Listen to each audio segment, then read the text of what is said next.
Welcome in to Stay Plugged In here on the Stay Plugged In Network. My name is Bearlight, and joining me is Lane X for the month of March showcases here today. Lane X, it's a beautiful day to watch some of these high schoolers perform in front of some of these colleges. Absolutely, man. It's a beautiful day for that. I'm excited to enjoy a lot of those plays. It's a pleasure to be alongside with you again, my buddy. And it's amazing to be again working for Stay Plugged In this beautiful, beautiful day. Like I said, it's going to be a very, very intense afternoon of Saturday, and I'm hoping to learn a lot from these guys. Yeah, absolutely. It's from the Carry to College days that we got to see together, actually, right here on this Yep. channel. Lots of connections being made. College Fair also exists here for the showcase today, so a really unique opportunity and activation for these high school students to be able to connect with these colleges one-on-one and make a name for themselves, both out of the game and also, like we'll see, in the game as well. And it's all thank you to Stay Plugged In, of course, which Stay Plugged In, if you don't know, is the leading esports recruiting platform in the country for high school students and even transfers at the college level. Anybody who's looking for a collegiate opportunity, even if you have a gap year, for example, you can utilize Stay Plugged in order to connect with those colleges one-on-one on the website. Through the messaging system, you can also follow colleges as well as a high schooler and see, what colleges that you're interested in. We have recruiting specialists that are able to kind of create a personalized game plan for you as a high schooler to find the right college for you. At the end of the day, that's what you'll look to do with Stay Plugged In. And you can simply create your free account today at staypluggedin.com. Again, that's staypluggedin.com and sign up for your free account today as a high schooler. Or if you're a college, get in touch with me as well. Again, my name is Bearlight. Happy to put you in touch with our specialists as well to make sure that you get the players that you need, but also the high schools find the colleges that they need. Because Lane, as you know, if you're going to go and study somewhere, it's very important. You want to be in the right place in order to do it. Absolutely. You want to be connected to the best database we have out there when it comes to connecting students to the colleges that they want to be at. So it's an amazing opportunity to sign up today at Stay Plugged In. And I'm hoping to see some of these talents also stepping up in this Rocket League showcase we're going to have today, Barry, because we have seen a bunch of good moments, a bunch of good storylines and plays, of course, during the Carry to College. And today we're going to have another chance of doing that. 100%. And also, with Stay Plugged In, you have a lot of different avenues that you can pursue. I know Stay Plugged In has just introduced the curriculum as well for high schools specifically. So any, teachers that are coaches, or if you have any admins or principals that are tuning in to see their students in action and be able to get those college opportunities that 100% exist in esports. And by the way, Stay Plugged In has facilitated over $45 million in scholarships since inception in 2020. So there's a lot of aspects of what Stay Plugged In can do, including Emerge Apparel, which is a Stay Plugged In company. Emerge Apparel is a way that you can earn funds for your program specifically, because it can be overwhelming for a lot of owners and directors of new esports teams, leagues, clubs, programs, whoever you might be. And so Emerge Apparel can really take that merchandising burden off your hands. It's work with any organization, any size. And Emerge creates a custom online storefront with on-demand printing and fulfillment, which means you don't have to keep any of the gear on hand in inventory. Right? You don't have to worry about shipping. Emerge Apparel does all that for you. And with the Booster Club program, like we mentioned, you also gain some revenue in the process for your company. Visit emergeapparel.gg. Again, that is emergeapparel.gg, and start the process of creating your custom team shop today. Let me tell you, Lane. Emerge Apparel just announced that Envy and their comeback is now part of that program too. So if you want a trusted place, Envy is one of those names that's been around the esports world for a long time. So if Envy trusts Emerge Apparel, I would say that I'd love to kind of see if I could create a store myself for my content creation days. Absolutely. And I'm going to tell you this, these guys should begin collecting these jerseys. We're going to be having the chance of seeing those brands and names all over the year. So I am myself going to begin collecting, creating a small collection of these jerseys because they're going to be looking amazing. 100%. And listen, Emerge Apparel is obviously got some good looking things too. The quality of this, the quality alone is absolutely fantastic. EmergeApparel.gg is something you definitely don't want to sleep on. And we also want to thank our friends at New England College. In addition to that too, New England College has been a great partner with Stay Plugged In to find the right students for their programs. And if you haven't seen their beautiful campus, number one, it is absolutely fantastic. But from their perspective, they're asking the question in their heads. They say, you think you got what it takes to compete at that next level? Because at New England College, gaming isn't just a passion. It's a championship tradition. With the state-of-the-art esports arena, like I mentioned, plus back-to-back NECC Valorant titles. How about that? A community of elite players. NEC is where gamers become competitors specifically. Small classes, big opportunities in serious gaming. So join a college that takes esports to the next level. And on the screen and in the classroom as well, visit nec.edu/esports.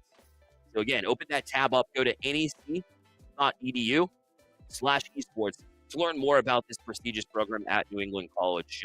Listen, if you want to see a state-of-the-art arena, Lanex, I'm sure you've seen some, in your experience along the scene, a Yep. good-looking arena and a functioning arena that looks strong. You can build an environment and a community that's really strong as well. Yeah, and what is cool is like another space for players and students to gather and to be offering, delivering their best. So there it is, Nike Sports, helping us with this process of offering the best to students. That's right. Absolutely. And again, with that environment, you have to consider a whole lot of things when you're building a program like that, like power, for example, internet. In addition to that, and that's where Brightspeed comes in as well, with the amount of activations and the great support that we've seen from Brightspeed, who's headquartered actually on this East Coast in Charlotte, North Carolina. In addition to that, Brightspeed Fiber Internet is here, and they're with those ultra fast speeds. So any streaming, gaming, work needs, doesn't matter. There's no more dead zones. It's just reliable coverage everywhere in your home. Type exclamation point Brightspeed in the chat and check to see if Brightspeed FiberNet internet is available in your area. Again, that's exclamation point Brightspeed. Check it out. That fiber internet from Brightspeed is absolutely fantastic. The last thing you want to do is toss some controllers because your internet connection is not working late. Absolutely. No more lagging, guys. Come on. Just, join Brightspeed, check your plans. It's an amazing service that offers you the best quality when it comes to streaming, gaming, video calling, uploading, and downloading. So they're going to be offering you the stability that you need to be working on having fun online. So it's a very good chance to have that quality service to your side. Did I mention activations that they're doing too? Because they've got some good ones here, Lane, including racing.staypluggedin.gg, or sorry, racing.staypluggedin.com. Either way, if you plug it in either way, you will have that access to it. We got Formula STEM Esports Cup coming up, presented by Brightspeed Fiber Internet. It's an 8-week season, so any students that are interested in the world of sim racing, this gives you hands-on experience in racing. So you, once again, just like you're at the showcase, you're able to show off your skills in that aspect, but also there's a purpose behind it as well with the STEM portion of Formula STEM. You get to learn about the beauty of and the jobs that exist within racing, within esports. All of that takes place to learn from the industry best within the esports industry, but within the racing industry as well, to learn how to drive, but also learn how to set yourself up for success in future activations. All things because of Brightspeed Fiber Internet. So again, a big shout out goes to them. They've been absolutely excellent in this process. And Lane, of course, when you have sim racing, it's always been fun. F1 obviously is something that's been gaining in popularity here too. To see some of these Yeah. drivers, kind of funny though, to see some of the freshmen and sophomore who may not even be able to drive or have their license yet. They'll have the opportunity to maybe race too. It's gonna be amazing. I'm gonna be actually joining that effort because, buddy, March is already the month of practice, right? So it's the time you get to get ready and get sharpened to move forward. And I see a lot of those circuits. So it's gonna be a long calendar. Folks, just hop in, and have the chance of enjoying those racing moments. That's right. Also, of course, when you have those opportunities to learn in no matter where you are in the process, for Stay Plugged In Showcases, the reason why this works so well together is because this is a preparation for college. And college is incredibly important in the way that you can put it on the resume. It'll really advance your career opportunities specifically. And that's why we love doing that. With Formula STEM, you get the job experience on it too. So if you're talking like internships, for example, get that real world experience, there's some jobs that are out there that are like, hey, I want that.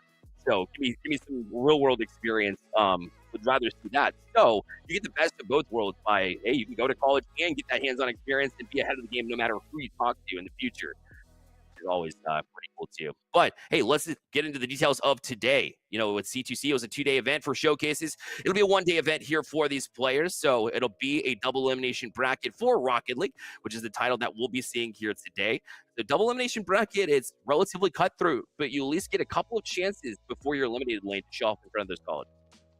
Yeah, I love this structure, to be honest, as a gaming lover and as someone who works with gaming as well, because you're offering them a second chance. Like you mentioned, each team making a potential mistakes, going to have some time, some span of time to readjust and reface in a better spot, better conditions to your opponents.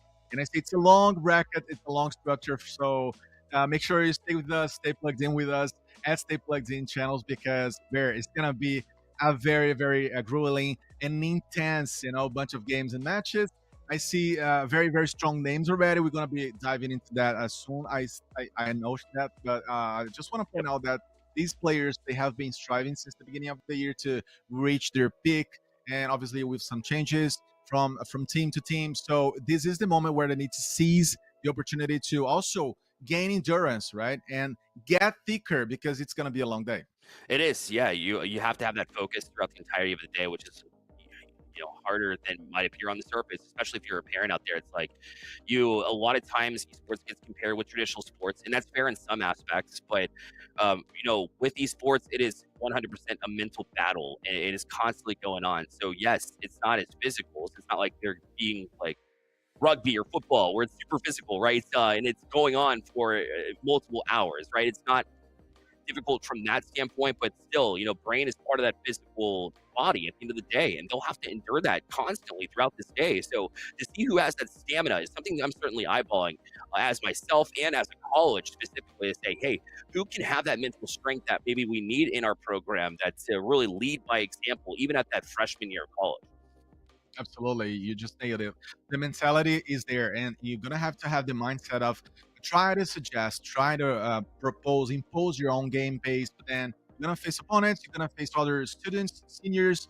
We have a lot of seniors. Speaking of which, there because I already see, man, it's a lot of those players, a lot of those students having the chance to show their best in the last year. They're gonna be playing with us, and yeah, I mean this is the time, this is their chance to summarize all that experience they have before and delivering and converting that into results. So I'm very excited to see how they're going to be actually helping the other younger and freshmen over the day because we're talking about a lot of good combinations here. Some trios are entirely composed by seniors, some others are blended up. So it's going to be cool to see this blend in this mix.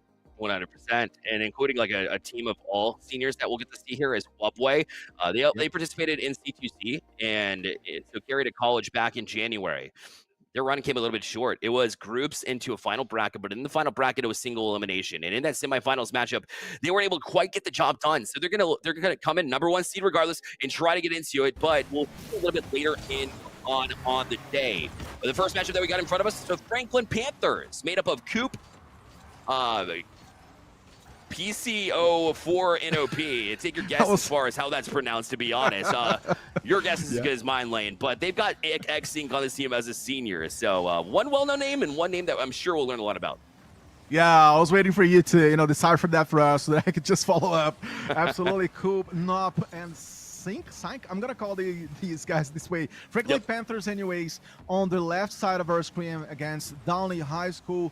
So, yeah, there it is. The kickoff happens, and these guys are already seeing the Franklin Panthers scoring and going for the 1-goal lead over here pretty fast. And sincere kind of play where Sync just brought a linear shoot from a distance there. He was able to do that in a very, I would say, consistent way. No one was blocking him off. So there it is, 1-0. Exactly right. Yeah, consistency is the absolute epitome of what it takes to be a Coca-Cola All-Star, so we'll see a lot of that from X-Sync, I imagine, as once again, it's very fitting that he's the one to get that first call and get that first goal on the board, looking for more, as well as Coop and X-Sync try to dive in here. Dim it off the ball will be Thighs, and here's Nop.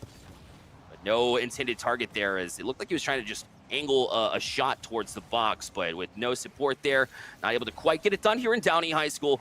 Now on the prowess, trying to get that goal back and finding a little bit of offensive time for the first time in the first couple of minutes we've seen in this game number one. Yeah, it's been a bunch of those back and forth movements, and teams are trying to settle up, right, and define how they're going to be playing, what is going to be the pace, as we already see Franklin Panthers going ahead and showing what they're capable of, stepping up the game against Downey for this opening, as we have Virtual Treasury trying to go for the middle. So those battles happening in the middle portion of the field are going to be also decisive to see who's going to be attacking, who's going to be defending, as we see some play coming from the ceiling. No ceiling shots so far, and I am excited to see how Downey High School are going to be responding to this, Bear. Oh, yeah. By the way, Downey Unified Esports, of Downey High School.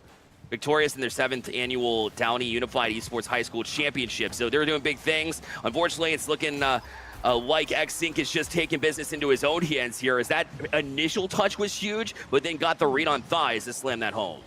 It was an amazing battle, right? The back and forth, and Sync trying to attack, Thighs was trying to defend. So a lot of those movements happening right at the cross, right at the line. It was tough for Downers to defend themselves, and it is complicated when we begin the game behind like they're doing, to regain the confidence, to regain the chance to build your own plays over here is going to be tough. And they're going to, anyways, need to do that and reset the mentality and get back to the game.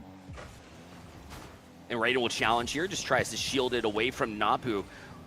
Couldn't quite extend a little bit further like he wanted to. Be able to get right back into the play, though. I like that staying in the play. You may be tempted to grab that 100 boost. Really can cause a little bit more of an impact, especially if you're low boost versus no boost at all. Gives you that opportunity to continue on to and Coop. Good communication as well to try to get on that ball, too. Yes, you want to stay in the play. You want to stay plugged in with us, because it's going to be very, very, very cool to see how the teams are going to be getting to the results and building the plays as well. As we see already a little bit of Nop fighting against Thai. These guys are absolutely, they are entangling each other. They are trying to understand how the opponent's thinking, and these first seconds are essential for that. But now we already move to the final portions of the first map and game. We see already almost a minute on the clock, and that's totally favoring Franklin Panthers, as Downey have not been able to still shoot or be aggressive as they want to be. There it is, where we're talking about the last minute, and we have a little bit of Sync fighting again and shooting. He was the guy able to wrap this one up. He goes for the hat trick. What a player. This is the student that you want to have in your college, right? This guy he has been the name of the game, absolutely. 100%. That outside of the game and inside of the game, which it requires to be a Coca-Cola All-Star, and then getting onto this pitch, and then being able to get a hat trick, and then even in the face of a double commit where Coop might have stole that, the communication wasn't on point, instead of just kind of freaking out about it, Coop, number one, was able to set that up with a flip reset. Then XSync stayed put and almost got his 4th here as well. Sure enough, they will break through, and the Franklin Panthers showing up in a huge way. Yeah, Coop also coming from the back and completing this play. Sync was going for a 4th goal, but he has to be solidary enough to also offer his teammate the chance to score with this 4-0 that is already deciding the first game, because Downey, they're not going to have time for a reaction here, Bear. No, not in this game one. It's all about trying to regain a little bit of your traction here. Take a deep breath, if you will, and maybe get a little bit of momentum. And that's a good step in the right direction with this shot. Trying to at least sustain a little bit of pressure, because that's been ultimately the issue because of just the downfield presence you see again. The 4th on the board for XSync. And as much as Downey's trying to press in and be heavy pressure, that's what happens. You sacrifice some of that defensive, but it's all in the name of just trying to get one on the board. It is, and it's tough for Downey, because we see many of the plays are together. They're trying to stick together and, occupy some zones of the field, but it's not possible because Franklin Panthers are being so aggressive. They're being so assertive on building the plays and also getting close to the goal, right? So it is tough when you're kind of far away from the goal yourself. You have to defend so much that you forget what it is that you have to do from the mid portion on. So Downey, they are kind of far away from the chances of scoring, and it's gonna be quite a tough beginning of a series for them, but absolutely reversible. They got a chance to get back to this one, but it was a massive show by Panthers here, Bear.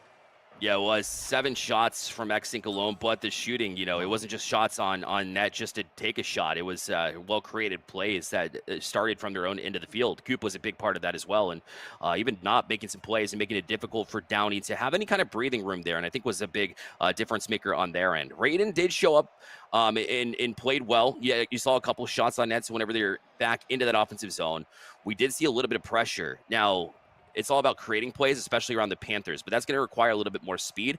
Right now, the Panthers have beat them in that aspect, but you got to be careful not to dive either at some of these balls. If you do that, the Panthers will find a way around you every single time. So it's not just about challenging quickly, but you have to have timely challenges and be able to know and communicate when that next challenge needs to come. I do not count Downey out, especially not in the bracket, but specifically not in this match either. If they're able to at least play with a little bit more speed, a little bit more amplitude, maybe they just need to wake up too. If I'm not mistaken, I'm pretty sure they're from California. So if they get going, man, they might be hot, but X-Sync is going to be tough to handle as well. It's going to be tough for them to get back to this one. Anyways, it's possible. We saw Raiden, right? Raiden was the guy to make some saves. He could have the chance of scoring the goals as well. The team was not, like I said, very aggressive or ramping up their offensive effort just yet. And they got to have the chance of doing that so from now on, because Panthers, they're going to try to replicate the beginning, right? The early stages of the first game. Are they going to be able to do this? What is Downey going to bring to, up themselves and show more in the second match of the series, Bear? Starts off in similar fashion. C-Coop all the way up to the ceiling. We'll get that next attempt there, too. And if Knob got above that one, it would have been an easy 1-0, but wasn't quite able to make that read. Just based on the traffic that was out in front. Downey couldn't quite track it extremely well, but they were able to get back into the opposite side of the ball. Thighs had an opportunity there, but X-Sync will keep them at an arm's distance. And Coop right back down to the ball. Thighs couldn't get the bump on him, but a good turn there on Raiden, as he's been a big portion of why Downey's got an opportunity here and comes back big with a play of his own defensively. Yeah, he was the guy to reverse the direction of the ball, as we could see. Also touching and passing into the offensive field and helping the team to almost score. That was a good attempt, but hitting the crossbar they were. And Panthers, they were appreciative of this, as already they were moving into reversing themselves the direction of the play and the game itself, trying to go for 1-0. There it is. Oh my God, that was a nice shot. By Knob, finally bringing this one to the back of the neck. Not a chance by Downey players to react to this one. It was a very, very sharp shot, wasn't it, Bear? And yes, 1-0 so far. Panthers, that's what they wanted. Exactly what you're looking for. Get right back out. Don't let Downey find any kind of traction throughout this series, and it's certainly been effective. To kick things off, also great pass, X-Sync Coop. What a save, though, from Virtual Tragedy. Oh, but it's only temporarily as Knob will charge at the box and make it 2-0. Just that power shot from the back line, amazing and impossible for Downey to defend. He was smart enough, right, to enjoy those milliseconds that High left him behind. So he was the guy to be at the right moment, at the right time. Amazing collective job, I would say, by the Panthers. Let's try to keep the foot on the gas pedal, too. You see, they don't take a moment off. If you do, Downey has real opportunity to find a little bit of pressure, but right off the kickoff, once again, drew up a play, won it back, gained possession directly back. As long as they have possession and they're feeling good, it makes it almost feel impossible for Downey, who just hasn't been able to find anything on the board here yet. It's been, once again, about, 7.5 minutes without a goal, and that can really play into your mental of like, hey, we need one. It becomes desperation more than it becomes drawing up plays. Absolutely. They're going to have to find strength somewhere because, like you posed very well, 7 goals against them into the last 2 games. And we could observe, right, that the Downey players were too much together into the defensive field because they need so, as we already see, a nice block by Treasury. Is that going to be enough to build up something ahead, not just, into the back portion of their own field? Because Downey players, they need more. They need to get back to the game urgently. But as I say this, Coop goes there and scores. Yes, again and again. The guy is just building his own name here on the side of Sync, obviously, and Knob. Yep, and that's what I was concerned about too, right? The diving that I was telling you about, and it feels like it's necessary whenever they are outpacing you. When the boost control has been in the favor of the Panthers, it's an easy tendency to kind of fall into that trap. And I'm definitely not taking away anything from Downey here. I mean, Franklin Panthers, they've got all-stars on their team. They've got SSLs on their team as well, Grand Champs, right? So this is certainly a learning experience, and what a big save there from Virtual Tragedy. So it is desperation, but their defense and these saves that we're seeing from them is certainly a step in the right direction for them. They're looking to at least build off of something positive, and that's one thing that I've noticed in their game that has been excellent as of late. Obviously, you want to play a little bit more offense, and that was another grand opportunity as that was directed on target by Raiden through some great mechanics. But once again, Franklin Panthers able to shut them down. Yeah, shutting him down and reversing and getting the game ahead. As we see, Sync always also present defending.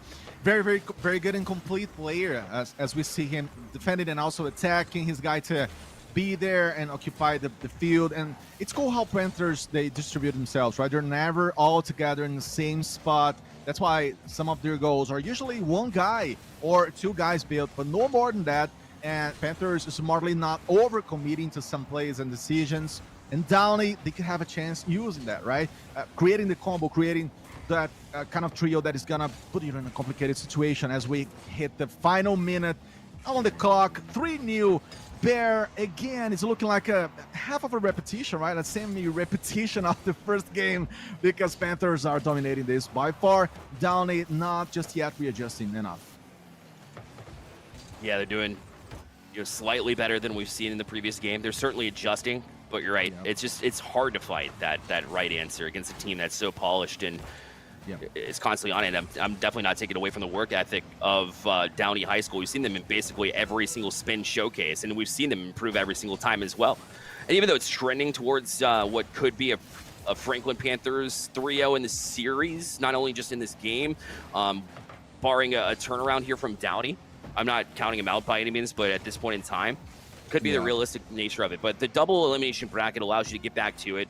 They'll have an easier matchup to maybe warm up, and now they've gotten this experience against a better team. Perhaps that's what they can look for here as Franklin Panthers will put their second on the board and start to run away with the series. Yes, and you see on the side of Panthers, like how organic they are.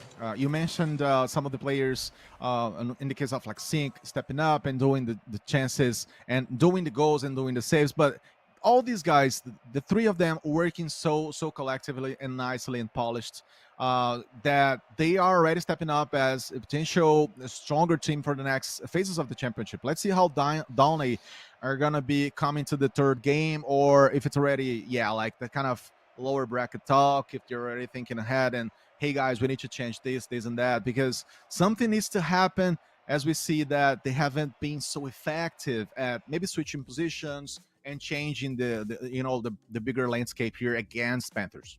Yeah, we did see Versatile Tragedy take a more defensive role in that and really trying to allow Raiden to get out there on the offensive side of the ball.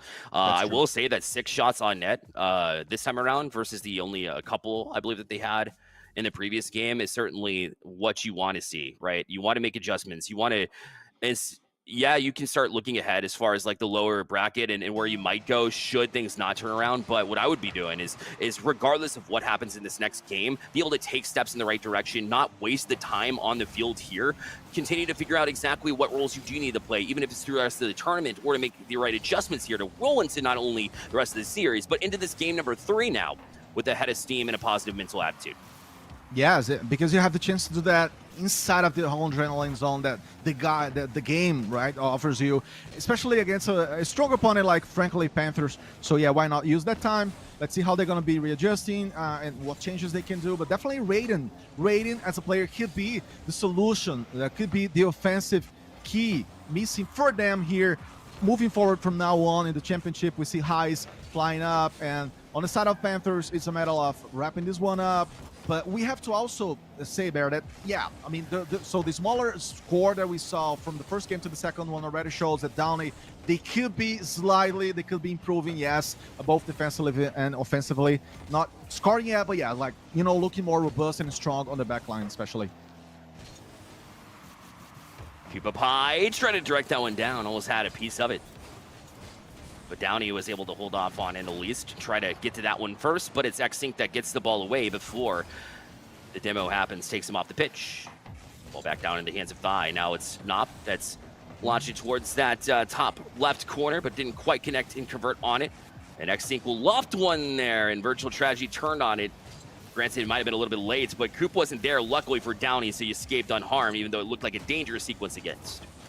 Yeah, see now, Downey also in the same play. All the guys actually together, trying to go for the same call. It's cool to see these efforts, even on the corner of the field. They gotta try this. They gotta try reverse the scenario. It is already a different game. You see Panthers maybe going slower and going, I don't know, more strategically and not just going for the game like before.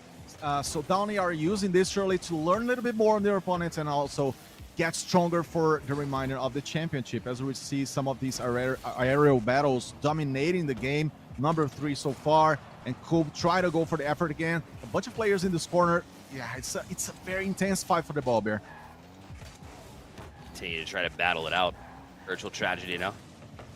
Finds a teammate there in thigh.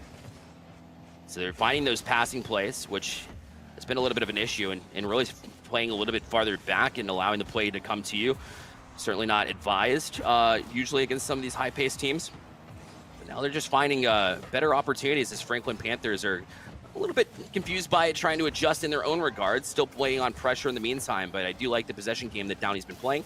Keep the ball close and then dribble down the field, because then you cause touches like this, a chance to push into the box as well, but Coop will shield it. Now it's Virtual Tragedy trying to turn on it as well. This one will pop up high. Xing should get to it, and he does. We'll throw it to an open corner, but Thigh will be the next to touch, and he's directly back into the zone looking for a teammate, but shut down yet again by Nop, and this will bounce out to midfield. Sync, the guy, like we saw, like we said, the guy, the name of the game, going and getting closer to the play and to the opponents. And I think the match gets to a very dangerous zone here, right? But because when you don't have a goal, I mean, anything can happen. It's kind of a crazy zone where Downey could find very well their own goal and could just complicate things. But as I say this, oh my God, I just jinxed them. Goal scores and brings Panthers ahead again for this game number 3. Oh my Lord, that was so cool to see. Downey, they're all, thinking they're building something, right? They're like, oh my God, now we can step up, we can do something different and special. And as they thought that, Panthers were the one to score.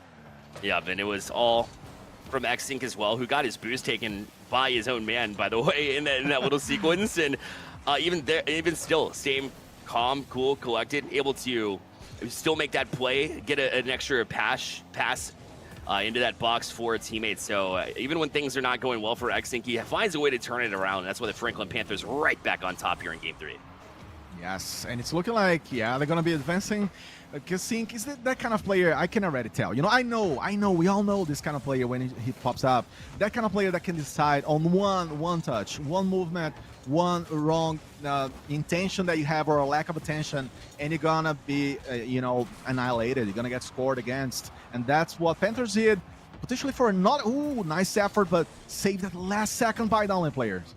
And a great passing play now developing here. They need this one. Yep. And that opportunity is going to be shut down yet again, and guess who?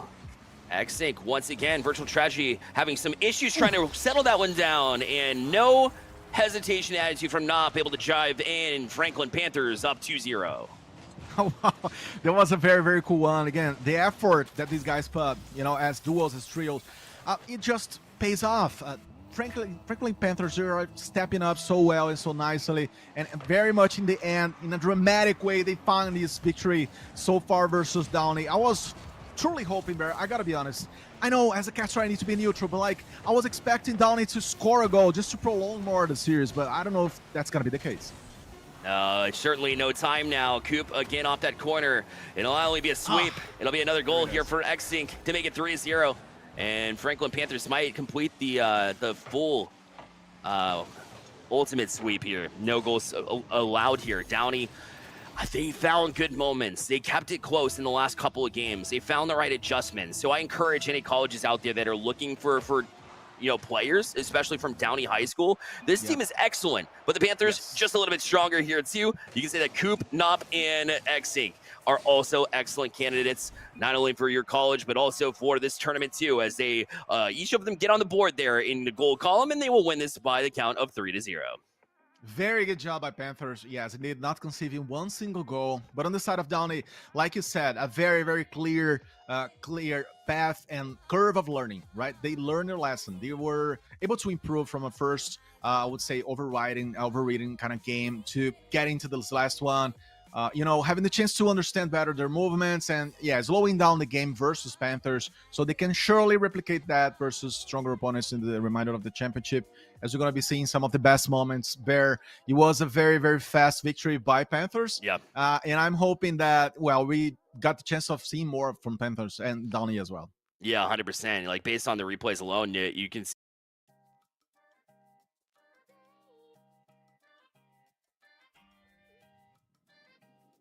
find a play outwards. It was really suffocating in a lot of these moments. So Downey's certainly writing notes. They're a very hard working team.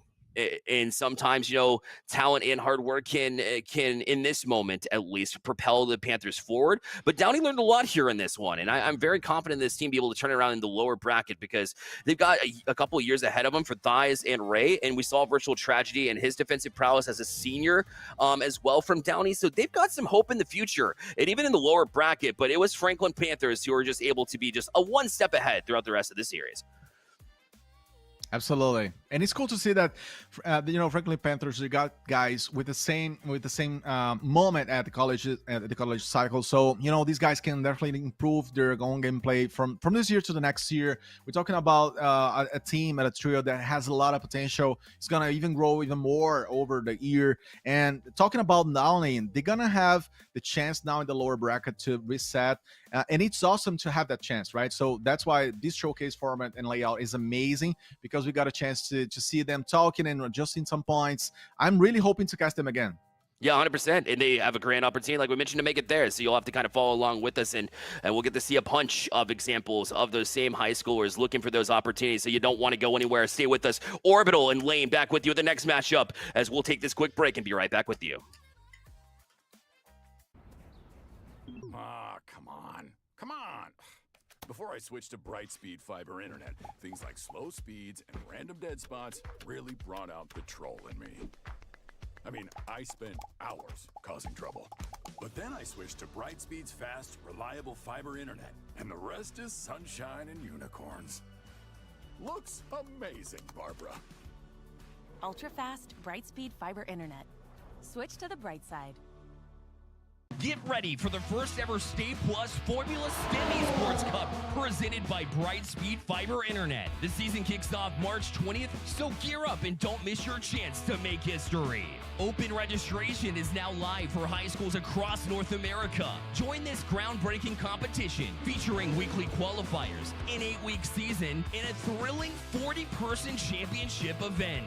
Race for $5,000 in prizes and weekly rewards. Participate in live test sessions of racetracks led by a professional driver and explore exciting career opportunities in the world of racing. Your journey to the podium starts now. Register today.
Hello and welcome here, everyone. We are back with yet another match of the Stay Plugged In Showcase, the Rocket League side of things. We had an amazing match earlier on, which did, of course, showcase an amazing Franklin Panthers taking down Downey High School in 3-0 fashion. Of course, as you can tell, I am going to go ahead and be here. My name is Orbital. With me is, of course, Lane, and we will still be your casters, as always, because Bear Light so awesomely stepped in for the first match, and I'll be here for the remainder. Lane, how are we thinking this is going to go down here? This is going to be quite fun, I think, for the next few matches, of course.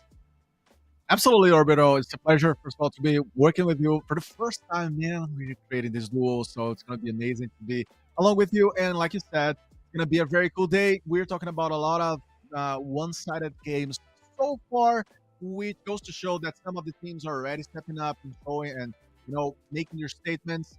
Some other teams are going to have to do some work onto the lower bracket zone of our brackets and championships. So, yeah, interesting game so far. We had, as we could see before, and a very, very one-sided game onto the Panthers dominating versus Downey. So these guys are to work and try to make their way back into the championship. It's been very, very good to see, the exhibition so far, and it's going to be now even more interesting to see how the teams are gonna, be blended in and how complex the matches are gonna get as we move into the end, the final edge. Of course, and now we're looking into a matchup between Dreamland and Ran. These two have also won their opening matchups 3-0. Dreamland 3-0 over Grand Forks Central High, and then Ran 3-0 over Bilge Rats on a sloop. Love the name, of course, but unfortunately they did not make it through. Both of those teams will be making their way through the lower bracket. Dreamland versus Rando, the 4th and 5th seed respectively in the rankings, so both with quite high-level players on there. Absolutely. Talking about players who are seniors and, as the grand champions average when it comes to their level on the game. Dreamland versus Ran will be massive to see as it kicks off now with Dreamland being the runners-up on the last carry to college that we have happened to see and work on, obviously, here in Stay Plugged In, man. They'll go ahead and try and give their best. Of course, maybe some new players here, but of course, they are, I'm sure, looking very, very good. Fright, of course, here on the Dreamland side, slowly kicking these off, and whenever we see game ones, I always like to talk about the fact that we like to go a little bit more comfortably paced, but also kind of searching out what you can get away with when it comes to, are you going to be very offensive, are you going to be very defensive? Those are always kind of the two calls there. Yeah, you have to understand how your opponent is working, like you said, and obviously set your own pace and try to make your plays happen. We see a lot of ground battles. So far, teams are trying to set the pace and see how the tempo of the game is going to be. As we already see a little bit of Dreamland try to dominate the decision-making of the whole thing here versus Ran, and they could be the stronger side. The Ran also are going to be having their own chances of proving points and scoring goals. But so far, the first attempts, avoid trying that ceiling shot with a complement, of course, from Feed and Fright. So the guys are all offending and trying to go versus Ran, who are defending so well, so nicely. Orbital, and yes. Now let's see how Ran are going to be counter-attacking. That's also the portion of the equation here. Yep, it's just a little bit of a, it's, you take the wild shots for what you can. But of course, Dreamland so far, they have been on their own half more often than they would probably like to admit for right now, as Ran are doing a very, very good job of spacing out and also getting those demos out. Feed hasn't really been able to set up a very clean run so far. Instead, they've been kind of locked into this position. That's going to be a great pass down to the ground, but it's not going to work. Feed with the intercept, so Dreamland, even though they haven't had a great offensive half so far, they have been able to defend their own. Now it's their turn. Out of side, great block coming out here from the Ran side. Very, very nicely done.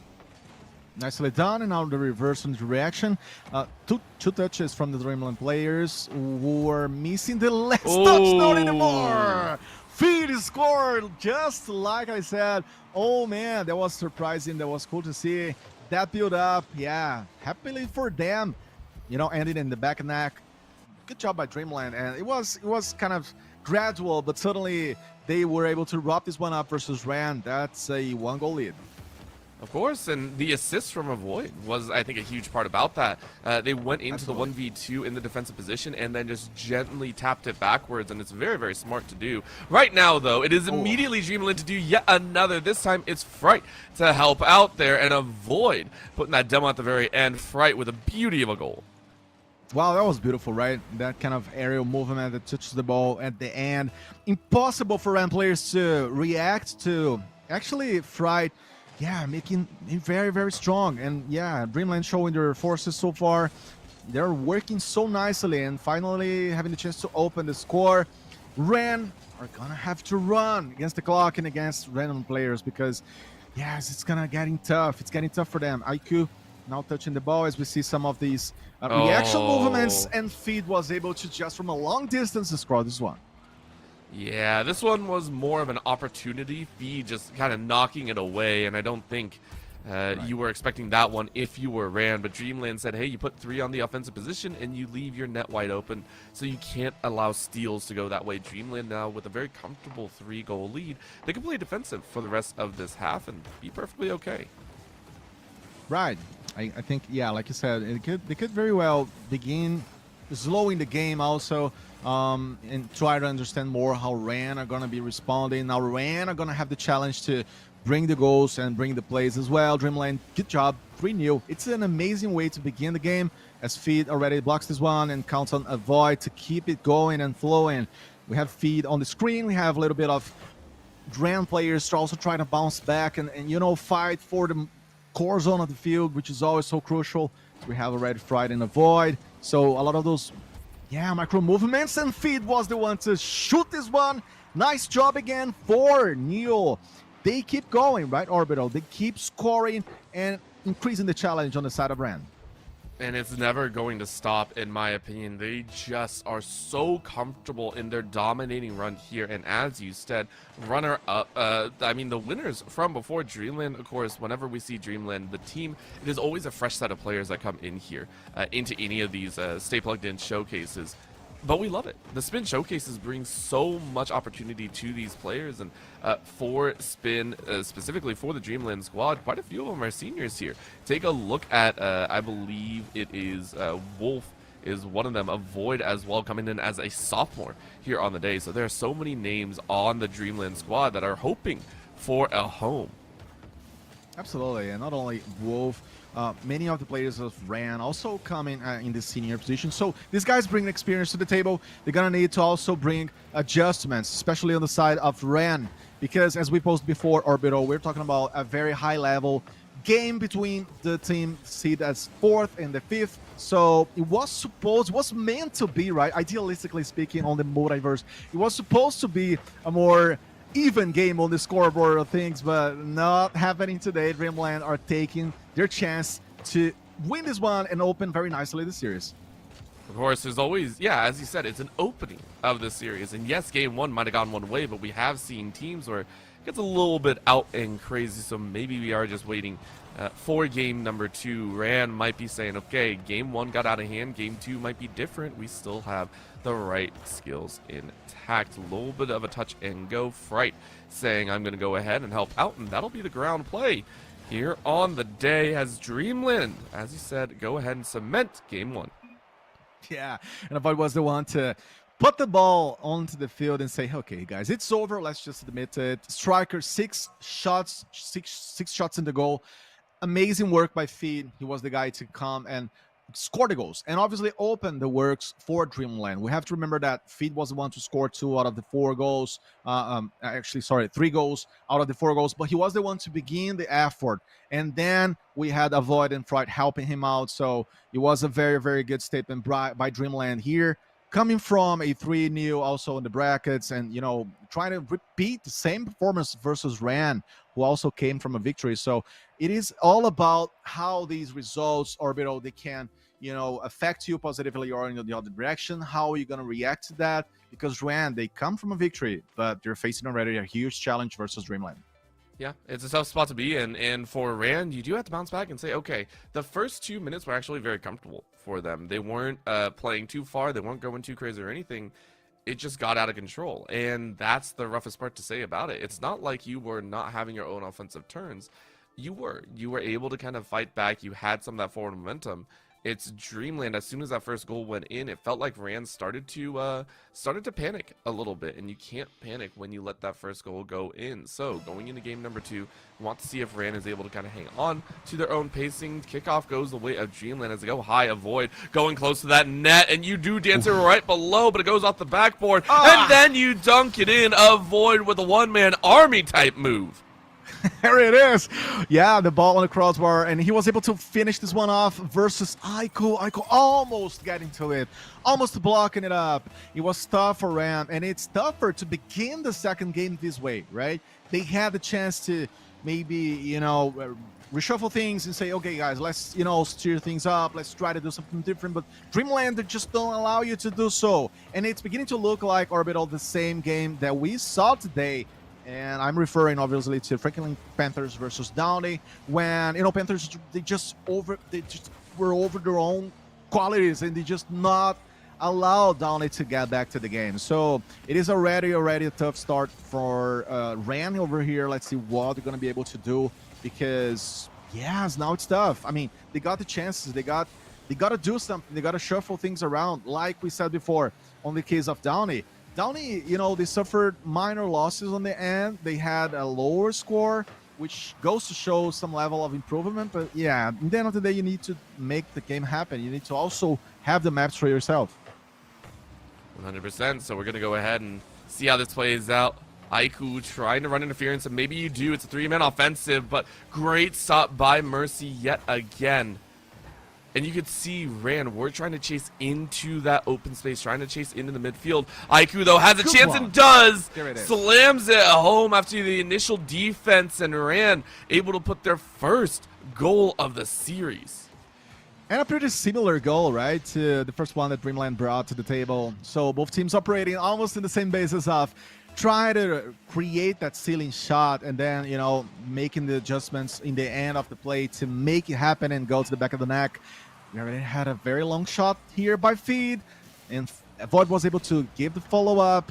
1-1, that changes the landscape. Finally, we see a losing team, bringing an additional effort and bringing the goal itself, Orbital, which is quite important, as we said before.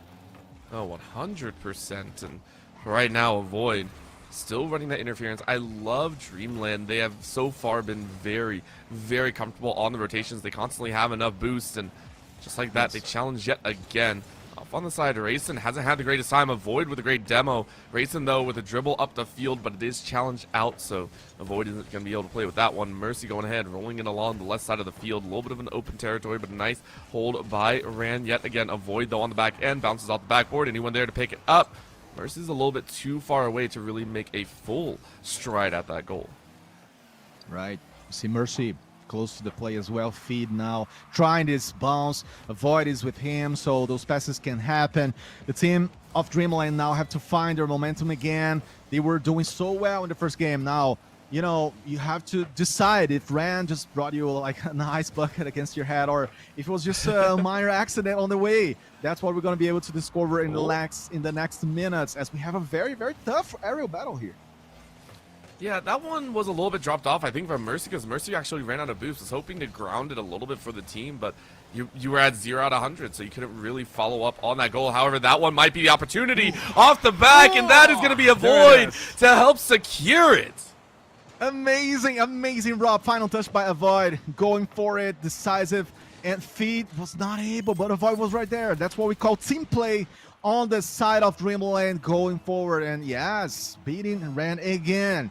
Now the question is, are Ram players gonna be able to respond also to that one once more at the game, as the game goes to the middle portion, which is always critical. 2-1, Dreamland is surely facing a tougher opponent right here, Orbital, don't you think? A little, and again, it will only continue to get more difficult. That's the fun part about this bracket, and of course, with a second chance in there as well in the lower bracket run. Nick, though, saying, I don't even want to try and worry about that one. I want to stay in the upper bracket for the entirety of the match. You're down one game. It's not impossible to come back from, so we'll see what they can do. High ball, though, Mercy going ahead and challenging that one. Low on the boost as they carry it low to the left side. but can you run it around the edge? You're on 8, you bounce it out to the teammate, but the teammate gets demoed as Aiku shuts down that offensive push. Mercy had a nice control on the air. It was just tough because of his angle as well, not, so nicely put against the goal box, let's put it this way. So it was tough for him, but we see already Dreamland reshuffling and trying to go for a follow-up play, as we see Avoid also participating. So 2-1, just 1 minute or less than that for the decision, and Dreamland try to keep things together, right? Because they know that Rand can very well easily bring the second goal, and that will be a nightmare for them.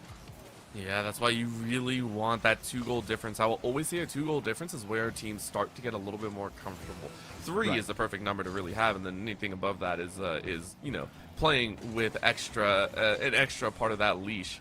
So for right now, 1-goal difference down to about 20 seconds. IQ last time scored that goal for Rand, the only goal they've had all series.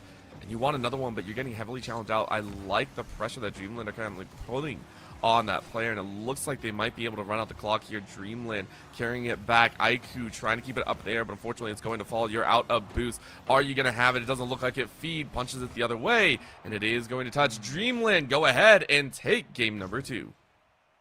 Nice job by Dreamland. Victory again. And we see that Avoid was a tactician. I totally agree with the graphics. He was the guy to make some plays happen. Avoid was the one to also make the shots. So it was a very complete collective effort once more. And on the side of Ran, I love the man that you just mentioned, right? Eiko, being the Brazilian, apparently he had a Brazilian animation on his name, so that's why I love him. But he played very well as well.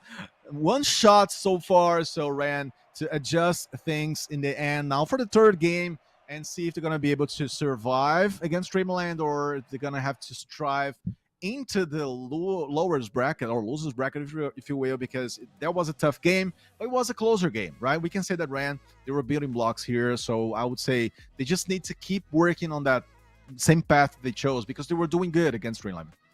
They were, and we can see them being on the offensive end, but again, Dreamland's defense is amazing. I want to point out the number of shots that we saw. Even with 2 players only left in lobby, as I believe one of them had to dip real quick to make sure they were good on the connection, there were 4 shots on goal. 4 shots on goal, only 2 went through, but if you take a look on the other side for Rand, they only had 3 shots on goal. Their offenses were there, but they weren't under control. We saw them push as fast as they could, but with the ball out of their control, they weren't able to really get any shots in there specifically. And I mean, I really do chalk that up to Dreamland just playing really good interference, consistently challenging it about the midfield and making sure that the dribbles weren't clean. So going into this game 3, Rand are going to try and do the work. Nick has a chance at an open net. Can you bounce it in? Teammate is rolling up on the side. Racing is there, but Fright said no chance whatsoever. Yeah, the follow-up was not quite precise, but yeah, that's what I like. That's what I love to see Orbital here in this kind of game, because Rand, they did not just put themselves into the back seat. They said, no, we got to change this scenario. We got to do something else and something more than we have done so far. And as we have seen from previous games, you always need that kind of leader player, right? So in the case of Panthers, for example, you had Sync. On the case of Dreamland, you're having mostly a Void, but the team is doing well as a collective piece. And now Rand, they do need this kind of player. They need a guy that's going to charge the team up and say, hey guys, hey lads, let's just improve our gameplay level, because Dreamland, they're winning this one so far, and we need to do a little more, as we already see some of those initial touches also coming from the ceiling. So Rand, we want you guys actually to score, to have more games. I want to see this best of 5 going forward.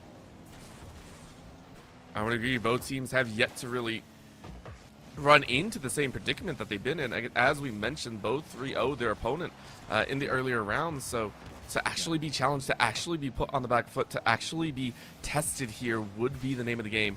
A little bit of a roll forward, though, as Fright goes ahead and tries to pick that one up. Full boost, ready to go. And is going to challenge on the lower ground. Avoid, though, trying to dribble it on their own race and trying to knock it out along pacing.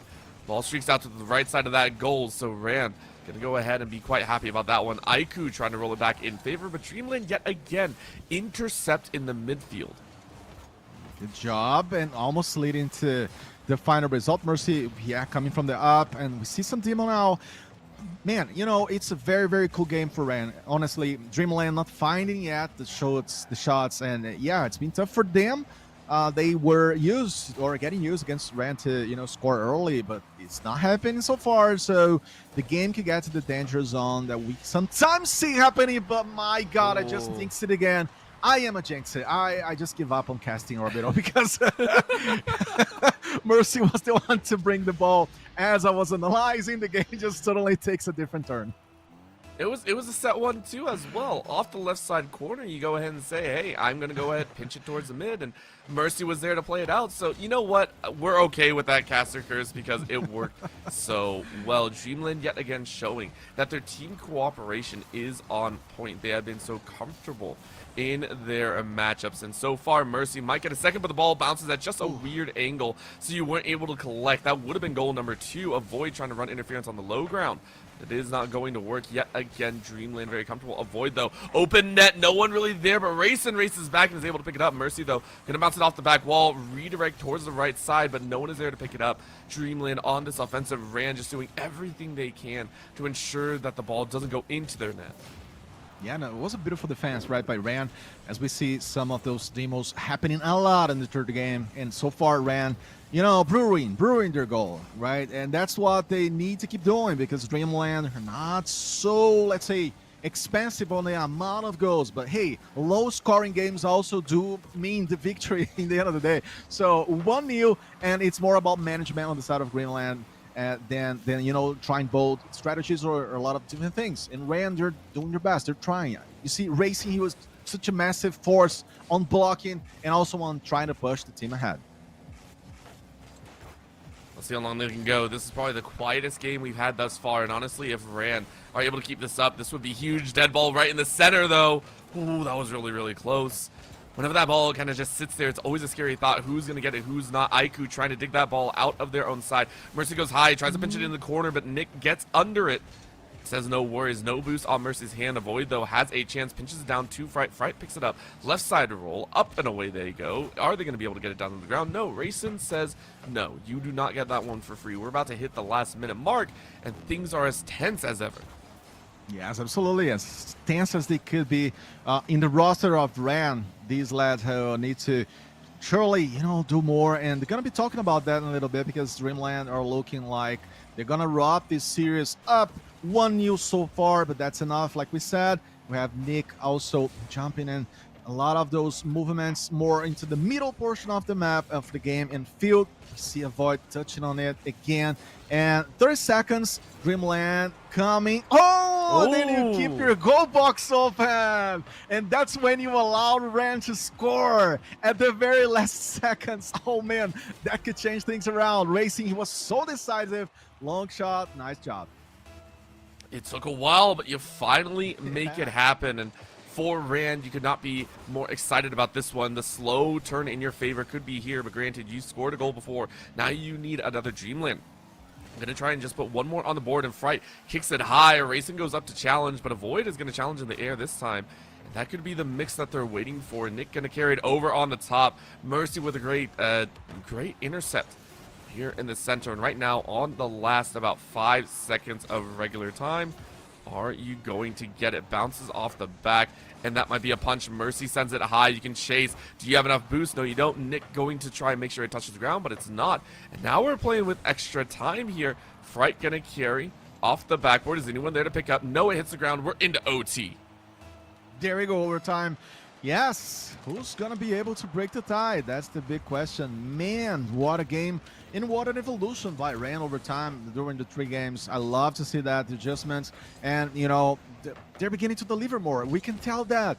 They almost went for the tie in the last game, and now it's a clear, obviously, tie because of overtime. As we see already an effort on the attacking side of Dreamland, and Ran were able to respond. And right now, it's all about how aggressive do we want to go? Dreamland, I feel, can go very aggressive. They don't have to worry too much. It can be very, very over the top, considering that you have an extra game to play with. That's kind of what I'm looking at. When you have the ability to mess around when you know that you can go into game 4 and 5 and be very, very comfortable. You can allow yourself to get a little bit silly if you wish to get over aggressive, if you wish to do a 3-man rotation and just try and slam the goal in. For Rando, they're playing a little bit more conservative. They're saying, okay, we need to only send maybe 1, maybe 2 on the offensive platform, but that's a quick divert straight back to the goal. A slow roller means Aiku is going to be able to pick that one up for their own. Mercy with another demo, though. Constantly keep him off pace. Fright, though, try to redirect into the goal, but unfortunately can't get that one. Mercy tries yet again. Rand, though, very much keeping themselves alive. It's a back and forth. I love this, man. You know, it's going to be a very, very dramatic final minute here. Absolutely astonishing to see what these lads are doing, going for the end. And I think you just brought it brilliantly, you know, Roberto. Ran, trying to, you know, go for more of a patience kind of build up on the plays and not going so forward. And Dreamland, they could, be bolder. They need to actually risk this one strongerly as we have the clock running, and we see Ran defending together. They're always like rotating together. I love those double commitments and triple commitments on both sides as they want to wrap this one up. It's getting tense, it's getting intense and dramatic. We're reaching into that very, very deep side of the OT. 2 minutes in means teams are starting to get very, very antsy. Trying to avoid this low ground roll, but not going to be able to get past the defenders, as the defenders have been very on point. They have shorted up. Mercy, though, off the left side, have a chance at an open net if you can reach up with the rest of the team, but the ball bounces at a weird angle. So it's not really in your comfortability. Avoid needing to get that boost, gets a max. Is able to set themselves up, but the ball bounces underneath, and Avoid is going to pick it up. Maybe that was a bait. Fright on the far end, but Nick reads that one like a book. Very nicely done. But yet again, Dreamland are still on their offensive turn. High ball and around, though. Mercy picks that one up. Demo on the back end. And we're still waiting for the big, big goal to come through. Yeah, and I'm waiting for a chance, right, of your opponent missing something out or making a big mistake, and then you're gonna reverse the direction of the play and of the game entirely with the full squad. That's what both sides are doing. We see them, totally working together. You don't see anyone spreading too far apart, and that's so cool to watch because it's a counter-attack kind of game now as the clock keeps going. And as the tension rises up between Dreamland and Ran, nothing happening when it comes to scoring the goal, but it happened. Mercy was the one to bring the final goal and breaking the tie. What a job, what a ceiling shot. That was interesting, that was cool. And we cannot say, Orbital, that Ran didn't have defensive barriers there, but again, it happens when it needs to happen. And Mercy was the guy to define this one. It took a little bit of time, but it was very, very necessary. I think at the end of the day, you watch how long they battled Dreamland, constantly applying pressure, and the fact that Mercy was the last one to put that goal in feels like, okay, we give you a little bit of mercy. We're not going to drag out this OT any longer, but it was a hard battle. Ran, again, showing that even under pressure for, 3 minutes and about 15 seconds, they were able to defend so well, consistently undercutting a lot of those goal routes. And for Dreamland, you have to go back to the drawing board in Game 3 and go, okay, things went a little bit south in that Game 3. How can we make sure that doesn't happen again? Because I don't think anyone likes to sit in OT and just sit there and be like, dang, we could have scored a goal. But Game 1 was all Dreamland's, make no mistake. Absolutely. They just made such a hot start on the series as a whole. And then they faced a, tougher opponent. Ran, they just grew to the occasion. They began also joining and being more aggressive. They found the equalizer into the second game. And I love how they were able to step up and provoke this overtime. As you said before, it was a matter of, who were going to be making less mistakes, and they did such a good job on prolonging the game, Dreamland, in a dramatic way, obviously facing right to the end. And that goes to show that we are already in a different moment and zone and of the brackets, right, Orbital, because we have, a stronger Dreamland. We have Ran trying to also show their qualities, and it's going to get even more interesting moving forward. 100%, and that's what we're going to have to be watching for. So right now, we are going to go to a very, very short break, get ready for our next matchup, and see who else is in for the Rocket League Spin Showcase. Please don't go anywhere. We'll be right back.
I forgot to do that. I'm all over the place today. Hey, there we go. Now everyone can hear me. We are getting into our next matchup here with the Spin Showcase. Once again, it is going to be Wubway versus Magic. These two are going to be fighting it off. Wubway first seed and Magic in the 8th seed position. Wubway, of course, the first seed here, high-ranking players, and we're going to be seeing how well they can play things out. Absolutely, man. It's going to be very, very cool. Wubway versus Magic. Wubway, again, like you posed, the first positions when it comes to the seeds, and a very, very strong team, Supersonic Legends level, and man, they're going to be putting a lot of pressure versus Magic, who are at the 8th position, so I'm really eager to see this clash. Well, of course, here's the big part. It has been a little bit of time, and I'm sure they're going to make some fun magic happen. This is going to be a chase and a half in. We go ahead and get the early touch. So Magic, of course, in that orange, Wubway in the blue. And we can already see Magic getting a pretty hefty hand in there, getting the demos out nice and early, trying to disrupt what Wubway wants to do, which I really, really do appreciate. Absolutely. And they're, yeah, like we know, trying to find the pace, trying to find the decisions, but Proto just scored! Coming from the back, that was an amazing shot. Just coming in the air and finding the position after Jaisel also helped him to set up. So that was a massive early goal, Orbital. Very, very big. Very, very nice from Wubway as well. It was slightly dead ball, but Magic just kind of shaking their head like, dang, we were looking okay, and then Wubway stole it away, so now you got to worry about that once again. Magic, of course, with the early start, trying to dance on the end there of the goal, but a nice pass right beside. And seems Wubway are already on their own stance. They are very fast-paced and frenetic with this. Very, very decided, and like I said, potential dead ball, but then, you know, picked up right after. Nice follow-up. The team was there. The energy was there, and Wubway were able to open the way versus Magic, who now are going to have to pull up some trick out of the pocket to try to respond to this early pressure. One new amazing job. We have a lot of effort now from Landon as well, trying to get the ball, but there it is. Wubble controls it on the corner and also on the wall. Yep, very, very comfortable here, and a Wubway for their own. I love the spread that they have. They are very comfortable in the fact that they only need one defender. That dig out of the goal right there kind of proves that Wubway are very comfortable playing in this 2-1 position. And they get it yet again as J-Cell takes the victory on that one. The goal goes their way.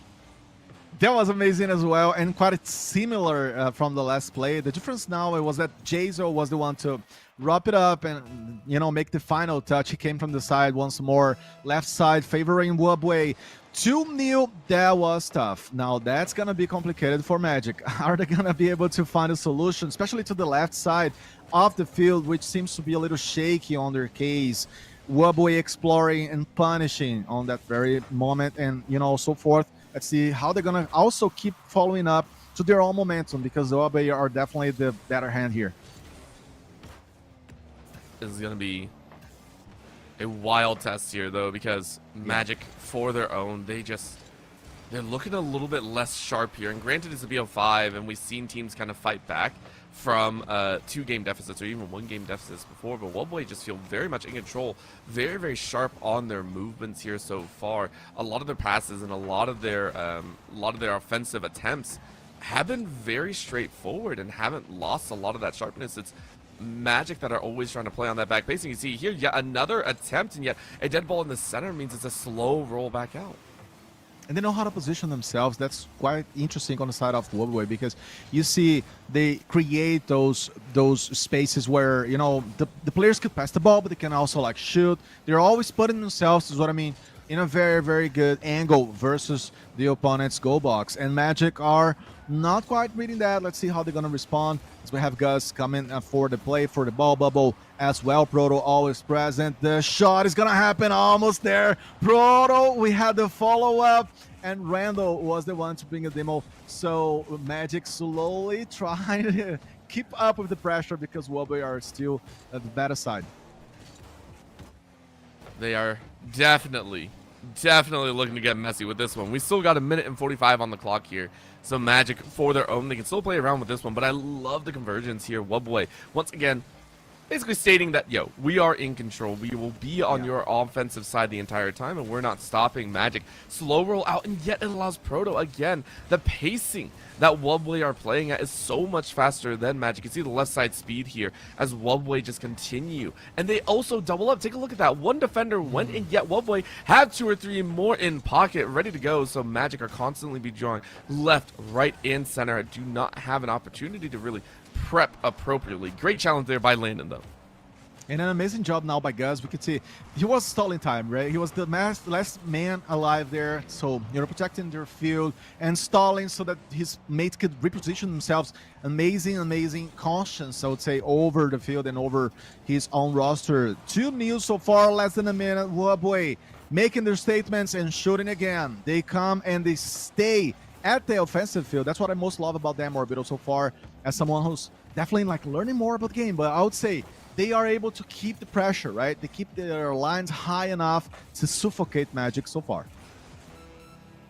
I don't think it's ending at all. 30 seconds left, and yet Magic have yet to really push that envelope just yet. They haven't gotten one score down, and I really attribute that to Wubway just being all up in their face. Look at that. In midfield challenge, Wubway have consistently shown their prowess in offense and defense. I don't think it's stopping at all. Proto still leading that charge there. Quick pinch on the ground. Is it going to roll? It's a slow roll, though. So that'll be Magic, unfortunately, losing out game 1. Going the way of Wubway as once again, first seed shows their stuff. Good job, especially by Jazo here, being the area, being the goal scorer, and making the 3 shots happen. Also, the assistances are there, not only by Jazo but Proto, so it was a complete team. And the pressure came, and it was turned into a result, right? The goals came, and that was enough for them to defeat Magic. Not in a very, very fancy way like we've seen in previous games, but it's enough, 2-0 also wins the game, and it is the cushion that you have mentioned before, Orbitl. It's enough to put you in a situation where you don't get totally shaky or dramatic in the end. You can manage some spaces and movements, and that's what they needed to do. That's what they done. It was a simple but an effective victory so far versus Magic. I will say it's also one of the few times that I've seen a hard split between offense and defense. I want to point out that all 3 of the saves that came through, Guz was the one to stop every single one. And then you look on the other side, and it was Proto and the other that were doing very, very well in the offensive. I think it was 7 attempts at goal between the 2 of them. So this is one of the clear offense-defense actions that we've seen, which I truly do appreciate. Now, Fake coming out here as Guz tried to get a little bit cheeky with it, but the ball does roll into Wubway's way, so Magic hard sprint back to their own net, but JCell tried to get cheeky with it as well, and that was a great save coming out of Rando on the back end. So you can see the entirety of everyone kind of juggling around. JCell sends it sky high. Proto is there to try and dance it, but it goes over the head, so Proto has to quickly get on the back end, chases downfield. That's going to be a shot on the corner. Great block coming out of Proto right there. And Gus also defending. He's such a good defender. He's there when it's necessary. He was, again, the man to stay a little bit in the back as we had Proto. And we also have JCell attacking on that occasion. And Proto and JCell being the guys to score the goals from the previous game, as we do know. Are they going to be able to still be the offensive guys? As we see a very, very complete roster at this moment on the side of Wubway. And, Magic having to do a little bit more, be more aggressive. Let's see how they're going to be responding to this one inside of the series, because it's just starting on its 2nd game. This is going to be a toughie overall. Proto with a very nice demo. Might open up some space. Is going to roll it right over. Great little flip. Right in center goal, but no one is there to pick up. Gus tries to go to the corner side. It's going to dip halfway in. Fly in from the side as Proto tried to close it out, but it's not going to work.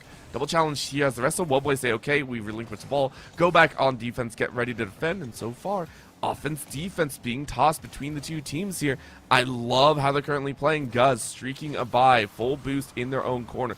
Quick tap towards the center, and yet no one was there, so Wubway unfortunately unable to prep for the rest of the team. Proto, though, trying to swing, but no boost in hand. Magic, unfortunately able to defend, or not so much, as they really haven't had an offensive streak their own. Landon tried to set it up, but I don't think it's going to work this time around.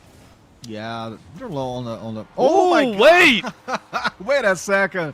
They're low on nothing. Bubble scores and finds the goal. Amazing striking back, and the team of Magic strikes back in the series as a whole. Surprisingly, coming from that back spot, and man, it was amazing. Wobble, I guess, like caught on surprise. It was a great play by Magic. I think so as well, and it was just a little bit slower pace, but Wait a Proto snaps away a kickoff goal and said, "Goal? What goal? We're back to net zero." Quite a response, and he was free to decide which corner, which side of the goal box he wanted to score. Amazing and fast response by Wobble, showing Magic that, yeah, there's still a game to roll. There's still a game to go as Gus ring the ball again. What a shot by him, finally opening up his own notes here when it comes to bringing the ball to the back of the net. That was an amazing shot, right? What a movement, catching it in the air and making it possible for Wobble to reverse this one. All it took was what? A slight tap? Chaos and beauty galore here. Wobble say, all right, let's lean forward in our chairs. We will not allow Magic to take a great turn. And this is almost something that we saw in some of the earlier brackets. As soon as one goal goes down, everything seems to kind of break away, whether it be a team stepping forward and stepping up like Wobble is, or the team on the opposite receiving end just kind of starts getting desperate. So for right now, Wobble, I think, just really kind of leaned forward. They said we're way more comfortable now in a in this kind of 2-1 position with a slight lead, and they're finding cracks in the armor. That's a sideways play, though. Ball streaks by Wobble's defenders, and Rando gonna try and bounce it right back to the rest of the team. Guz, though, trying to run interference. Yeah, and what is cool to see, Orbital, here, when we compare, the teams, we get to cast them along. So it's cool to compare the trends and the patterns. For example, Wobble is looking like to me as a kind of a meal game team, right? Because they're able to create their goals, especially in the middle portion of the match. But Jaso comes and tells me that they can still be strong in the end. Amazing effort. Yeah, there it is. Gus helping him. The assistance came, and Jaso was the one to put it an end. Wobble are now kind of cementing their status as the first seed, saying, hey, we know what we can do. We know how well we can play, and we're not going to let anyone tell us any differently. And right now, a duel just outside as it's a very sideways angle goal. Proto makes that one look easy.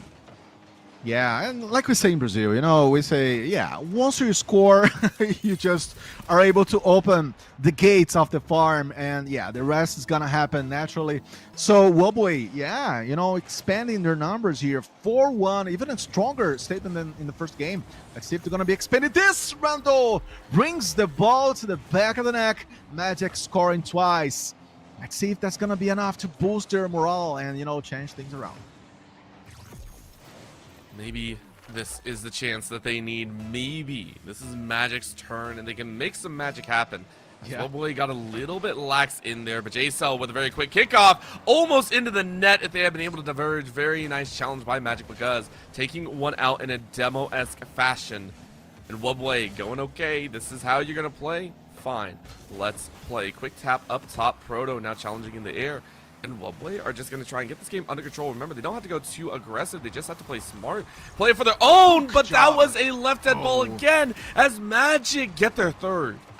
Wow, that was quite a response. After the bouncing of the ball, but he read so nicely, being able to put it to the end of the back box. Amazing job, Magic. Man, it is happening. If you take a look at the score, if you take a look at the trend, 1 minute and 20 seconds is more than enough for Magic to reverse this one, as Wobble are facing a sleepy moment, apparently, but no, Proto just denies what I said. That's the goal, and the ball comes to the end of the goal box again. What a touch, what a control, right? And was even like kind of a soft movement by the ball, but it was enough. This went from very comfortable and well-paced to an explosive brawl. between both of these teams. They have been all-out offensive after those early goals went down, and it feels the defense has been left off to the wayside. Take a look at this. Slow dig out by Proto, and yet Bubble is still able to kind of maintain. Rando is going to look at a shot on the goal, but it goes a little bit high. Challenge out by the rest of Wobway, and a slow roller yet again. As I mentioned, all-out aggression. They are throwing haymakers left and right, and we're finally seeing a slip away as Wobway. They just need to defend for 45 seconds. And then they can take home game number 2 and maybe look at a game 3 as well for Magic, though. You need a goal scored very quickly, and you can't allow more, as that's a very close one. Magic barely defending. Jason deserved that one, honestly. 2 touches in the ball. It was not enough yet. He was so close to the goal and to the objective. And I think Magic, you know, they contaminated Wobway with their own energy. So Wobway is looking a little scared, and they're thinking, man, you know, what is happening? The game is getting crazy. But obviously, the 2-goal cushion is going to be enough to bring them to a 2-0 lead in the series. This is going to be that nice little finish of Wobway. It was a bit challenging.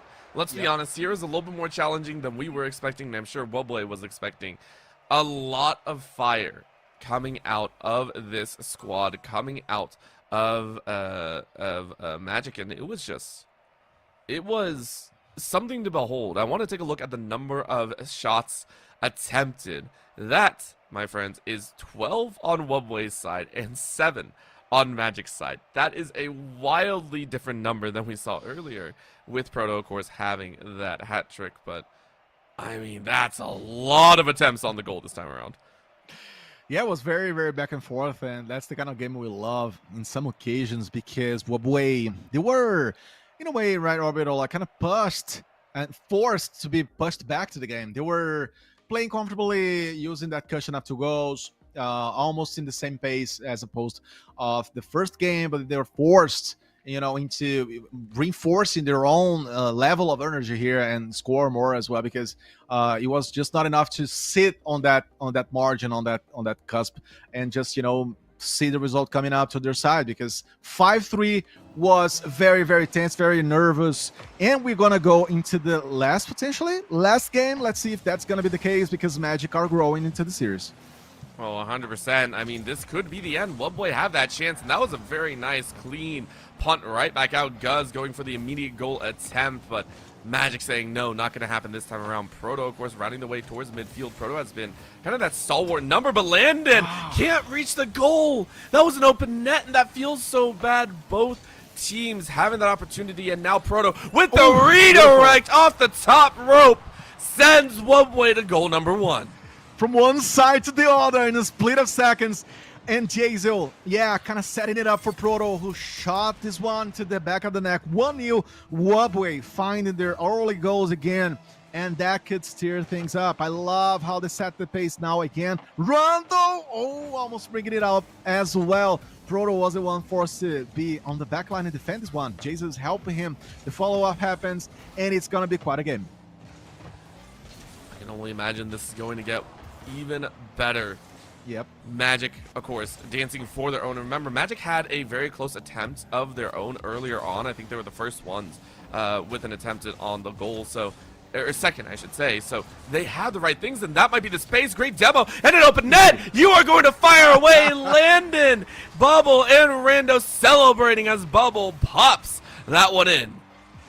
That was easy for him, yeah. And the last man alive. A nice touch. Proto was far from the spot. Jazel even further.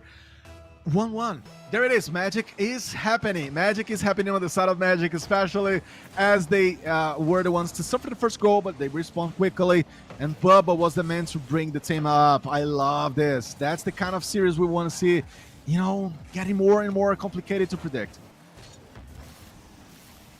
Let's see if they can pull it off here. Right now, Wobway, Magic both leaning into that fantastical realm of nobody knows, but Proto is able to grab the max. This might be the chance. Pass 1, pass 2, over Rando. Very, very nice defense from Landon, though. Proto ready with a second attempt here. No one's really out of position, though, for Magic, as all 3 are kind of stalwart inside of the goal line, so Wobway are going to have to relinquish back on away. Going to go ahead, let it bounce off the backboard. Rando now with the turn of their own, but Proto is denying. So right now, a very nice fencing action as we see offense defense traded. Exactly. And now it's the moment to not conceive, but Landon. Just make sure that he's finding the right spot and the right shot for Magic. And for the first time, Orbital, we're having Magic ahead on numbers on the scoreboard. That one came out of left field. It feels like Wubway were all set for their turn on the fight, and Magic just kind of stole away the magic, brought him down into reality.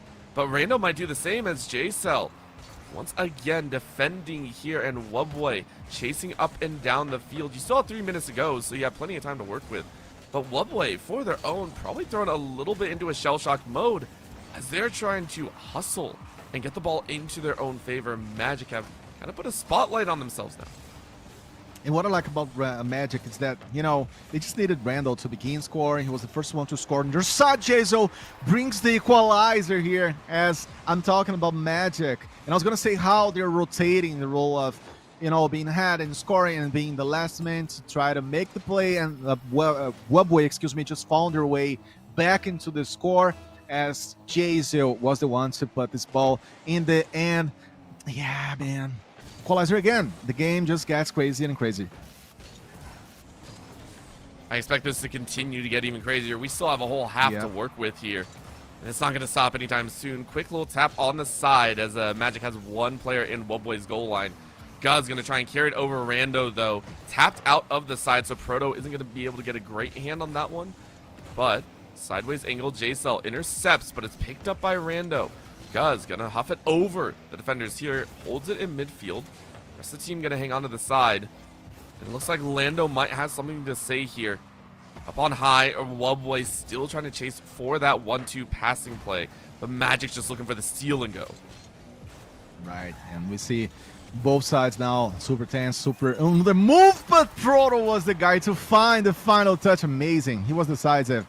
He cut the direction of the ball that came from Magic. Was the one able to be well positioned as he wants, right? That was a very nice hand, and that's what he wants to do for the team. Orbital, that's where he wants to find himself, usually coming from that back spot and, you know, being the guy able to make kind of a straightforward shot, usually from the center of the field. Usually that's the kind of play that Proto builds up, as we're seeing today. And we are ahead once more. Magic, let's see where is their fuel in this case versus Wubway. I mean, those Devons are doing some work. J-Cell with a very nice turn, realizing that shot was going to go very close to the goal. Quick little tap out, Rando chases.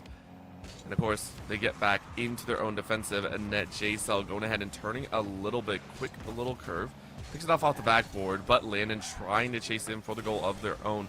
As we mentioned, Wubway have been very, very content with this kind of slower pace, but trying to set up their 1-2, some of their passes, some of those low ground off the backboard even. Magic, though, needs that steal, needs that opportunity to make some magic happen. Landon with a quick dribble, tries to go high, dumps it out of Guz. Great back end defense. J-Cell redirects that out of the goal line. Low ground play, Proto with a second save in just 10 seconds.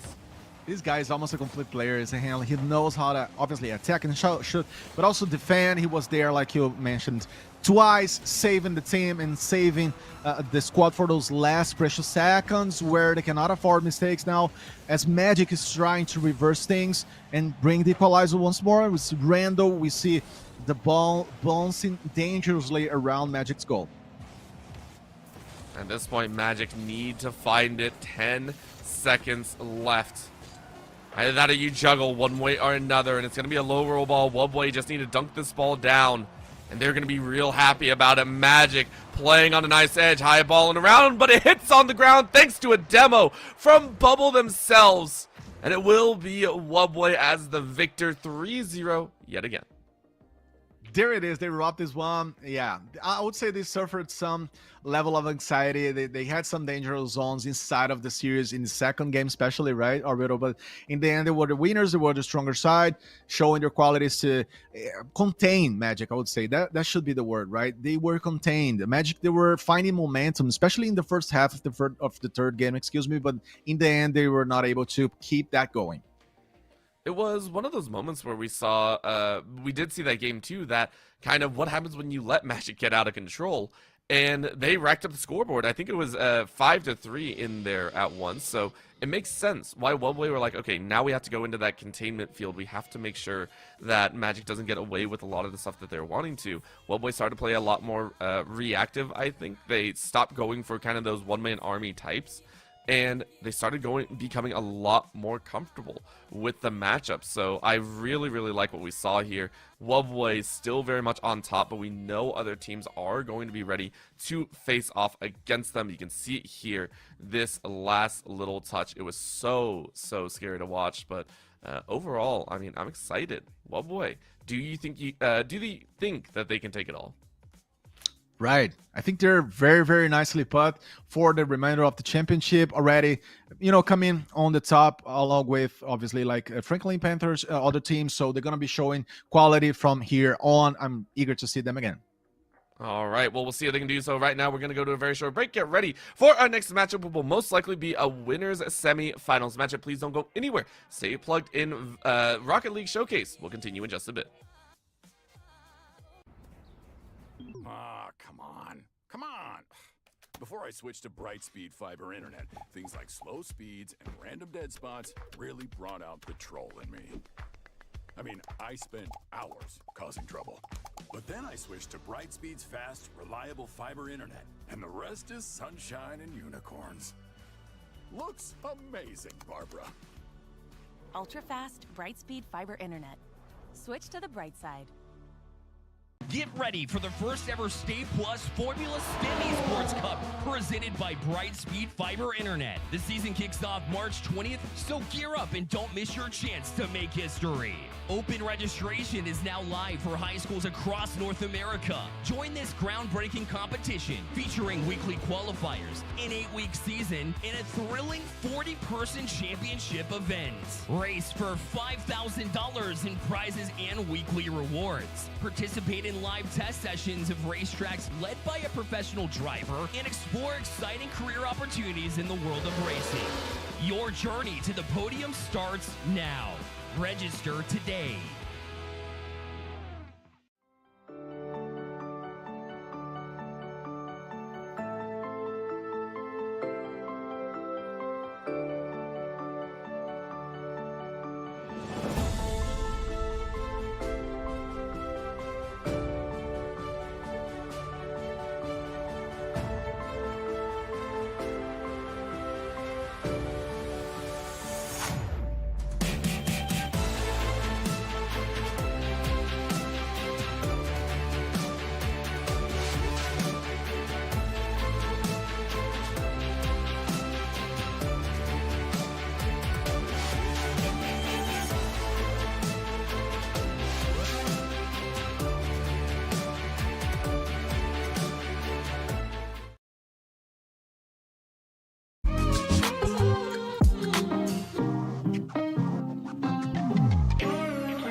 Once again, back here with some more Rocket League action, and now we are headed into the winners semifinals. This is where things get going. We got to be honest here, Lane. We're starting to get to that point where, as you mentioned, the competition is going to get fiercer and fiercer. And remember, this one is pretty much to reach that winners finals, that point where you can pretty much claim that you are one of the top dogs here on the evening. Of course, we are going to be starting off with PlayJuber versus Franklin Panthers. PlayJuber, of course, coming in as our second seed, and Franklin Panthers, who I believe we saw earlier, go ahead and maintain their spot as the 6th seed. Absolutely. PlayJuber, excuse me, are going to be coming to the screen for the first time versus a team that we have seen before. So Franklin Panthers definitely beating Downey earlier today in a very one-sided game. Now, I doubt very much this one is going to be as one-sided as the previous ones we have been seeing, because these two rosters are very strong. And PlayJuber themselves, we have to mention that they were the former WhatsApp guys, the champions of the last carry to college that we have showcase here, as we already have a first goal rolling up. Doesn't want to know about the pass from PlayJuber, and he just scores earlier. And that one just seemed like PlayJuber was just it caught a little bit unawares. I'm not sure where exactly that came from, but it just kind of rolled on in and just left them a little bit perturbed there. So Franklin Panthers, again, as the 6th seed, have gone ahead and looked very good so far. And I want to give credit where credit is due. Franklin Panthers have upset the 3rd seed as well. So now looking to go ahead and upset the 2nd seed. Right, and I mean, that was quite a statement. No long intros. Panthers sold me, actually, right? Lennox, cut to the chase. We're already winning this one. 1-1 Interesting. Yeah, PlayJuber having to now understand the pace of the game and try to, you know, get inside of the series and do their own work, because that was a massive one. We see Knob actually, and Juice also fighting for the ball. It's a collective effort, as we already have Sync, the massive striker from earlier on the side of Panthers, also trying to go for the ball, and it's gonna be always risky whenever he's close to the ball, because this man has been one of the MVPs, I would say, in the entire day. I think in the same vein, we're going ahead, and I also just realized PlayJuber is a combination of 3 players' names. That's why it's PlayJuber. So my brain is amazing. Completely... Makes sense. Yes, I know. Like I just realized that one as I go ahead and also say, hey, let me go ahead and show you why our names are a team name as well. It is going to be a quick tap in by Plexi, the beginning part of the team. Right, amazing. I have just learned that. I love these combinations. Plexi, Juice, Stan, and Tiber. That's, again, why you have PlayJuber scoring the equalizer, so finding their own way versus the Panthers. Quite a game, quite a beginning, and that's what we love. How much of a tied-up game is going to be. And we see Sync trying to shoot for this one. We have them defending, actually, as Tiber is going to fight for the ball in an upper portion of the field. We have Juice as well, and it's going to be a juicy game and very, very equal one, apparently. I think for their own, we are going to get that mix, as Juice is just waiting, as you mentioned, a chance in. But PlayJuber, so far, they have done a stalwart job on the defense, but they want to get a goal or more. Again, they are the 2nd seed here, very highly ranked individuals, and until that point, it might be a chance. There it is, streak along the ground. Plexi sends one high. Yeah, good job. There was a high ball, like you mentioned, and coming in hot against Sync, was trying to defend this one. Not possible for him. So just like that, we have Plexi scoring twice. It's already a very, very good statement. As we know, Tiber, I'm going to say Tiber, it was the other player to score. So we have been seeing these efforts and they are doing so nicely now versus Panthers, reversing and getting to the game. Franklin Panthers, we saw them earlier be very, very dominant and took a very narrow series of what All-Stars won earlier in the winners quarterfinals. So, I mean, they're no strangers to going up against tough opponents. Right. For right now, Franklin, they are kind of pushed onto their own side. Take a look at this. Plagiarism have their net wide open, and yet they're comfortable in the stance. Juice sets it up in the middle. Teammate comes in, and I wonder if that was a little bit of miscommunication. That could have been a goal on the board. Ball rolls by, though, as it's not going to go in. Plagiarism get another turn, but Franklin Panthers say, we're not done yet. A little bit of a slow roll. Light bump, but not going to work. Out of boost. Tiber tried to dance it up and above. Unfortunately, Franklin Panthers' third turn at a goal denied by Juke. Yeah, and Sink was the one to be there to defend this one. Coop as well, trying to join the efforts. The game goes to the middle portion, and Plagiarism, yeah, maintaining the efforts, maintaining the goal, but Joyce comes and expands for them. That was a very, very good follow-up. 3-1, as I was trying to cool down their pace, but they came, and they just did it again.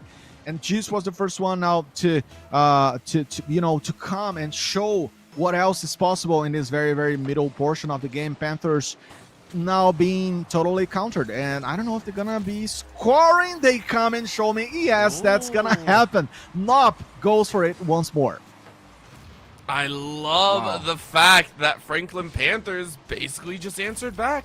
They said, hey, you're going to score on us. We're going to score back. And they are in contention now for one of the fastest goals that we've seen here on the mainstream thus far. So even though Plagiarism were able to get a goal of their own, put themselves up at 3, Franklin Panthers able to answer back and are now looking a little bit sharper, maybe looking to tie it up as they try and set up a 1-2 play. Unfortunately, Nop is not there to finish it off with a third tap, so it will go to the wayside, but almost a minute left here in this game. Could be the main calling guard as Plagiarism tries to dance it low. Almost an open net, and you do! Wow. Plagiarism gets their 4th of the game. That was a very good one by Plexi once more. You know, seeing how the movement of the ball is going to go, and yeah, being the last one to touch on it. Good response, right? As Panthers, they were having an up twice as the man that scored in this occasion. He was the guy to bring the team forward. And I don't know, Orbital, if I like that much this setup that Panthers have here as Plagiarism score once more. Because before, when Panthers they were playing versus Downey, right, they had Sink being the guy to strike more, and the other buddies were like defending a little bit more in this matter. But here we see a different layout of things, and that's not helping Panthers as much when it comes to goals.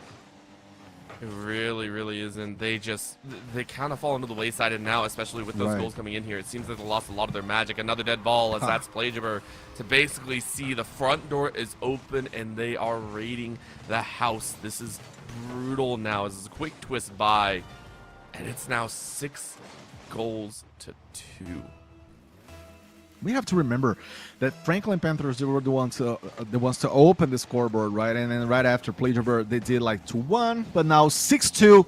It's brutal. I think that's the best word to define the game. Last minute rolling here, and Plagiarism obviously are going to be killing the clock as Panthers are talking to understand what is happening. This is a disaster for them in the beginning of the series.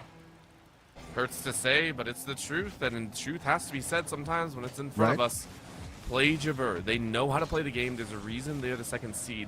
And Franklin Panthers, we've seen them fight very, very hard. They know how to score goals. They know how to get in front of that ball. As we see it right there, it's kind of a consolation prize at the end of the day. But, I mean, I don't think Plagiarism are really going to allow that one to play any further. So, once again, Plagiarism, they're comfortable. 15 seconds left.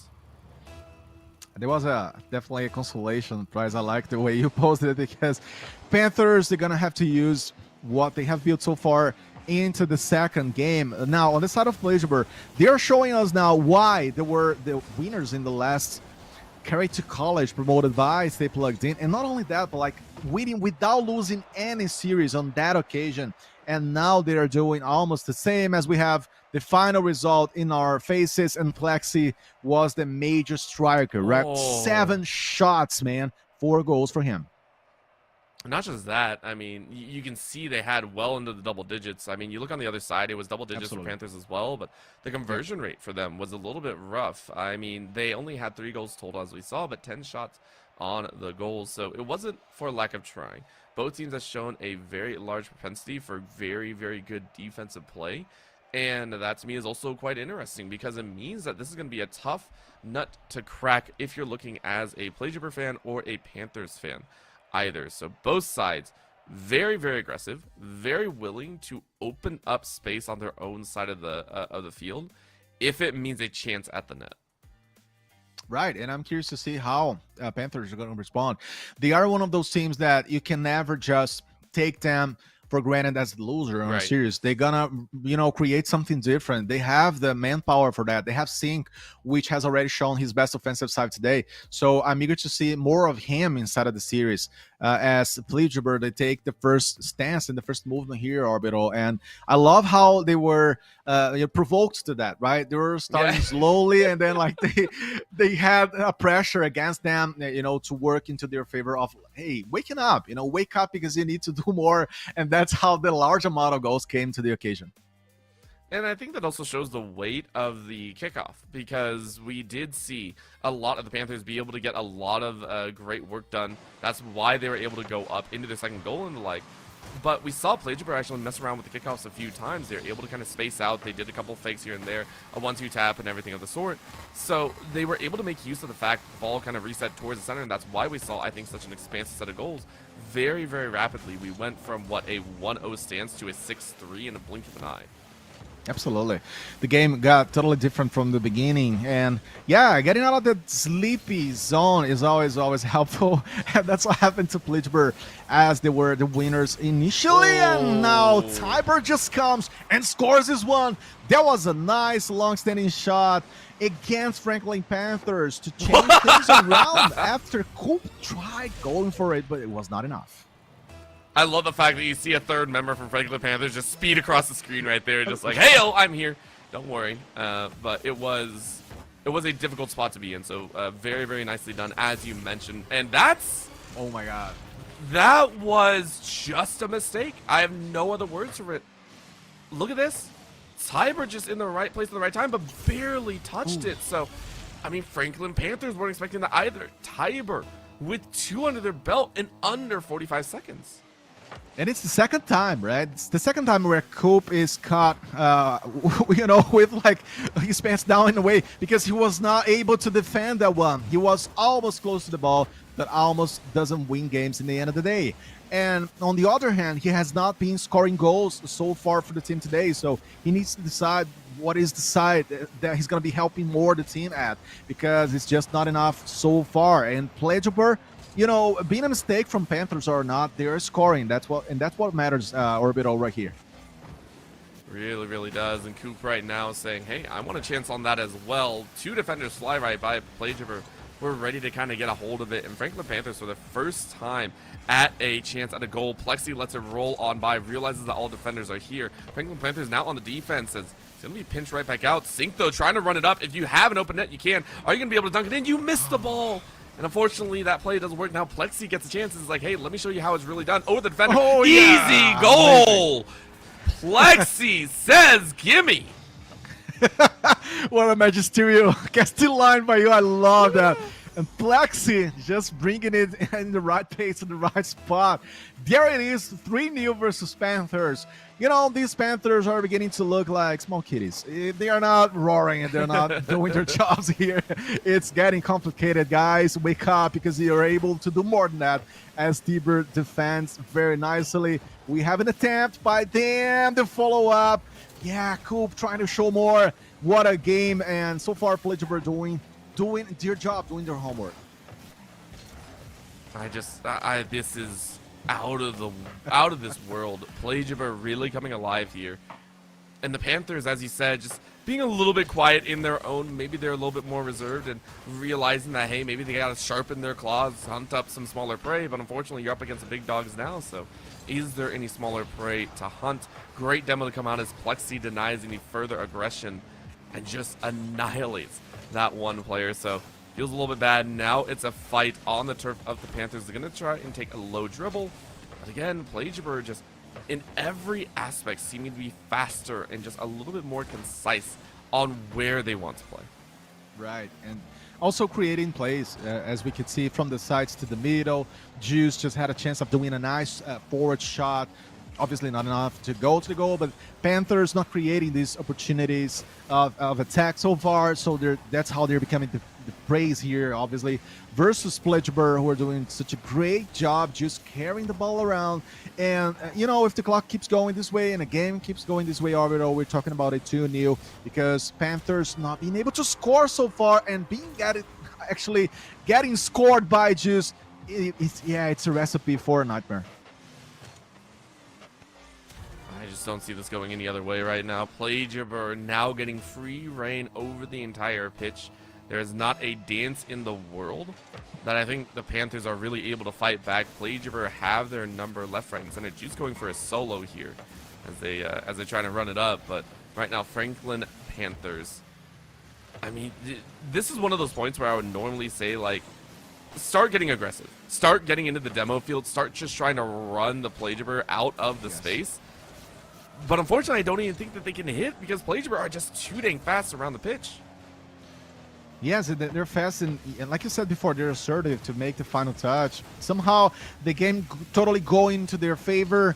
Tiber fighting for the ball now. Plexi is close to him. 1 minute on the clock. It's going to get even more complicated for Panthers, not finding themselves a chance to reverse the game. As we see the battle happening again, the wall happening to obviously help Juice in this movement. He's trying to go for it. 1 minute. Yeah, it's pretty much decided, apparently. Panthers losing their energy, comparing here them to the first game. They're not being and behaving as the same kind of roster, so it's tough and not getting creative and not changing things around.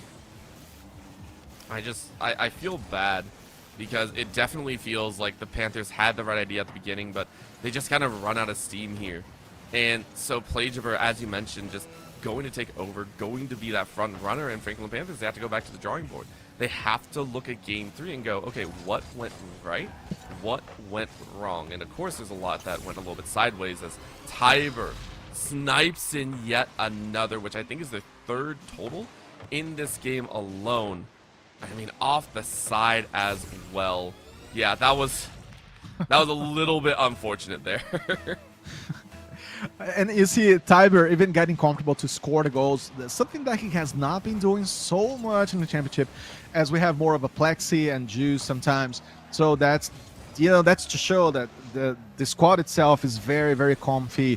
Working versus Franklin Panthers, we're going to have to shuffle things massively around for the next game, as the series is looking one-sided once more. This is something we were not expecting to see, right? Orbital, such a already decided game for one of the sides. Tiber coming up and showing his tactician qualities. He was the guy to put the centered balls on, and we have the final numbers once more. Not so massive on the side of Panthers this time, kind of an economical show up when it comes to the numbers, but Plagiaber doing their job and going for a massive win. Yep, this is just, they are going to look to just be that dominating force. And I want to show off because Coop did what Coop tried. 3 saves in there is an amazing number to have. Very, very nicely done. But you were stifled in most other areas. So Plagiaber was just willing to kind of fight it from start to finish. And I don't see them stopping. You said Tiber hasn't really been showing up too much. Tiber with 3 goals? Are you kidding me? Already showing that, hey, listen, there's a reason our names are here in portions of our name are in the team name as well. This is a squad that quite obviously has played together for a long time, very willing to play together as well, to highlight one player every so often. And just this game was Tiber's to take away. Right, and this was precisely the game of some of the players who were shy before stepping up. So it's the case of Coop, it's the case of, obviously, of Tiber. So they were showing their qualities now. They were, doing more and shuffle things into their favor. Obviously, Plagiaber, they were the ones to make this one happen. And with new heroes, we're gonna have maybe the same story. And the story is Plagiaber trying to take over Panthers once more. Yep, you got to go ahead and see what you can do there. Let's see if the Panthers are able to fight back. Are their claws honed? Are they ready for this battle? Personally, I'm not too sure, but they can always prove me wrong. And right now, Blazerbird going ahead and just kind of getting comfortable here. I love this little rock here. You go ahead and set it up very nice and slow. A little bit of pinch out to the side. Tiber set it up actually in front of goal as well, but Plexi without any boost wasn't able to follow through. So you can see the play making being set up here. Panthers, they're just going to try and swipe a goal away on their own, out of boost on their end as well, though. Right, and they were attacked by 2 players on the side of plays. We're having the chance to reverse the ball direction. Teams are making that kind of false spot. There it is, the goal comes for Sync. The first goal on their side, that's so crucial, so important, coming from the air, using the crossbar and touching it down to the back of the neck. Yes, 1-0 for Panthers, and that's the different landscape that they needed, scoring first. It took a while. It took a very, very long time for them to be able to pull that off, but it was very, very necessary. And now they are very, very happy about this turn of events, I think, at least. So you go ahead and make what you can. Panthers, though, you need more than just one. You know Plagiaber are going to come out with a little bit of fire under their belts. They're going to say, hey, we don't want to allow you to sit on that goal for too long. So Panthers, they need to look for that extra, and it looks like they might have found it. Right. Let's see how Plagiaber are going to respond to this one. As you posed well, they got different resources. They got a little early striker, on Plexi. They got a late striker on Tiber. So they got the resources. They got the chances if Panthers do not keep working. So, yes, they absolutely need discussion. They need to go for 2-3 goals versus Plagiaber to reopen the series. And it will be very interesting to see that because it has not happened while we cast, right? The games displayed so far have not been composed by massive reverses, as we see Plagiaber equalizing this one. Yeah, for the sake of the series, 1-1. I love the little stop and go. You saw that ball kind of drop into the center, and you're like, okay, I'm good. I don't want to get too crazy. So very, very neatly done. And again, Plagiaber, as we mentioned, their combination plays are so dang good. And, oh, that was almost a chase. I was watching Juice kind of roll by that one, but Plagiaber, they have great setup plays, and the Panthers have yet to kind of break that so far. So for Plagiaber, getting 1 score back with 3 minutes left gives you a lot of time to work with here. You're going to go ahead and carry this one. Look again, Plagiaber trying to get a nice little bounce, but a nice backwards reverse. Panthers looking for another angle. Tiber making sure that gets out of their goal area. Right, because it was looking kind of dead, but it's a dangerous that kind of ball, just pinging through. And yeah, you need to reverse that as soon as possible. That's what they did. Now, the equalizer changed things because the game gets more tense. It could be the final game, the final match versus from Plagiaber versus Panthers. Let's see how that's gonna roll as we have Knob fighting for it. Plexi changing the way of the ball. We have Sync close to it. This is the defensive field, though. He wants to be forward. He wants to attack more. He's the top scorer on that team for sure, considering the event today. So, yeah, I'm waiting to see more from Sync, not only in a certain portion of the game, but all over it. Let's see what they can do right now. It's a little bit of a slow roll. Juice goes up high. Tried to solo this one out. And time is burning down here. Tiber waiting on the edge, playing that kind of a wingman on the edge.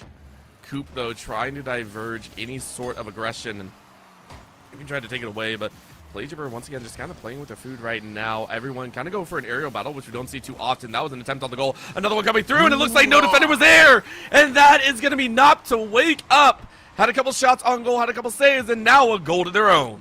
So nicely timed by him, right? Coming from the corner or from the side to the corner, that was an amazing final touch. Putting Panthers ahead in a very, very complicated moment of the game where both teams were measuring forces. There was not a clear sign of anyone winning this one, and Plagiaber just responds fast enough with a brilliant touch by Juice. Again, he goes and he makes it happen. I mean, Tiber even calling out between 2 defenders like, hey, I got the ball, get your butt over here. That was amazing. Plagiaber yet again, and now we get to see this kickoff. Plagiaber have done this before. Off kickoff, they've been able to rip away a goal, but Coop was able to read it off on that left side. Plexi rolling it out in front. We are tied at 2-2. Might as well be 0-0.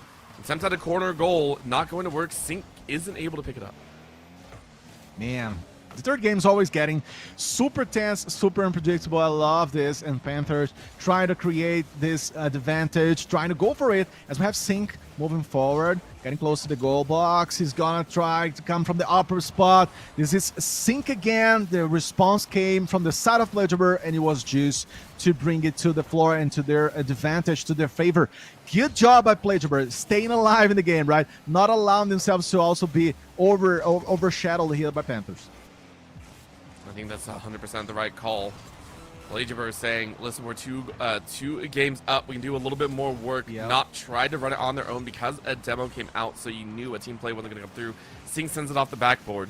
We're reaching that 20-second moment. Plexi, though, has a chance one-on-one with some of the defenders, but they leave it go to the wayside. Not picks it up.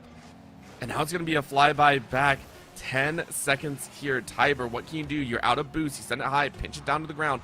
Plexi is there to try and pick it up with the rest of the team, but Nop instead gathers it for their own. Are they going to be able to carry it back? Quick touch, Coop! Able to strike it in with 0 seconds left! Franklin Panthers fight back in game 3!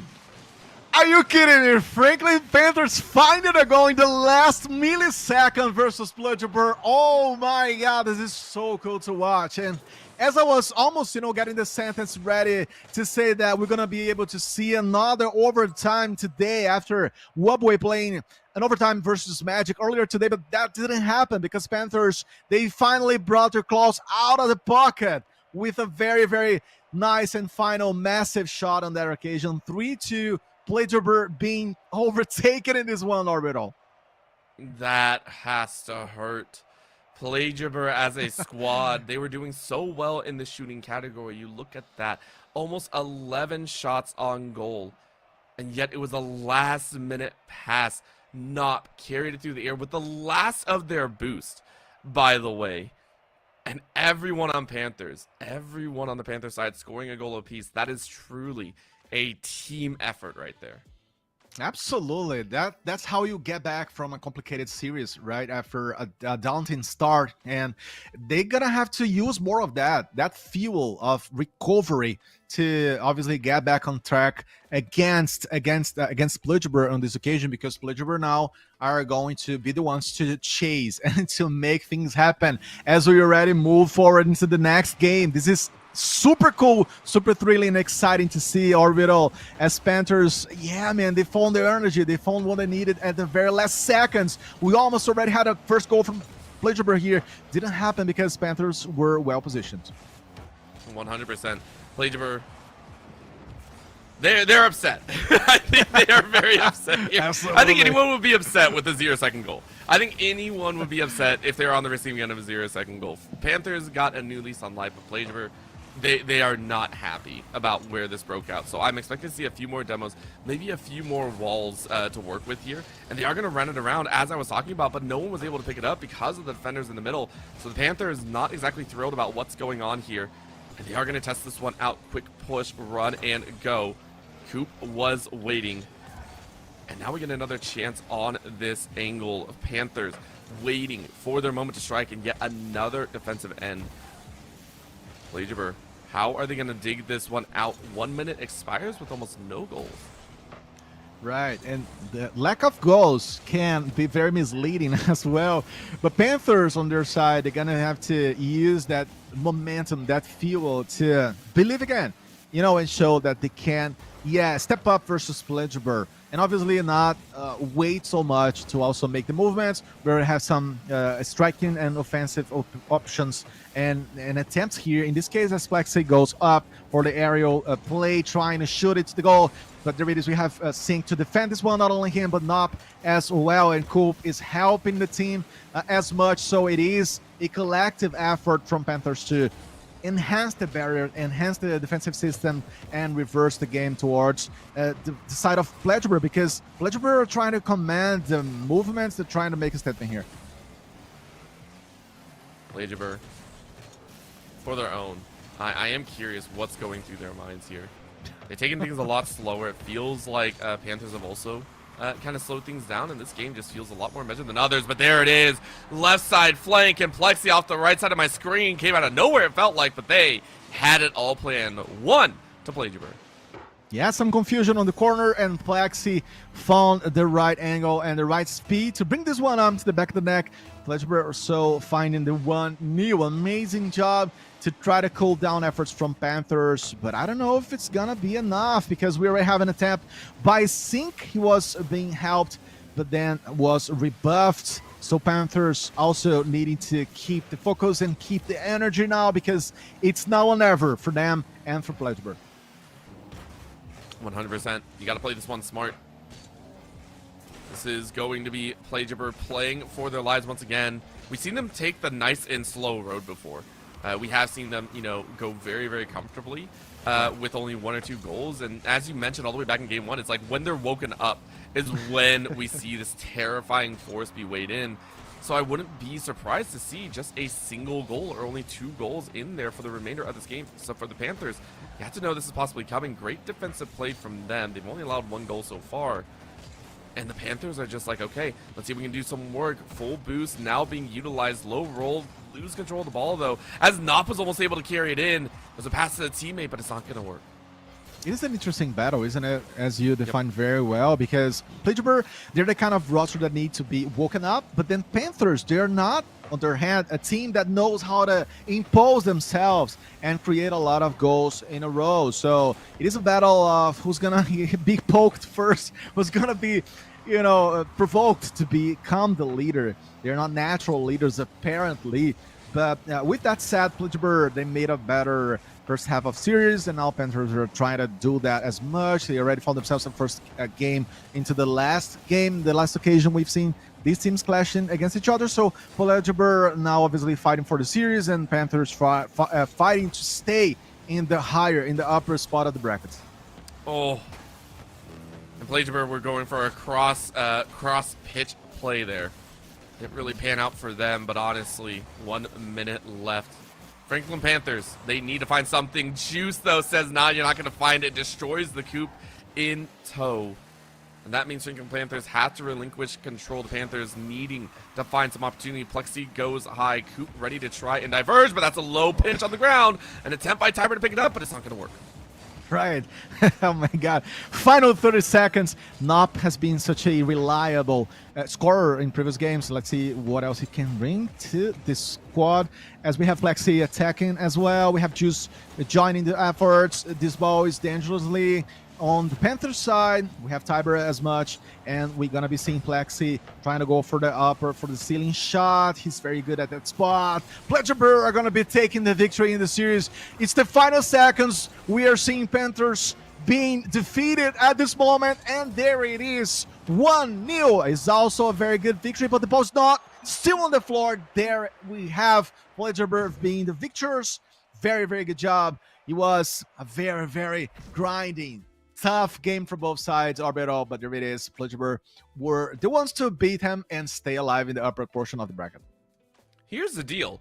Plagiaber might have gotten the victory, but Franklin Panthers stole the spotlight. I don't care what anyone says.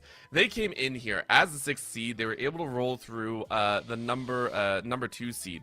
Nope, number 3 seed. I do apologize. They were able to take down All Stars 1, which unfortunately we did not watch personally, but they came in here and with a game 3 0-second goal, I think that takes away, unfortunately, too much of the spotlight for me because we saw what they can do. And yes, outclassed in most other areas, but they never stopped fighting till the very end. So for Plagiaber, they have to say, hey, we had the right idea, we won the series, but man, we cannot let up for a second. Absolutely, I agree with you. Because frankly, Panthers, they have showed in many occasions that they can still polish themselves, they can still make a better job at taking the game on their hands at first and being the first one to make the movements and to set the pace. They were not able to do that obviously in the beginning of the series, but they could do that after. Plagiaber, though, they had already built that cushion, right? So when you are the first one to make things happen, you're able also to rely on the management pace of things and just drop the series. That's what they did. In the end of the day, Plagiaber, they were more consistent overall considering the series. But I agree with you. I think Panthers, they showed that you can still steal the spotlight and you can still make things happen in the end. Of course, and now we also get to see another type of upset occur. First was the fact that Panthers made it in, which I don't want to call a full upset, but we have another upset in there, which is Wubway, who we watched earlier, lose out to Dreamland, who are the 4th seed here, who we saw play earlier on as well against Rand. They were looking very, very comfortable, but we were still saying, hey, things are looking messy. So honestly, Lane, I'm excited to see where our winners finals go. We're going to go to a short break and get ready for the winners finals matchup between Dreamland and Plagiarism. Don't go anywhere.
It is time to see who is going to take one more step closer to that crown. We are in the winners finals here, with the winner moving on into the grand finals berth, and they'll have to wait for a little bit of time with the crown just in sight to try and take the Stay Plugged In showcase for Rocket League. And Lane, I couldn't be more excited. We have a very fun one headed up here. Plagiaber taking down Franklin Panthers in the earlier matchup, and yet Dreamland doing the same against Wubway. Both in 3-1s, meaning we never reached that game 5 situation. You're right. We never got there. Maybe we can get there now. We never know. But the fact is, both of these teams coming from very, very tough, very exhausting victories versus Wubway and also Franklin Panthers. So Plagiaber needing to do a lot in the end, to keep their forces up. And Dreamland obviously doing the same versus Wubway. So Dreamland versus Plagiaber. It's going to be quite a game. It's going to be a very high-level clash here between the top 2 on the seeds when it comes to Plagiaber and top 4 on the case of Dreamland. We already have the game rolling, so it's going to be nice to see who's going to strike first. He's already there. Mercy was the guy to bring the ball to the back of the net. That was quite a play. After the initial touch over here, Orbital, he already makes it happen. Almost immediately. Oh my. That was 4 seconds. It took 4 seconds. We mentioned earlier there are some fast goals. That was the fastest yet. I think it was. Oh, the response came as well. Tiger. A tiger for Plagiaber. Yeah, the equalizer is there. That was a massive, massive play. Yeah, what a nice fly. And the response comes out. So it's a matter of focus, right? Maybe the two teams were thinking about dinner and it just came into actions too soon. But they have to wake up because the game is rolling. This is out of this world. Both teams taking some of the fastest action that we've seen so far, and yet leaving us with nothing because we're sitting at a 0-0, and it doesn't really matter at this point, right? So you're sitting there going, man, all that action, all that pacing is just out of this world. And yet we expect the same level of pacing to continue. Yet again, Dreamland, with the opener saying, okay, you responded right back. There is no flow in our favor then, meaning we need to take it right back. Fee trying to go for a middle of the field fight. Not going to find it. So instead, Plexi is going to be in their own. And keep in mind, I believe for Dreamland's side, they had Fright in earlier. So the fact that Feed is joining in this time around is going to be a little bit different. Right. It could be different because I don't think he was playing all the games. So let's see how it's going to fit in as we have the ball being tossed away from both sides. And it is amazing to see that the series start this way, right? We could very well have the longest series and also the biggest, I would say, series when it comes to the goals as well. It will be amazing to see a massive amount of goals scored over here because these teams have the quality. Let's see how they're gonna keep rolling into this game. It is the upper brackets final, and we have Juice scoring once more. The guy comes and decides. Good job at Plagiaber to respond and keep the flame rolling, keep the flame alive here. Orbital, there was a very, very good play by him coming from the back and deciding this one once more. I think Plagiaber had also set that one up in advance. You saw both Tiber as well as Juice try and set that one up for the team, but now it's Feed with an almost open net, but two defenders denying any further aggression. Feed annihilating Plexi here with a demo, now trying to space in. Dead ball in the center, though. Big dig out from the goal line as Feed is able to keep that one safe. That could have been disaster, but honestly, disaster averted, and now we get a challenge in. Tiber isn't able to reach that ball in time as Boost ran out, or that would have been another goal on the board, but Plagiaber, this pacing between Dreamland and Plagiaber is getting out of this world. It is great to see, isn't it? Yeah, a lot of potential final touches, a lot of potential goals coming out. Let's see how Mercy is going to respond. Now Plagiaber defending Demo, and we have a lot to see yet, right? Dreamland definitely not feeling the pressure, not saying, hey, it's done. No, it's quite the opposite. It is, we are opening the boxes here. It's the beginning of a massive clash. Plagiaber versus Dreamland. Surely, the first team is gonna come out of the series moving into the definite finals later on. So I'm eager to see. I'm curious. I'm excited. Let's see what they can do now. A little bit slower pace now. Dreamland still taking their time. You can see how spread out they are on the field. Just this wide net to play for. What? Plagiarism had 2 in the goal, and yet they couldn't defend. Oh my God. Yeah, there was. It was. I mean, come on. It was from a distance. You had all the chance in the world. Like I said, you got the manpower to defend. What is happening? Where is the focus, right? And just like that, we have the equalizer. Dreamland, enjoying what we have seen before when it comes to Plagiarism versus Franklin Panthers. These guys from Plagiarism, sometimes they lose a little bit of that follow-up effort, the attention, I don't know. But the game is crazy as well, and Plexi expands the score for them as a quick response to Dreamland scoring earlier. So 3-2, Plexi touching it lastly. Good job. Well, good positioning, good final touch on it. Can we stop this pacing? Can we stop getting this over aggressive? Like, come on, guys, we can make this much cleaner, right? Like, no, actually, don't do that. I want to see the absolute fight. I want to see the battle between. As right now, this is an unfortunate spot to be in. Dreamland let a dead ball go by, and because of that, Juice takes advantage. Dreamland allow Plagiarism to get a free goal, pretty much. Yeah, Plagiarism said, no, Orbital, we're not going to have a podcast on the casting side of things. We're going to keep you guys working at your best. And just like that, they find a sequence here. 2 goals in a row. That's quite a response from Dreamland. They were forced this way. Again, Plagiarism is a very, very good team, especially when they're put against the wall. And that's how they get to really work and push themselves hard. 100% agree. We've seen them before be in situations where it's just like, dang, it's come so close. It's always a terrifying moment to be in, but they don't really care. Plagiarism just say, okay, we're going to be able to fight back. We know how to play. This is a squad that's been together for quite some time. Dreamland, they themselves are sitting here going, dang, what went wrong? What did we do that allowed Plagiarism to get so free? And honestly, it was that attempt at cupping the ball, and it just didn't work. Now it's quick streak in as Feed is able to deny yet another follow through, but Juice is able to intercept in the midfield. And we're reaching now the last 45 seconds. That's an open shot. Feed, man, that we saw that on our screen for about 10 seconds, and I swear it didn't feel like it was gonna go.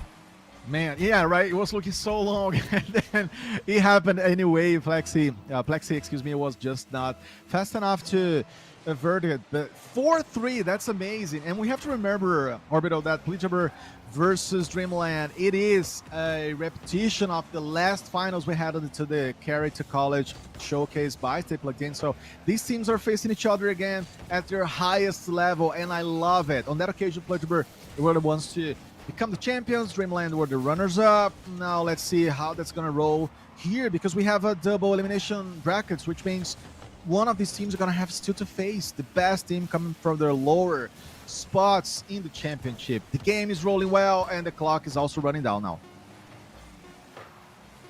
Dreamland, they're going to try and do their best to tie things up, but Plagiarism feels a little bit too comfortable. Was that an own goal? Oh my God, no way. What? That was an own goal. Oh, man. Oh, no. Oh. We had to watch that one back to see. It was an attempt to clear out, but I think it was a cross-up between both defenders. They thought one or the other was going to get it, and it just went sideways. So Plagiarism, whether by accident or on purpose, say, let's go to OT. Right, I think Avoid was the last one to touch, because the goal was credited to him, actually. But Juice, right before, he was, almost touching. It was a very complicated play on that occasion. 4-4. Oh my God, this is just the first game, man. Look at what is happening here. 8 goals between the two, and it's just not stopping at all. This is going to be damaging here. Tiber trying to roll in, saying we got to make up for a past mistake. And honestly, if Plagiarism loses this one, I feel like they're going to be kind of kicking themselves in the back of the head. Plagiarism, that was destructive work against yourselves. And Dreamland, they have an opportunity. They have been gifted this opportunity. Let's be honest. That was supposed to be over. Right. And so they want this victory. Plagiarism slow rolling this one out. Dreamland just defending on their own right now. That was so over, right? It was so much over. But Plagiarism again, suffering at the very final seconds. No, I can't believe.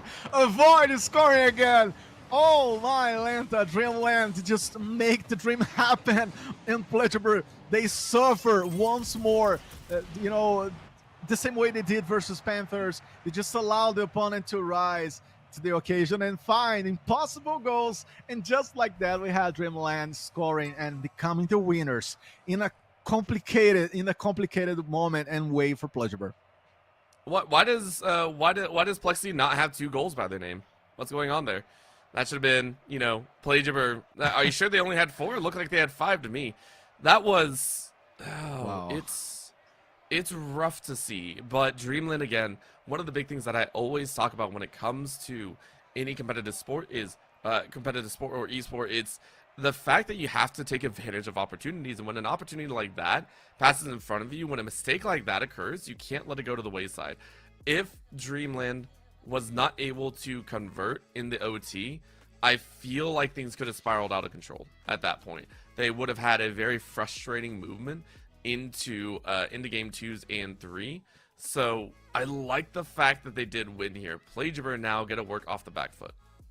Absolutely. Now Pledgeber gonna have to do the impossible as well, and especially increase their level of work and attention in the late stages of the game, because that's precisely where they're failing more, as we see some opponents taking the chance to punish them on this aspect, specifically Orbital. We move into the second game in Dreamland, making it possible. Pledgeber, just running out of fuel apparently, or their stam's not standing as much as they wanted it to do, because Dreamland also are creating opportunities, and that's how much they're leading the pack so far. I will say another part of this one is a quick flip as Juice takes control. All right, Pledgeber are pissed. Pledgeber are very, very pissed. Let's see if this anger can continue as they rip one for themselves.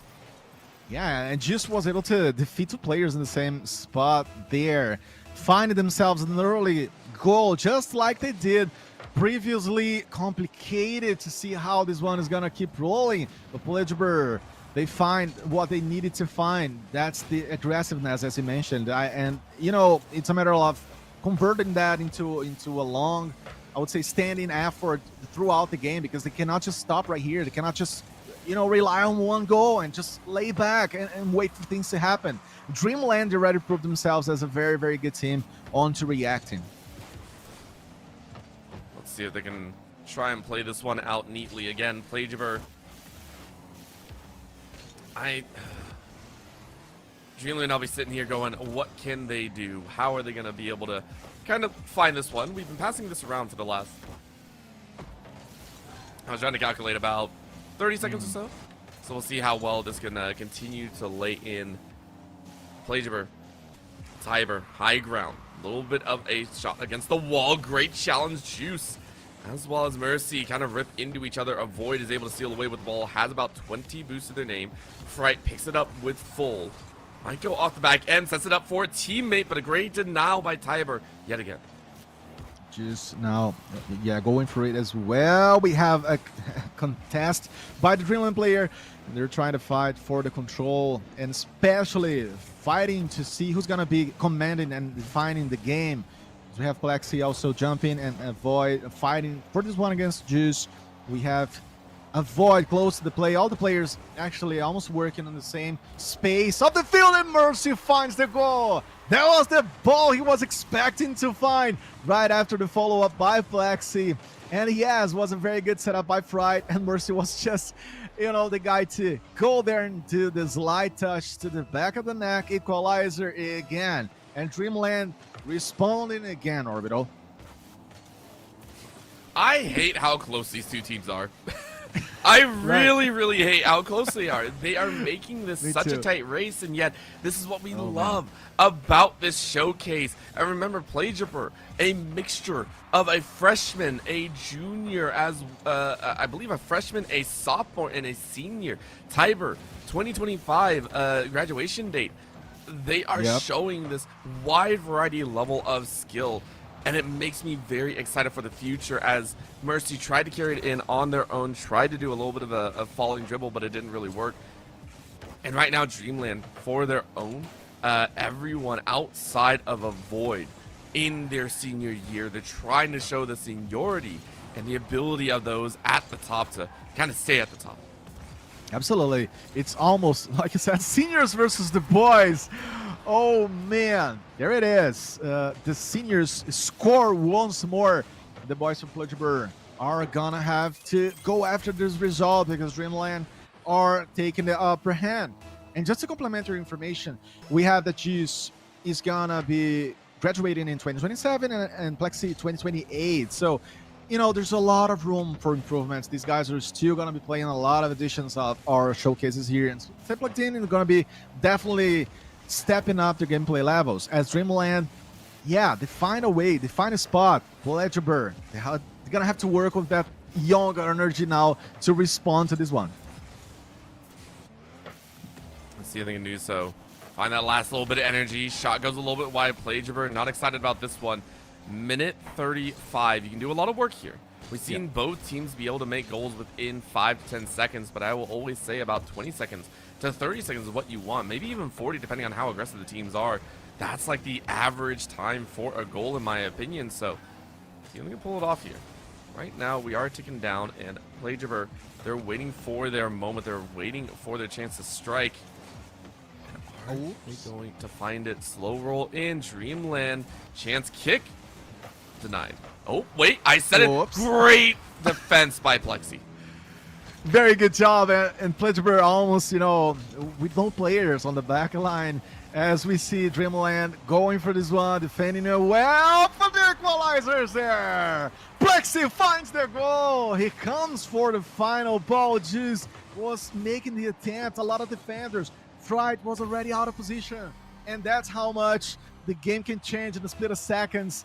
You were absolutely right, Orbital. And we have seen, actually, Dreamland, right, making that happen previously. Oh, man, that's good to see. It's not stopping here. Things are not slowing down at all. And I fully get it. It's only going to continue to get crazier and crazier. And that makes me very, very excited. Pledgeburg trying to turn things around once more. We might go into another OT here. That would be insane. 2 OTs, 2 tie-ups, and Dreamland possibly taken away. Or are Pledgeburg going to get the revenge? Slow ball roll. No one there to collect. Hyper wasn't there in time. So the ball rolls down with 10 seconds left. Quick flip. Juice collects. Avoid is there to avoid any follow-through. Plexi tries to take a shot on goal, though. Great defense yet again. Tiber trying to make it messy, and they are. But finally, the ball is almost dumped down to the ground. Avoid is going to run interference, and we are going to go to OT. Overtime, which is more than fair, which is more than, corresponding to the efforts from both sides, and Dreamland, in this case, being the ones to suffer the last goal. And they were hoping to bring the victory to their side, but Pledgeburg, they just came again on to the track, onto the working path against their opponents. It was great to see how this game came to this overtime. And two powerhouses, right? The Pledgeburg and Dreamland, they know what they're doing, and the margin for errors now is very, very tiny, especially for Dreamland.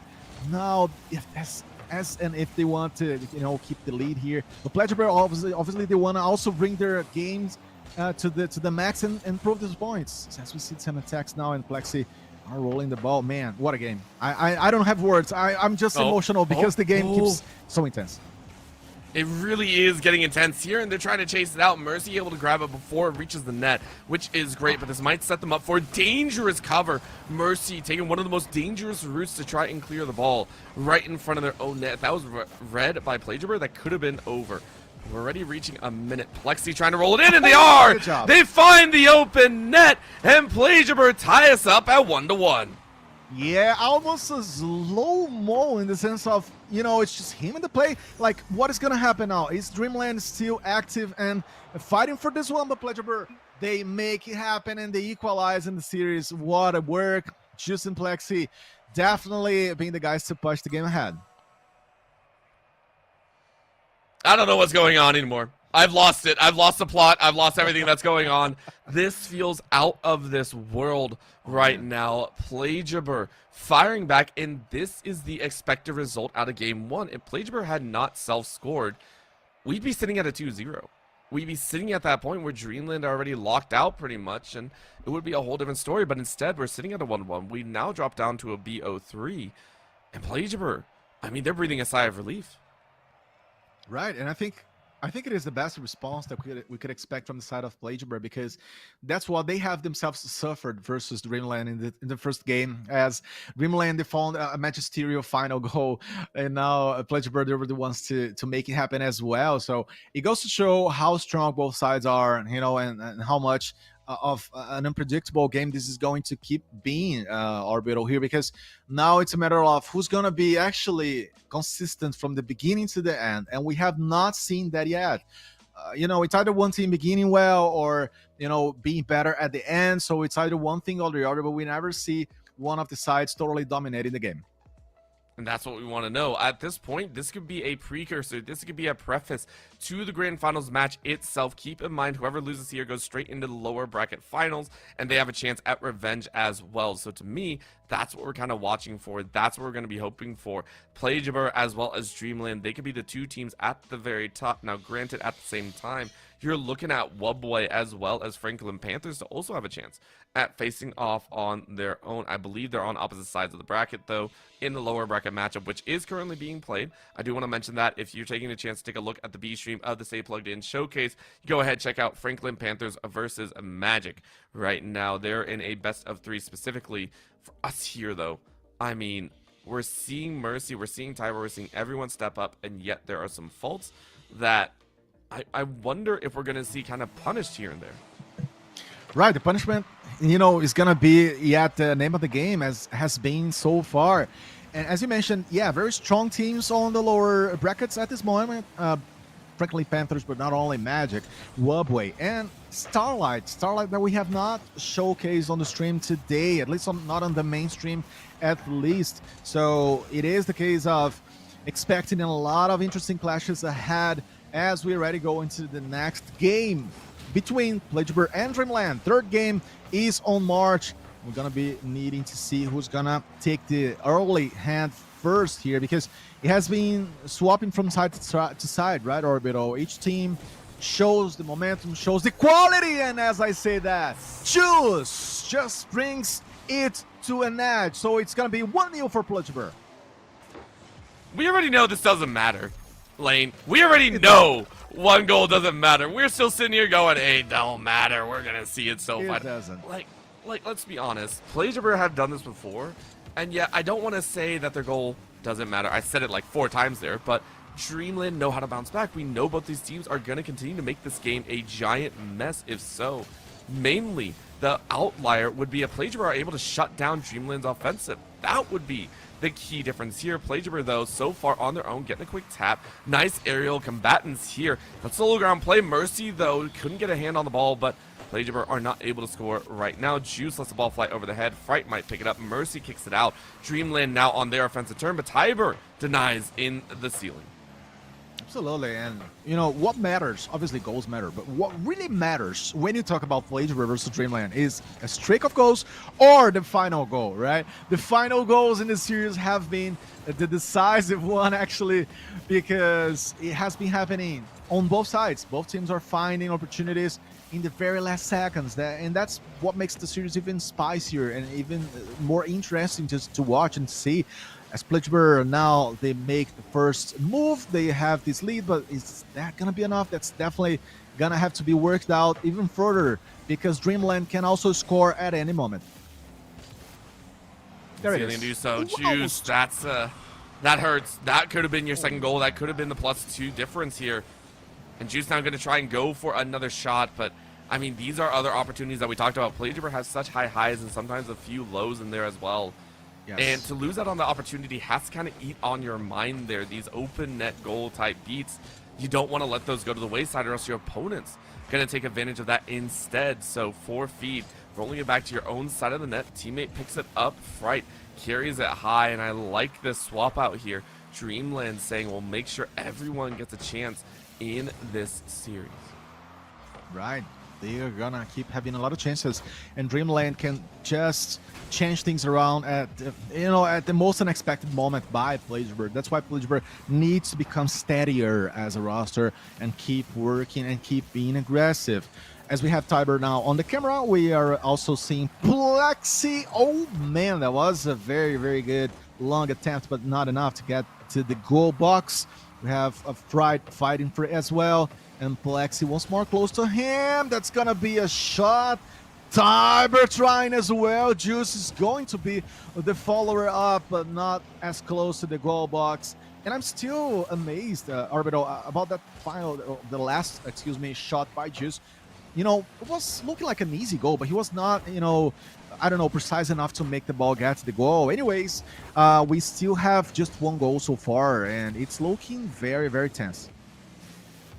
I don't think it's going to stop being tense here. I mean, both teams are actively playing for this, and I don't want to call it lane. I have a feeling this might go to an OT as well.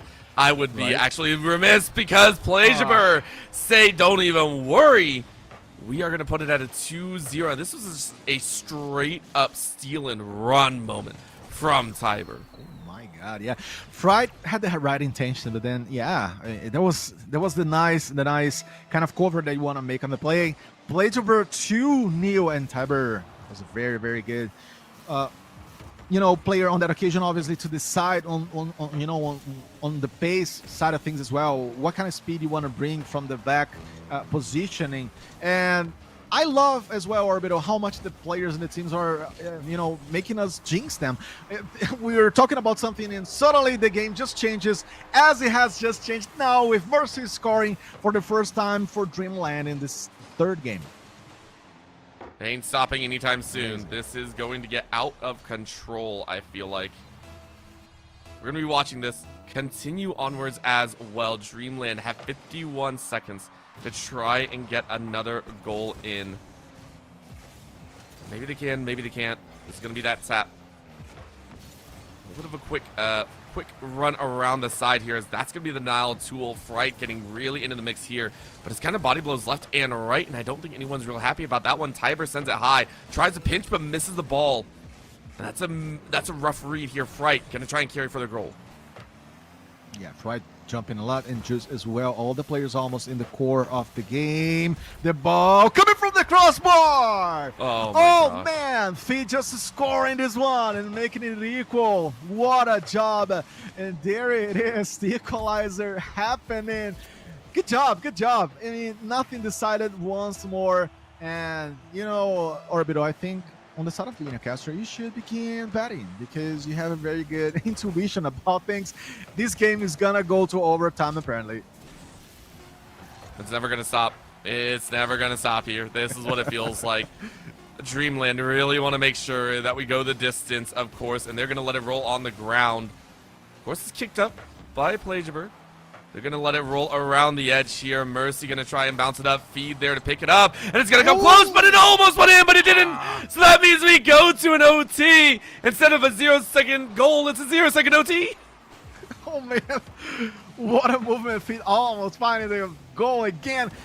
Jesus. Yeah, if you have heart issues, just don't watch the game anymore or call the ambulance to be right on your side, because this is gonna get even tougher to watch. 2-2, and we are in overtime once again. What a game. Lovely. Beautiful. It'll never stop, and I love it so much. We'll just continue watching these moments pile up further and further. Absolutely. And I'm excited to see what more will occur, because Tiber and the rest of the squad, Plagebird, don't want to let this one go to the wayside. Dreamland fighting every single second. They have never had a goal lead, but Plagebird say, we're going to win this OT yet again. Keep in mind, this is the third OT, but Plagebird now up 2-1 in series score.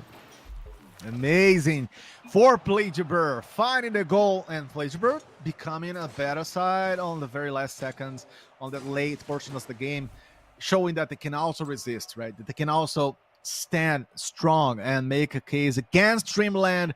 Once more, they are the winners, and 2-1 on maps makes it a very much and even more interesting series. I just want to point out and update that Franklin Panthers just defeated Magic on the lower brackets of our championship with a 2-0 result. So things down there are also getting spicy. Let's see how these games are going to roll. But here, Pledgeber winning once more. And Orbital, does it mean that we're going to have a reverse again? Does it mean that, Pledgeber, they found themselves, or Dreamland are going to be allowing us to go to the last map and game?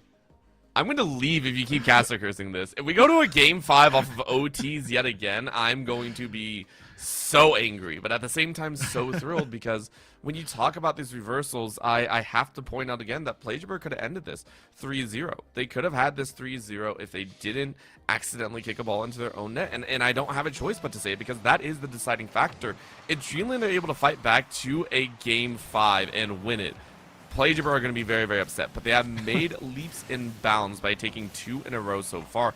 As you called it, it's not a reverse sweep, but it is a denial of that game 1 is the better way I can put it. They are trying to say, as Plagiarism, game 1 doesn't matter. We are here to play and here to win. That's an attempt on the goal, but Plagiarism was ready. My God, I don't know even more what it is anymore.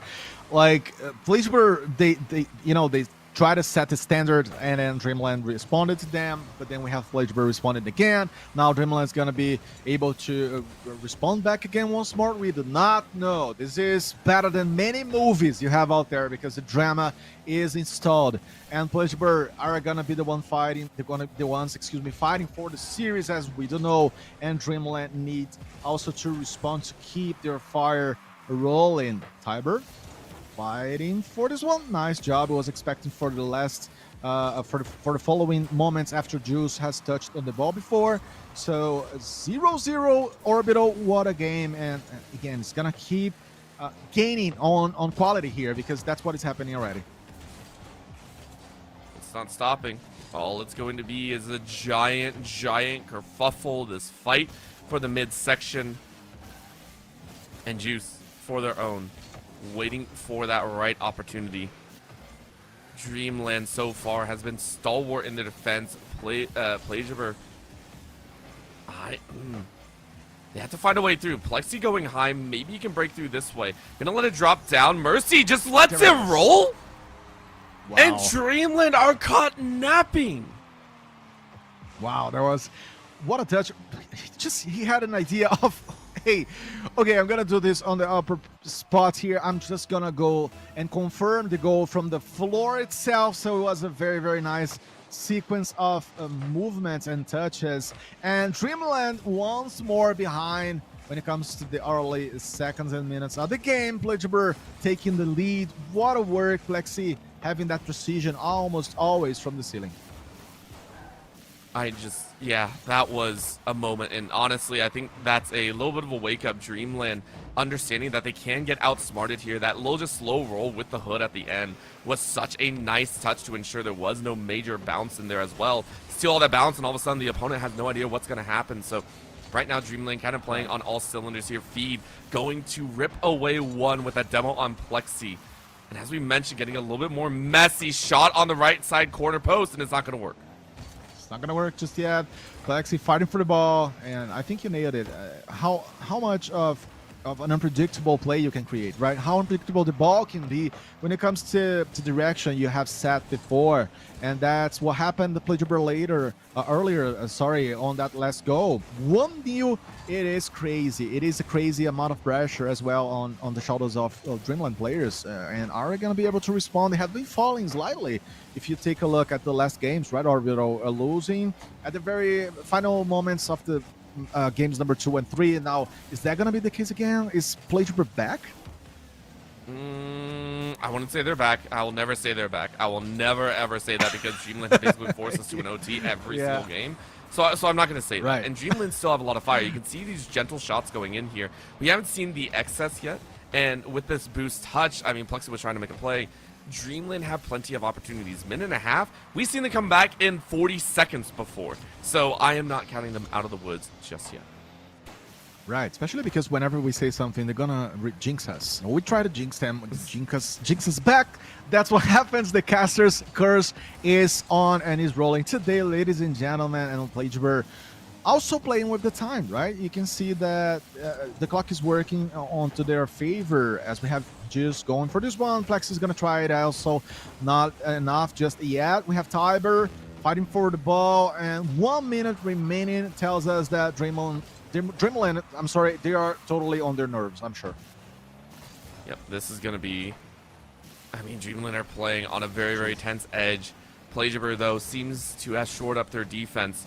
They're not playing too close together at the same time. They are just trying to juggle on it. I love the fact that they are almost wasting time in there as well, trying to make some of these fancy rolls, and it's just not going to work. Nice connection in the top, making sure that Dreamland can't get this under control. Juice, though, with plenty of boost left. Gonna streak towards the goal, and Juice is up. Plagebird on 2. He brings it to the back of the neck. Good job. Yeah, it had to be Juice. This guy deserves. He has been growing in the game from the last games to now. 2-0 Dreamland, I think, has become a nightmare land. Not possible maybe for them anymore as the clock is too tight. I don't know what's going on here, honestly. Plagebird out of nowhere slamming in another one, and it was almost a solo goal. Plagebird, Juice really making things happen, and that might be the final seal. Dreamland were allowed one game from Plagebird's side, and Plagebird ripped that right back and around. The ball will go ahead and touch the ground here as it is that finish. Tiber puts the finishing touches, and Plagebird are your first team to go ahead and reach that grand finals. Absolutely, and getting proven right at the end of the day against Dreamland, who were tough, who fought as they could, as they should, as they needed to, but apparently in the end not enough, because Plagebird were finding the impossible goals, right? So this is also what the esports is about. Those magical, impossible highlights and plays that can happen, and it can shift the game all the way to the other direction. And Plagebird, they were, I would say, growing from the middle portion of the series to the end, finding the momentum, finding the plays. Good job by them. And they are, like I said, the first team to qualify to the grand finals. And I can see them going much further. Yes, there are some mishaps in there, but their individual skill has been so high. We can go ahead and watch this back and watch all these highlights yet again. And there's going to be one highlight in here that's pretty much a low light, but I think right there was the one. It was a difficult one to watch, unfortunately. But overall, it was Plagebird getting better and better, shoring up their defenses. Granted, I can't tell you what's going to happen if these two teams meet again.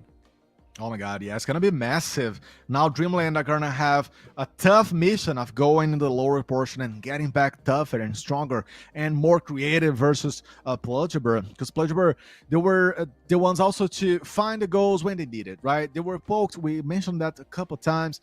They needed to do those reverses, and they found a way back into the victory. It was complicated, maybe mentally, I'm sure it was, but they made it happen. They were, you know, again, the tougher side.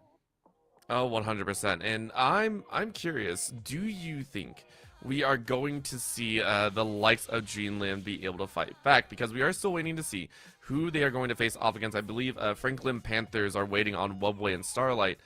Do you think Dreamland have what it takes to make it back up? And if they meet again, who do you think takes it?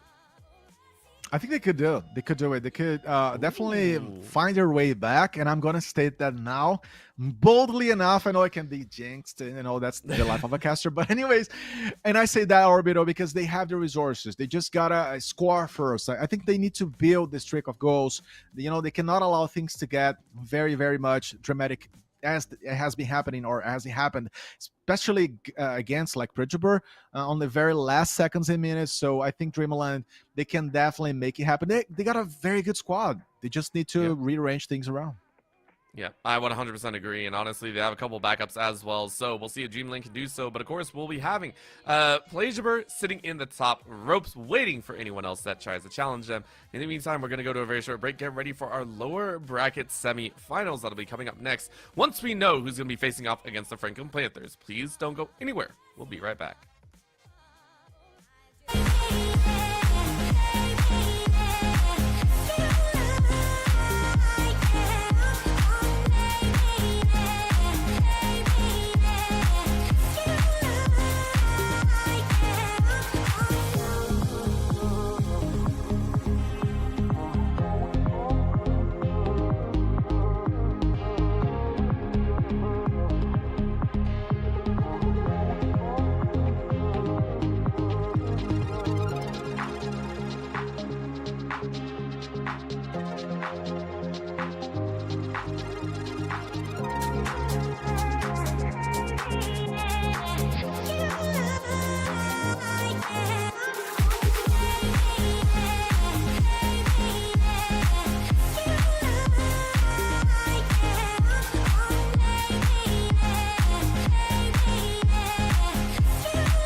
Welcome back, everyone, as we are set for our lower semi-finals. We do have the matchup here, and it is one that we were not expecting here. Wubway, the #1 seeded team, a squad that we thought was going to make it, is not in. Starlight have won 2-1. They will be facing off against Franklin Panthers. Absolutely, it's going to be a very, very interesting game because, yeah, two teams that had to fight harder into the lower brackets spot of our championship and are going to have to, after that, Orbital face no one less than Dreamland. So it's going to be tough, anyways. It's going to be a complicated game. No matter how, they're going to have to strive and fight. Not only to survive, but to try to go back to the upper bracket versus Bludgeburg, as we already have the first movements and a goal from Starlight. That was so fast. We already have a leadership here. That was as quick as you could say. I think only second to the goal that we saw earlier, which is 4-second goal. This one took 5, so we're just increasing by a second every single time. But already you can see Starlight getting very, very aggressive, and I like what they're doing as well. As we can see, they are ramping up as they lost out in their second round of play, I believe, up in the upper quarterfinals against Blazerberg. But that's a goal right back. Franklin Panthers, as I was reading the scoreboard, said, hey, look at the scoreboard. Right, and that was a fast response. I was just going to say that Starlight were coming more heated up since they just faced Wobbleway and had, you know, the long work that they had to finally defeat them on a 2-1 maps or games series just earlier today. And on the other hand, Franklin Panthers also winning against Magic, but through a 2-0 edge and advantage in this case. But then, no matter how, both teams are just coming and gonna have to fight and, you know, strive to succeed, because yeah, it's an eliminate. It's a game that eliminates you in the end of the day, because if you lose, you're out. If you win, you're gonna have still a chance. The equalizer was as fast as the first goal here, as Panthers, yeah, gonna have to prove their point versus Starlight. Both sides showing their best. We have already seen Panthers during the day, not Starlight though, but yeah, for the first time we're gonna be showing them onto the mainstream. Let's see what they can do here, because this is gonna be the big test. But Franklin Panthers showing off in their own right. Said, listen, Starlight might be on the come up and up, but we will challenge just as well. As the triple entendre fight here, as Coop was keeping the defender busy, and Franklin Panthers up 1. And a very good job again by Nop. Such a good player to erupt this one. And he's usually the finalizer. He's the clutcher. He goes there and offers the last touch for the team. So 2-1. That's a very quick response in reverse as well, as the game gets already very hot since the start. I love that. We have a little bit of a battle here. Stitch coming from the air, coming from the corner. We have Cope as well. We have Nop. All these star players having to do even better, because it's a very, very tough moment, and obviously space here into the brackets. Like I said, if you lose, you're out, but you're not thinking about that. You're just trying to do their best and do in the most precise way over here, as Starlight now are gonna have to respond to this one, Orbital. Starlight are still kind of pushing around, and granted, still plenty of time on the clock, 3 minutes to work with. But that is gonna be Zach swinging pretty dang well. Franklin Panthers for their own, though. A lot of them are just waiting, but there it is. And in one that I was not expecting, Ghost swings with just a straight lace shot. Right, he just got a little bit of the side ramp, the wall. It was amazing, an amazing movement to also put himself up in the right angle and score and shot and shoot, in this case against Panthers. 2-2. That's a good job. That's as fast as he can respond actually in this very decisive game. It's a great one, and now we gotta wait for a little bit more, because Franklin Panthers, they've been in this exact situation before. They've been in the 2-2 spots. They've been in a lot of these tie situations. And for Starlight, I mean, for their own, they've been fighting as hard as they can, but they came off a grueling 2-1 victory in the lower quarterfinals. So here now, it's a very, very big question. How well are you going to be able to play? We're looking at about 2 minutes left here on the clock. Eyes are open as Sync is able to kind of float on in. Quick bump. Zach says, no, I don't want to deal with you, which is, I think, a very correct response. Now we see a bump back as Sync finds the opportunity. Franklin Panthers, 2 in a row. 2 in a row, and providing the right response that they wanted to provide against Starlight. with Sync being the striker again, as he likes to do. And I'm going to say that over and over again. Coming from the air, very, very sincere, straight shot. And yeah, it worked so well. Panthers now ahead to try to manage the energies and try to manage the time, especially versus Starlight. And with that time available, Starlight are going to try and fight back. But Franklin Panthers, I mean, they are hungry for the victory. They are hungry to try and make it back into that winner's side, into that revenge match in the grand finals if they can. It'll be a big test for them. Right now, Ghost going on high, gets bumped out. The ball drops a little bit too low for their liking, and Starlight back on the safety. Zach working their way around. Maybe they can find something. It's an opportunity in front of the net, and it hits the crossbar, but it still goes in. Very nicely done. Man, I'm going to tell you this. Ghost seems to be the hero of the high balls, right? He comes from the up, bounces it on the floor, and puts it in the back of the net. 3-3, so the equalizer comes again for those three guys. Nice job. That's totally unexpected by Panthers. And I was going to just point out that, frankly, Panthers, apparently they have an issue with starting nicely, and with the maximum level of potential. Usually they have a late growth in the series. We have seen this all over the day, all around in the Saturday, and let's see if they're going to be able to find another goal to put themselves ahead again. It is a very good game, and we are already inside of the last minute. I think for Starlight, as you said, this is that big test. Franklin Panthers, this entire day has been so wild, and what a block to come out here. Starlight being able to defend against that goal, but for Nop stepping up to the plate, was looking for another challenge in. 30 seconds left though, and that might rebound in. Oh boy, Franklin Panthers letting that one get a little bit too close for comfort. Great diverge away from the aggressive pattern, and Coop now looking for their own. Can't redirect. High ball up and around, and that went in. An unfortunate touch by Starlight themselves, redirects to their own goal. Oh my God, yeah, Zach. I think Zach totally helped him on this one. Amazing assist, counter assist. Oh Lord, that was crazy. That was crazy because Coop was just so much behind right on the field, still defending that ball with Nop, but still he was able to make the final touch onto the goal. And that was very, very late goal for Panthers, defining the first game. 4-3, the final seconds are rolling, and it's gonna be 1-0. We say that, but we do see a carry out of Starlight here, but it is going to roll to the ground, so it is Franklin Panthers.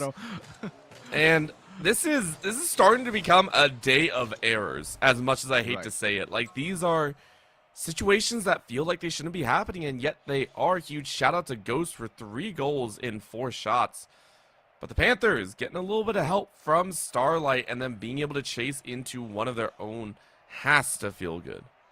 Yeah, very collective effort on the side of Panthers, with Coop and Nop especially coming from the back spots of the field, and helping Sync with this offensive effort, if we can put it this way. And on the other hand, like I said, we had Panthers fighting a lot, but Starlight were the ones to focus a lot of that offensive on Ghost. And as we know, that's not enough. I mean, he's a young player. We have to point out that he's going to just grad in 2028, so there's a lot of space and time for him to grow, but it's got to be helped, especially in the late moments of the game. Otherwise, Starlight's not going to be making this one happen. They were the ones able to step up. They were the team strong enough to, face Panthers and equalize in many occasions, but in the end, they just suffered. I guess Panthers just came with their experience, and like you said before, the seniority helping them in this case.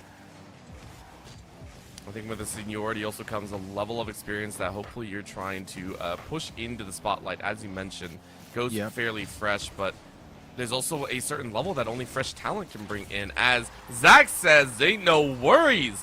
Let me go ahead and pull off a trick shot here. Midfield bounce, backboard, into the net.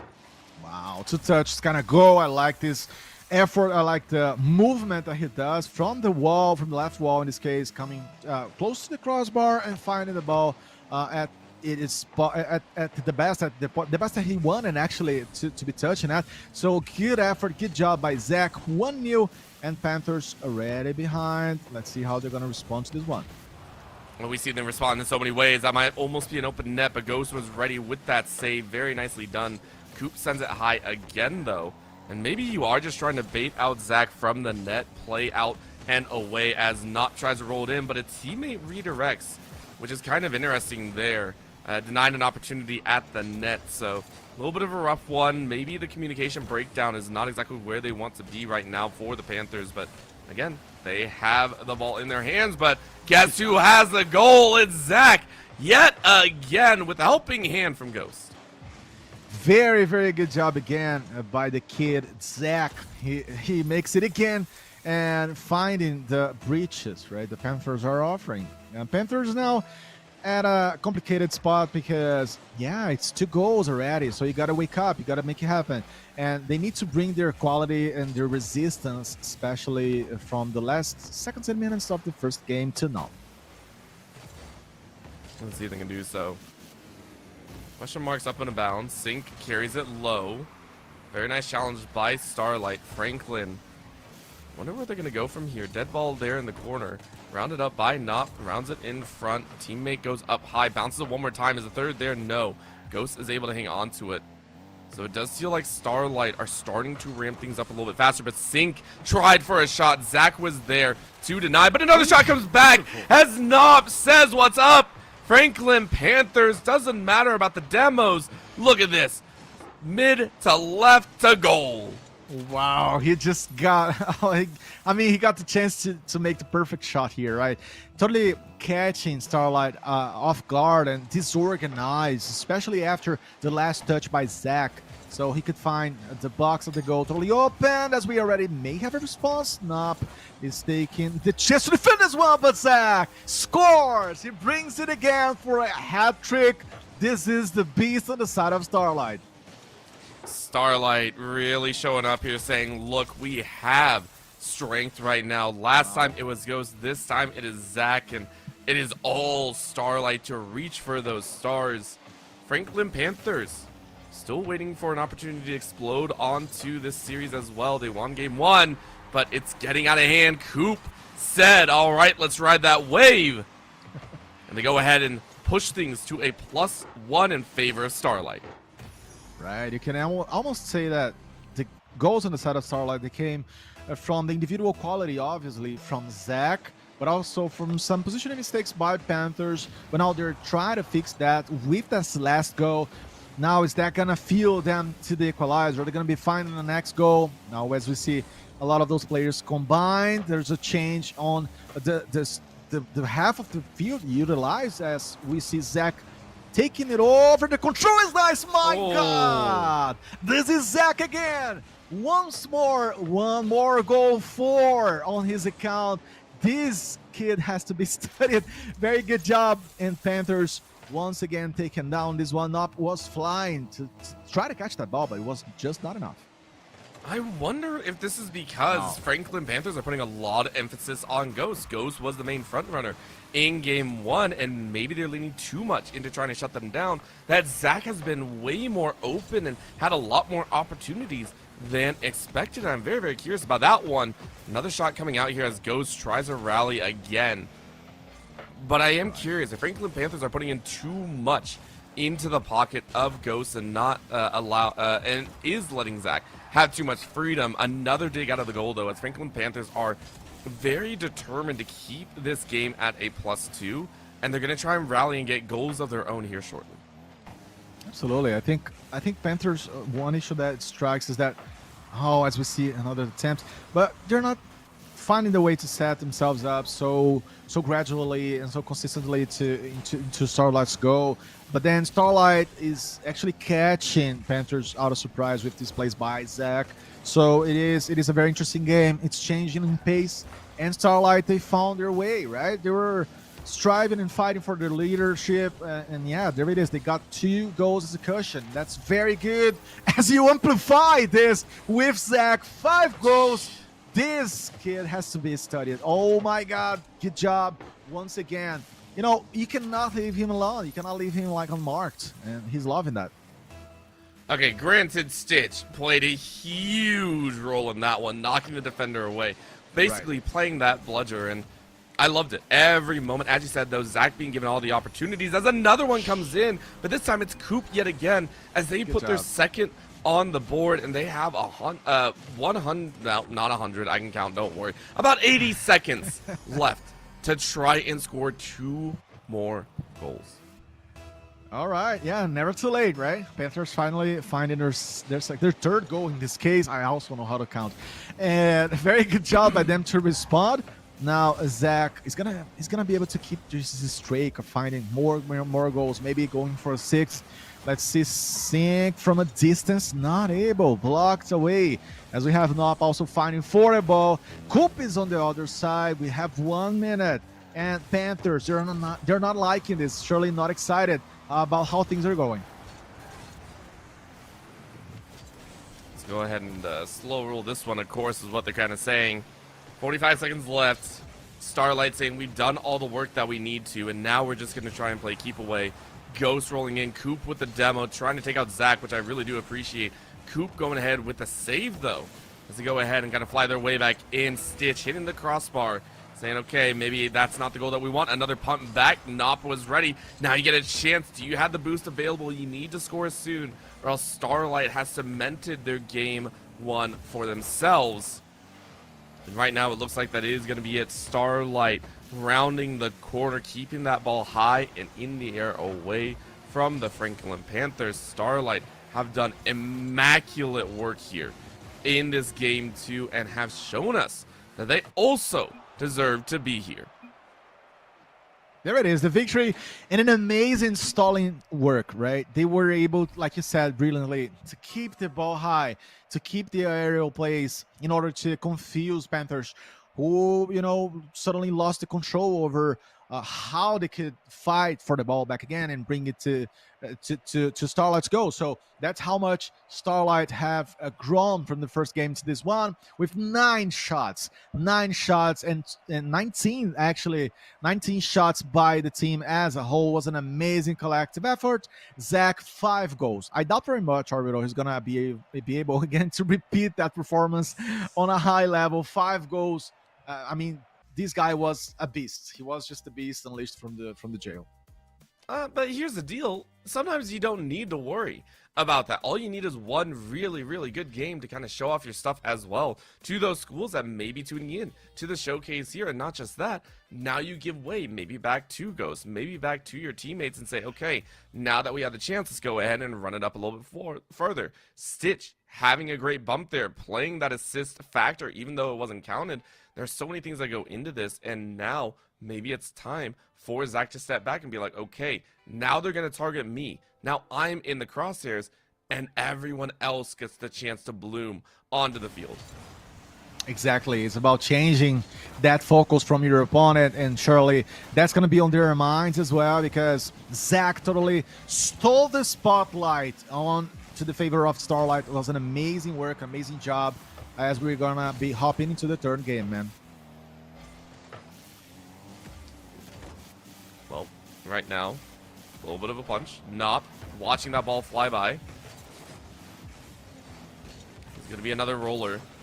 I guess everyone's just kind of playing at a low pace on the ground here. We're going to see a little bit of that test. Roll 1, roll 2, Ghost still on the high ground, rolling along the ceiling, which I actually really, really like. I love high ground plays if you can, but you have to have the boost for it. That's for sure. Zach running interference here. It looks like it's going to just be another roller, as for the first minute, no real action outside of Zach hammering home a very great demo. You can keep going, buddy. I am having a technical issue here, but it's all good.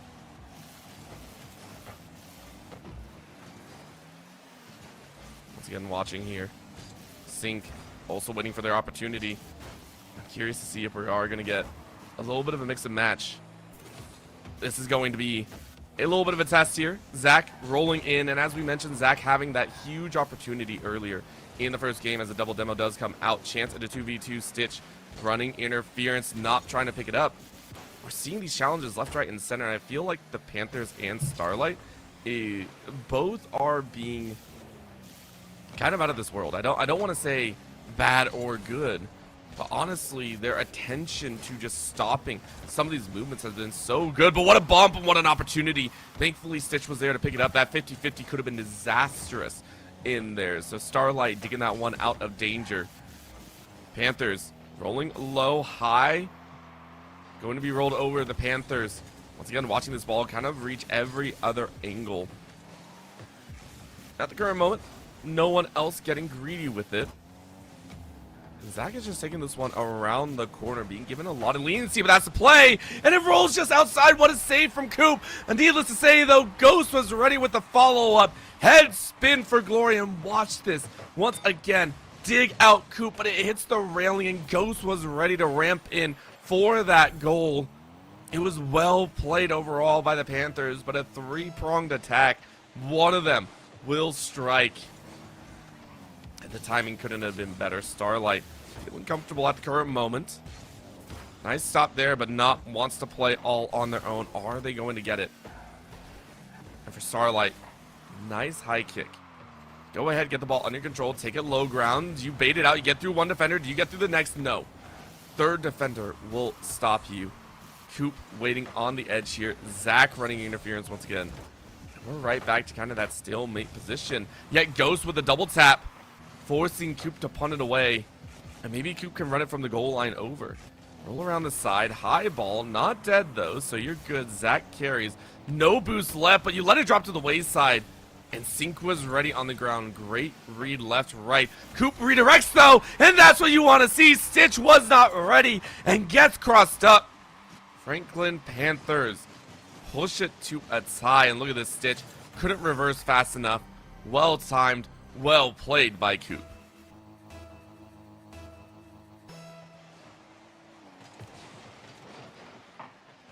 Zach waiting for their opportunity to strike here as well, but at the current moment, this has been a test of limits on both ends. Franklin Panthers so far, they have been a little bit momentum based, if I will. They've been able to play out the back of their speed, and that three-pronged attack was glorious.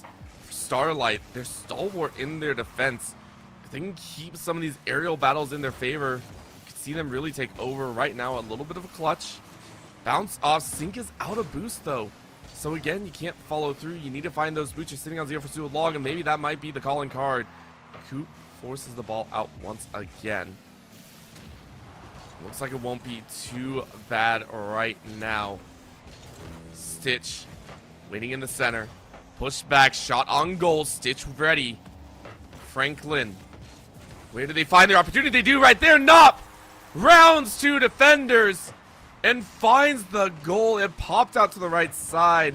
Zach was looking, but Nop swings it on the ground, and you could see nobody, it feels like, on the Starlight side was truly ready for that one.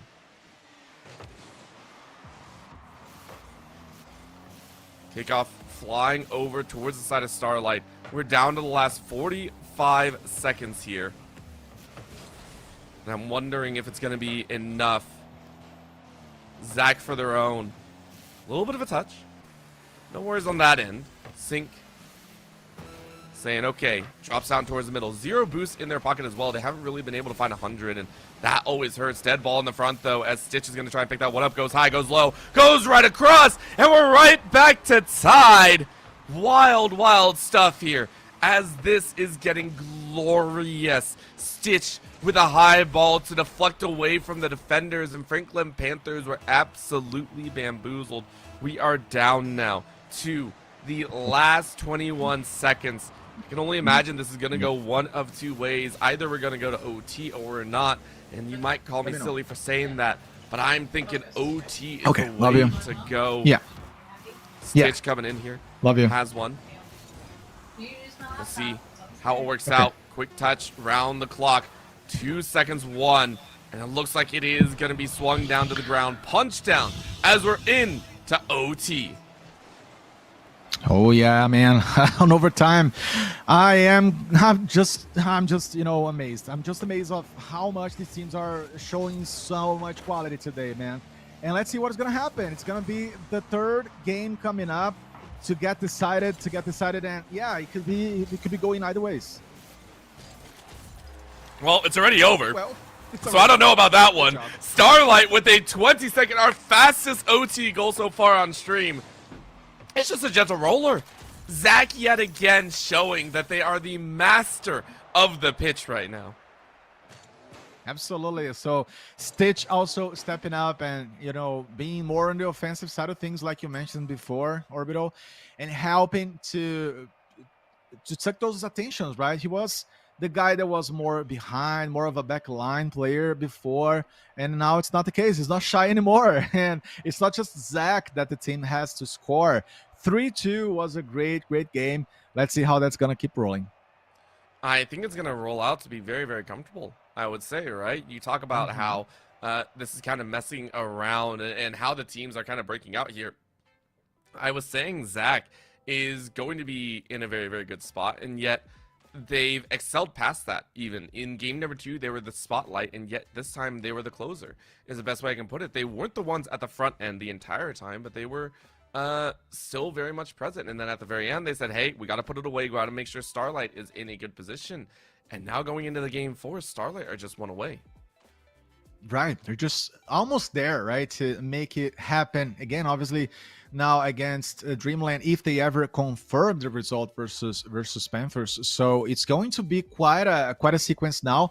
And I think more than ever, it gets to be about who makes the least mistakes, right? And I know it sounds obvious, but as we move into the final edges here of the brackets, that's what happens. That's what defines the champions, to be honest. And I'm very, very curious to see amongst those 4 final teams who's going to be making less mistakes and who's going to be rotating the squad with quality, just like we saw on the side of Starlight. Well, here's the deal. If you want to talk about that, I want to point out as well as we get a kick on the side. Zach just rolls it right on in. Starlight ready with goal number 1. And our fastest goal yet. 3 seconds still left on the clock there. Oh my God. And what a presence, right? He not only shot, but he got close again to the goal to make sure it was going to hit the back of the neck versus Panthers once more suffering at the beginning of the game. I would also like to point out, you were mentioning, which teams are going to step up here in the top 4. I'd like to point out, Playjuber has beat all 3 of the other teams so far in their run to the grand finals.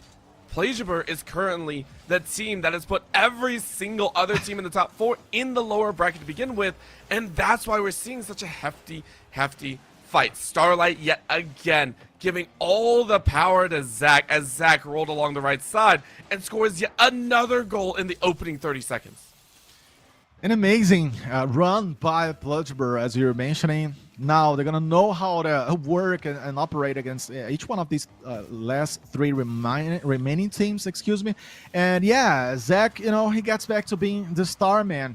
So this is a player that has to be definitely looked upon and studied on a gameplay level, because it's a very, very decisive kind of guy to have on your squad, as we see them trying to fight for this ball again. We have Sync, who actually has lost his stamp, right? He was such a force in the beginning of the day. Sync for the Strictly Panthers, and not being able to put themselves into scoring positions anymore, apparently, lately. It's a rough one to see, and right now Ghost tips that one away, makes sure that it tips to the left side. Teammates trying to pick it up, but Sync rolling on the front. Nop, though, you just called Panthers quiet, and Nop says we're not. Great shot and pickup off of that steal. That was a very good one. He was conscious that the ball was not going to go any higher, and he had the chance to touch it on the right moment, putting it on the back of the neck and putting his team back on track. Good job. And Starlight now having the challenge of keep working and keep upgrading their especially their clutch moments and their final touches to keep scoring versus Panthers. Because as we do know, Panthers, they're never that enough. They can totally reverse the situations too, as Starlight can. And right now, Ghost just trying to carry this one in. Try to go with the slow roll because you were out of boost, but Nop says no, thank you. I'm going to make this one as close as possible. A little bit around the corner, though, as that's a demo in the air. Coop winning out on that one, but the ball went straight to your side anyway. So right now, Franklin Panthers, where do they start their aggressive turn? Challenge in the air yet again. Both teams being very willing to go for that all-out aggressive, which tends to be a little bit of a gamble. These teams are leaving their nets slightly open whenever they go flying like that. Absolutely, and you see that on both sides, as you mentioned. It is that moment of the game where you want to make a difference. So you want to put all your coins where you need to. So you need to fight with all the forces you have, and on both sides, everything is on hands now. Everything is on the table to be battled for, as we have a potential movement by Sink. Yeah, he touches the ball to get back to the play, and Starlight also are gonna have to defend themselves now. We have all of them, as you said, very, very nicely, all together for that kind of game, right? Where it's high risks and high rewards as well. Oh, 100%. You have to go for those make or break moments, and you're just hoping that the opposing team doesn't have someone on standby ready to fight it out. So, you know, you make sure someone like Coop doesn't have that straightforward lace action. If you go for the high ball chance, you're making sure if you're Starlight or if you're Panthers that someone's just not in the right position. So right now with 2 minutes left, this is very, very doable on either side to put it away. Sink juggling over one. Rest of the team is there, and Coop unfortunately was not ready in position. So Starlight, go ahead and try and round that ball up for themselves. Zach going to watch as that one's carried over, and Sink, though, denies any follow-through. Yeah, we have both of the teams so tense now. Middle zone of the game, everything can happen, and Sink is trying to position himself for a potential shot, but he's gonna find Stitch, and actually the entire team of Starlight defending their goal box, as we have also Nop getting close in co-op. He was the one to make the final touch possible. As I was looking to the other players, Coop just came from this side position. A very, I would say, hard goal to see, because his angle was very, very tough, right? But he was still able to touch on it and bring the equalizer. I also want to point out Coop was sitting there for a hot minute. Coop was chilling in that corner, and Starlight just kind of overlooked him for half a second. They were racing to that corner to try and get the ball, but forgot that someone was already there. So very, very nice positioning. Down to a minute, though. Starlight want to put this one away if they can. And either way, it's going to be a chance in, as Sink gets in one of the slowest goals yet. Franklin Panthers go ahead and leverage a lead.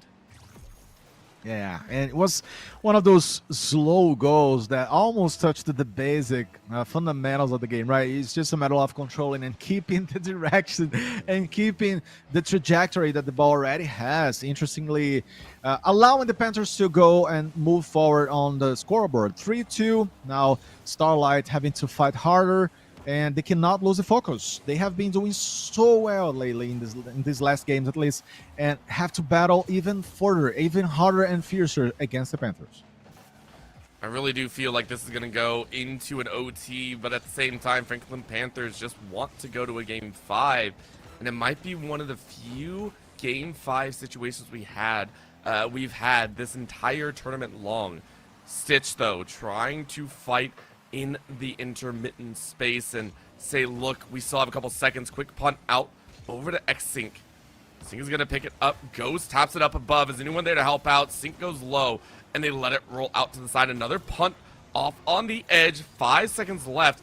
Are we going to see a twist? That's in the corner, and it makes it through! Ghost sneaks it through the defender, and that has to hurt right now for the Panthers. Oh my God, what has he done? This is his signature, honestly, right? He loves to come from the side, middle air positioning to find this miraculous goal for Starlight and make everything equal again, forcing Panthers into this overtime again. I absolutely adore this. This is what makes esports happen. This is what makes Rocket League amazing to watch and to work with. Oh my God, Starlight, they were already thinking about their next opponent here, to be honest. This is out of this world. This is out of this world. Quick dunk on the ground, though, almost into the net. And that could have been it. That could have been the Panthers moving into game number 5. It's not going to work this time. X-Sink going on the edge here. Quick chance, Coop waiting. Very, very nice block, but that is now 2 shots for the Panthers. Starlight have yet to find their first. Zach carries it over. Coop is able to pick it up. Another punt. High, though. This time goes and sits on the side of the Panthers. Goes trying to pick it up, but everyone is so fast right now. Everyone keeping that top speed, if you will. And you are just waiting to see what happens. Quick run on the edge, as that's almost a clip in. And yet again, a 3rd attempt not made. Coop trying to make the 4th, but no, Starlight. Great defensive action.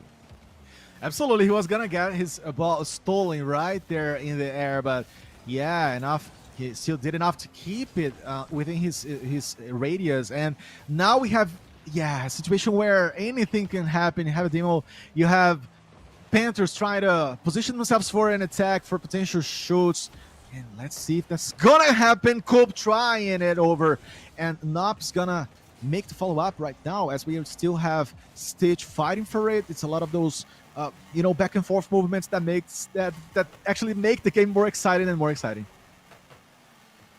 Right now, we're reaching about 2 minutes into this OT. I mean, Panthers are also fighting just as hard. They don't want to let this one go to the wayside. They don't want to because then they're out of the spin showcase here. It's going to be a little bit of a roller. Coop gets denied. It's going to flip over the top. Can someone from Starlight get there to challenge? No, they can't sink yet again. Being allowed to start these offensive turns, it's going to be a roll. Kick off to the right. Stitch picks it up around one defender. Is anyone there? Good block by Sink. It's going to roll right back. Ghost, you meet on the edge in the midfield. Coop, though, carries it high. Rolls down. Is it a chance? What a deflect by Starlight yet again. Oh my god, what? Man, seriously, what is Ghost doing today? This guy is doing everything. He's the one to strike from a long distance. He defends. He just did it again. Very, very nice block. And now Panthers, I would say both teams on the despair zone because no one wants to overcommit. You gotta be very cautious in that. And that's what Starlight's doing, right, Orbital? They're waiting patiently to find the right attack setup. And they're not just going totally on into all the plays. No, they're not. They are trying to play this one as nice and neat as possible, and I think that's why it's been so close, but that's an angle, and they make it! Starlight stitches one more, and Stitch's only goal of the game is the only one that matters. Absolutely. The guy that comes from behind, the helper, Stitch. Yeah, the Shadow Man, yes, he was bright enough to bring Starlight to the spotlight and to defeat their opponents as Panthers go down and get eliminated from the competition. So what a final moment for Starlight. Yeah, bright and shine, they come again, and they're gonna have to fight now versus Dreamland. Oh, I'm terrified. Honestly, if we are watching Starlight be this force, this dominating angle, that they have quite literally, they got knocked out in the winners quarterfinals. They are on a warpath all the way through up in here. I'm scared. I am highly terrified to see what this team has been cooking up because they want revenge against Playjuber just as much. And the fact that they could hang on for that long and then have a single goal turn it, wild stuff.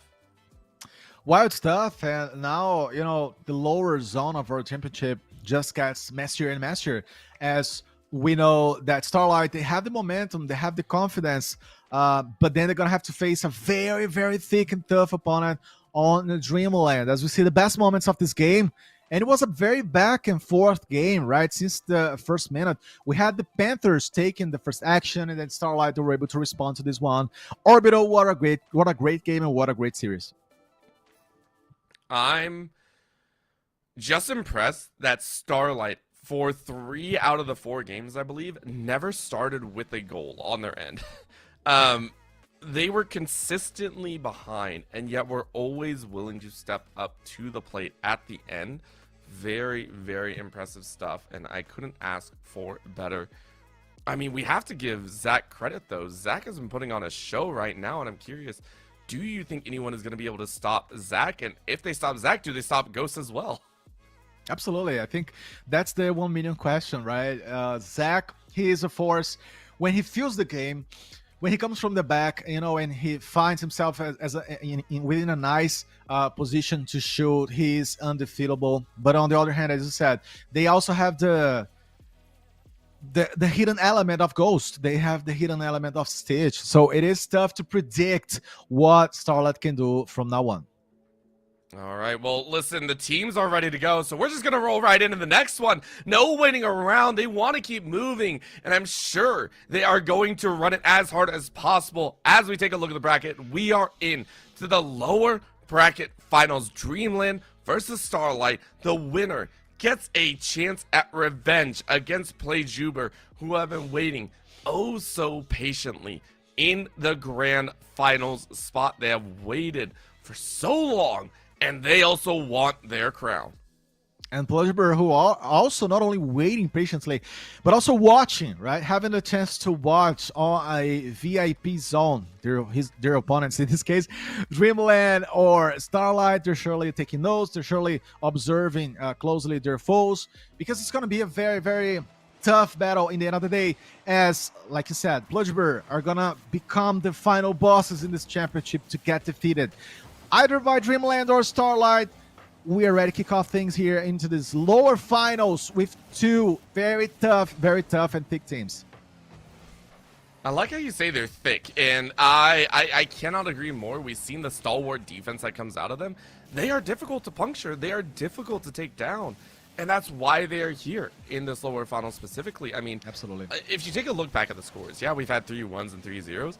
We've never had clean ones, if that makes sense. We had clean ones all the way at the beginning. If we're talking about rounds 1 and rounds 2 of the winner's side, we've never had like clean series. All of these matches have either gone to OT or we've seen a consistent battle of goals. So that's why I have to agree that they are very thick teams. They are willing to fight the distance as Feed goes ahead and slams in goal number 1. Ready, sliding away with his team. Nicely put by Feed.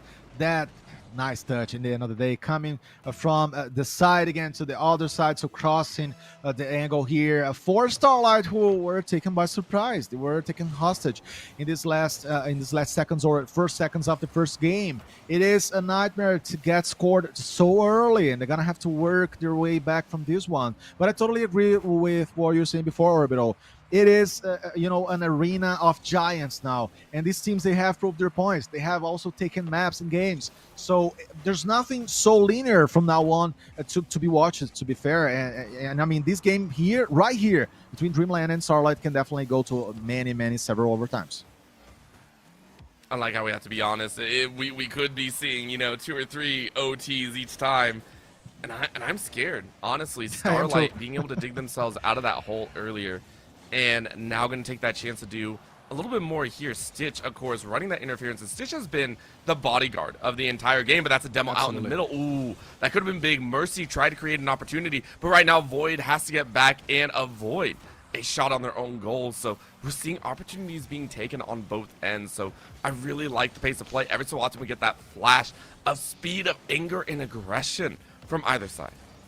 Yeah, and you can tell that, for a number of reasons, and especially how moving they are at this moment, the amount of boost they're applying, obviously, at all the spots, and almost all the ball battles here are involving some level or some extent of boost in this case. So it is surely a very energetic one on both sides to get things kicked off in this first game, as we still have Dreamland dominating, but that doesn't tell the story, right? We have Starlight fighting actively for the ball, and Zach waiting for a chance. The ball was almost at the right angle right there, but not just yet.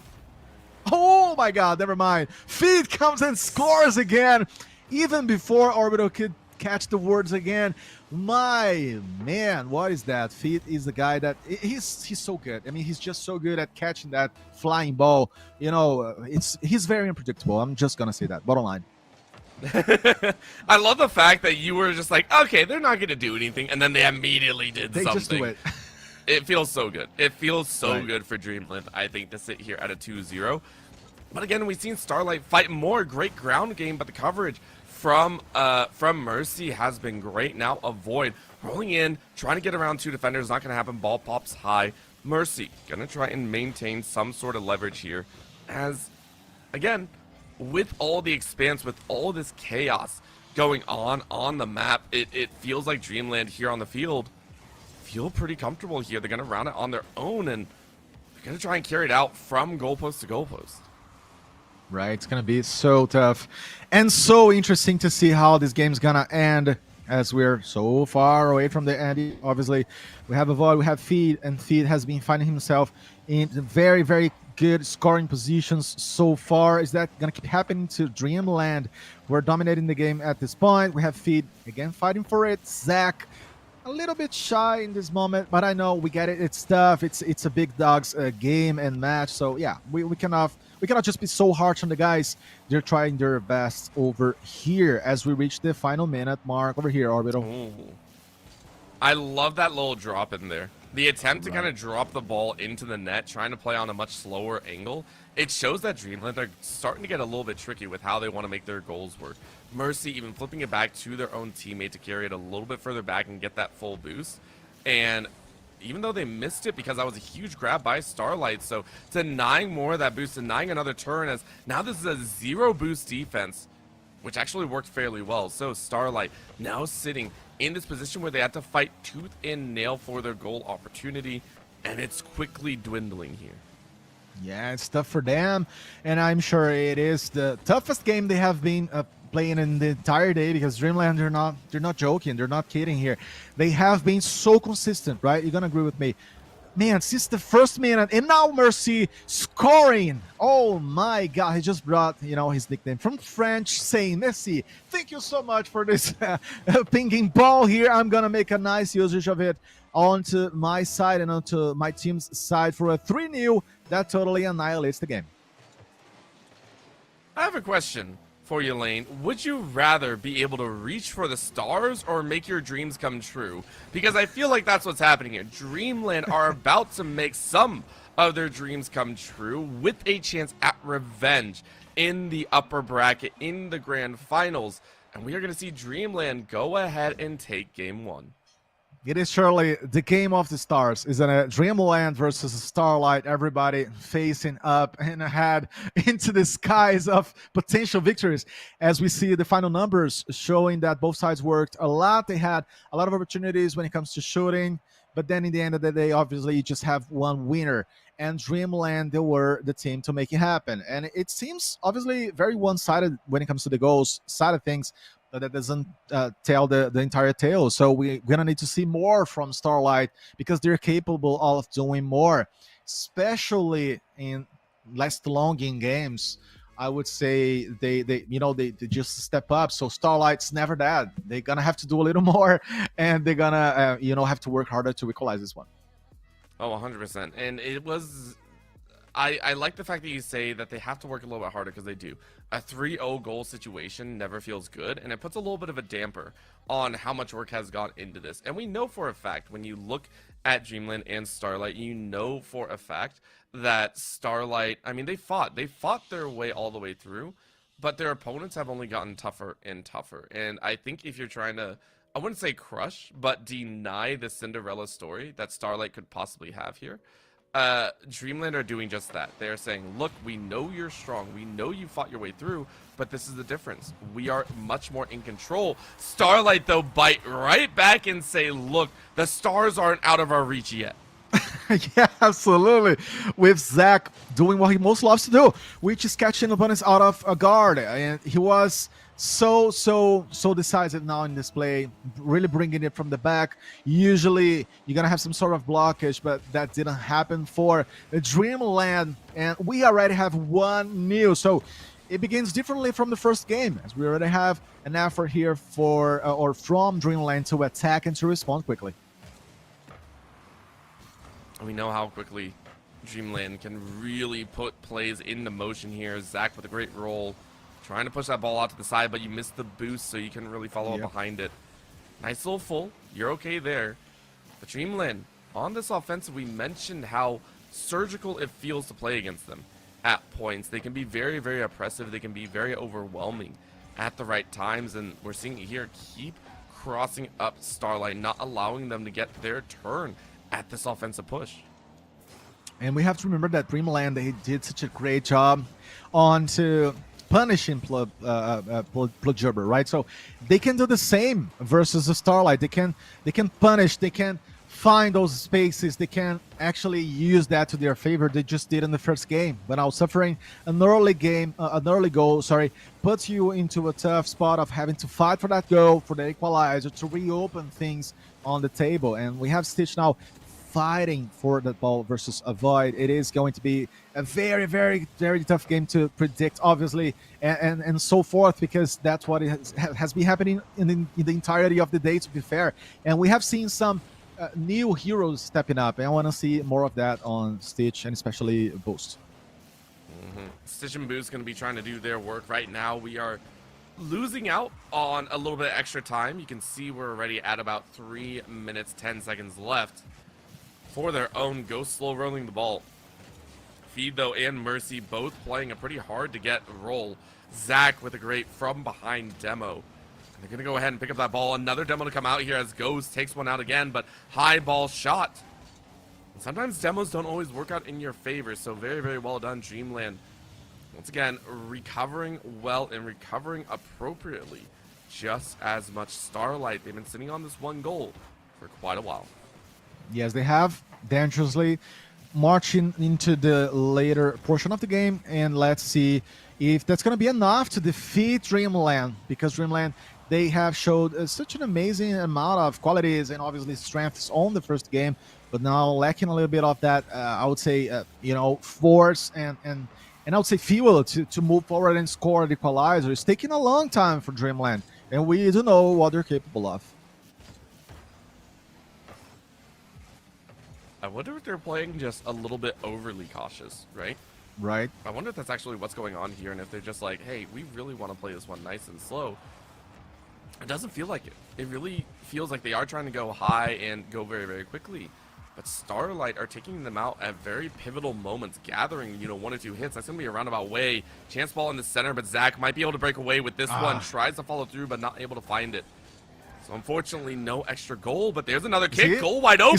No one was in there. Starlight Stitch once again swings for the Stars. Right. That's what you need to do against a well-behaving team. I was just going to say, Dreamland, if they keep playing this way, right, this is kind of an old lady, an old sir kind of, ball game where you're just tossing things around slowly. I mean, really, this is a lowest grand final, so just do more and show more. And Zach is the best guy for that. Stitch and his mates, but especially Zach, he's such a disruptor, right? Such a disrupting force against the opponent, and he just broke into their back line, dominating the middle field, and just made it happen. So Starlight, they're, winning and convincing here. I don't know what's going on. I don't know what's going on. Dreamland says we know what's going on. Mercy says merci. And they will take their first. Ooh, now they just need another to tie it up. Beautiful, beautiful. All right, Mercy. All right, I'm going to talk about you too, okay? Not only Starlight. It is tough to predict, and it is a very, very, very tough game to see where it's going to end. Mercy just proving his point again. Very, very good touch on the ball. Beautiful one, actually changing the sides, as we know. And we're going to be heading into the final minute, and it's going to be, again, a very decisive moment for Dreamland especially, right? Do they want to keep the cushion of maps? Do they want to, fight for that, or just see Starlight riding? I think they're going to see a lot here in a sec. We got 45 seconds left, and honestly, that's not a whole lot, but Stitch tried to make it a +2 right now. They're not going to find it. Avoid still being able to hop up, get in the way. And you can see Starlight saying the best defense is good offense. And they're just applying so much pressure. A great demo in front of the net. Mercy taken out of that running feed. Now only 19. Wasn't able to pick up more, but Mercy able to roll it in. There it is. Off of getting demoed, you come back with another. And almost a repetition of what he just did before. Again, the same touch coming from one side, moving in the end to the other one, and find the back of the neck once more. 2 goals for Mercy. Merci, Starlight. Thank you so much for slowing down the pace, or not, punishing us enough. Because actually, Starlight was, pushing ahead. Oh, no! Pushing hard, but they just conceive again, and Feed scores. Oh no! It's tagged as feed, but yet again, it's an unfortunate bounce off the back of Ghost. Ghost was trying to reposition, and in less than 30 seconds, Dreamland has turned the tables. 50-50 punches out to the side. Stitch gonna try and carry that ball. They go for the high one. Zach might be able to make it, and they do! What a chance! Zach single-handedly ties us up again. This guy, oh man, once again from a distance, but also making sure that he was gonna bounce the ball back into the back of the net at the right spot. He's undoing whatever Dreamland was doing to this point. And yes, I was just gonna say, Orbital, how the defenses from Starlight actually were, falling down, falling apart, and Dreamland were able to score. But thanks God for Starlight, they got Zach. What has been going on here? What has been going on? Mercy is going to try and carry this one. Ain't no way you get a 0-second goal. Yeah, not even a chance. You could see Starlight like, we're not dealing with that today. We are not allowing you to have a 0-second. You're not going to collapse in on us. Right now, Feed, though, has a chance at a 1v1. Branches out to the left side. Teammates kind of pick up some angles on the end, but right now the boost is not in your favor. Zach rounding around the corner, trying to be that solo play once again. Goes, punches in, but Void kicks that ball out to the side. Oh man, what a game. Yeah, impossible to predict, and definitely if the lower finals are this way, imagine the grand finals as we have actually Ghost taking this final shot over here. Yeah, coming from the shadows again and changing the landscape of the game, putting Starlight ahead and breaking the equality. He is able to put the team, on the map. What is going on here, Lane? What is going on here? This is yet another time where we see teams basically digging things out and away, and I love it. They are taking no chances, and they dump the ball into the ground. Starlight then rebutted, and we're able to fight back, and you have to give credit. Zach with 2, but Ghost with the finish. Last time it was Stitch to barely get one under the belt, so right now we're working up the rankings in Dreamland. I mean, they're probably a little bit frustrated about this one. They were really hoping to put themselves on 2. Absolutely, and we have seen this pattern of game, right, where one team counts solely on one guy, and this guy was again, as we could see, Mercy. But on the other hand, we could see that Starlight, they were much stronger on the collective side of things, bringing a lot of those players all together and alternating between themselves to find the goals and find the gameplays. So I love how Starlight, they keep pushing, they keep finding solutions, and they are dismantling Dreamland. I don't know. Let's see how this game is gonna keep flowing, man, because it is surely a very, very, very good game so far with these equalizer on maps. And I don't know. Dreamland, is this gonna keep being like an odds versus even kind of game, or Dreamland now are gonna be taking the game? I don't know. I'm also very, very scared of how this game itself is going to turn out here. Both teams basically played the entirety of the goals in the last 2 minutes of the game, and so that's what really terrifies me. Everything that we could talk about for 4 minutes could mean nothing. It could be absolutely zilch because of how quickly they will fight it out, because of how quickly they will turn things around. So right now, very slow, very stalwart roll towards the goal. Fright back in for Dreamland. And again, for Dreamland, they have been rotating players out pretty consistently. They have. Yes, they have. Now, it's a matter of, is that going to take them forward? As we see a lot of those fights, now slower fights, obviously, for the ball. The game just switching and changing on the space of the field. We see Mercy again being such a force on the side of his team. And it's going to be a guy that is as dangerous for Dreamland as Zach has been for Starlight. So the game is so interesting now. It is at a very, very even point. Right now, a little bit of a touch and go here. Is going to be a streak towards the goal. What a backboard here. The crossbar defending the goal of Starlight, saying, I got you, friendo. We know how hard you fought. We will be your 4th player on the field. Absolutely. The game just rolling and getting longer without goals. And this is the kind of game that gets so crazy in the end, right? As we do know, no attempts, no actual goals, because the attempts are rolling, they're happening. And you just need that one last ball, that thinking that ball that is going to allow you for a chance. Dreamland, this is getting spicy.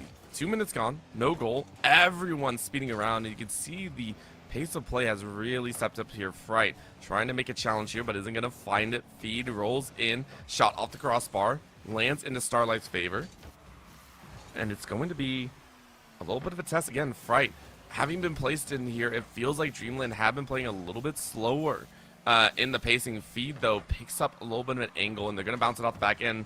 Mercy trying to run in as fast as possible, but Starlight still feeling much more comfortable. Great demo coming out of here by Zach. Zach feeling great about the current moment, and high kick and above. But still, these are long ball chances. We haven't seen that plied out fire. So far, it's a slow dig, as this is yet another chance at the ball.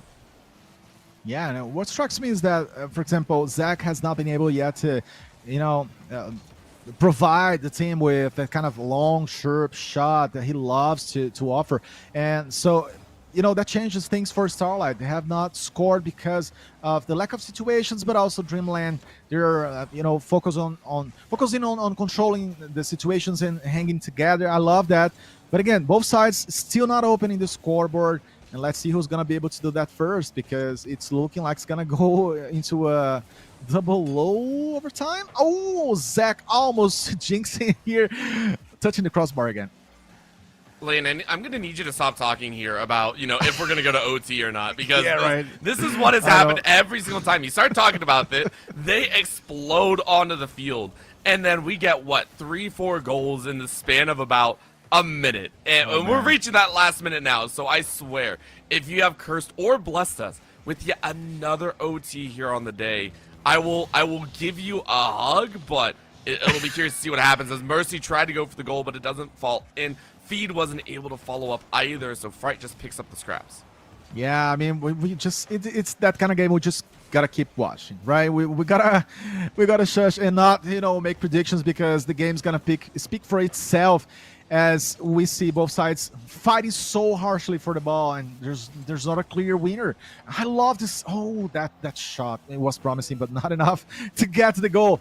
30 seconds. Oh, merci beaucoup again. One more goal by this player, and it was just what they needed. That's what he was searching for, as Zach was trying to take it away from the box. But I don't know if he helped the team. Clearly not, and Dreamland is ahead. I'm super scared now. That one goal could kick everything off. It could be the fuse that lights up the last couple seconds here.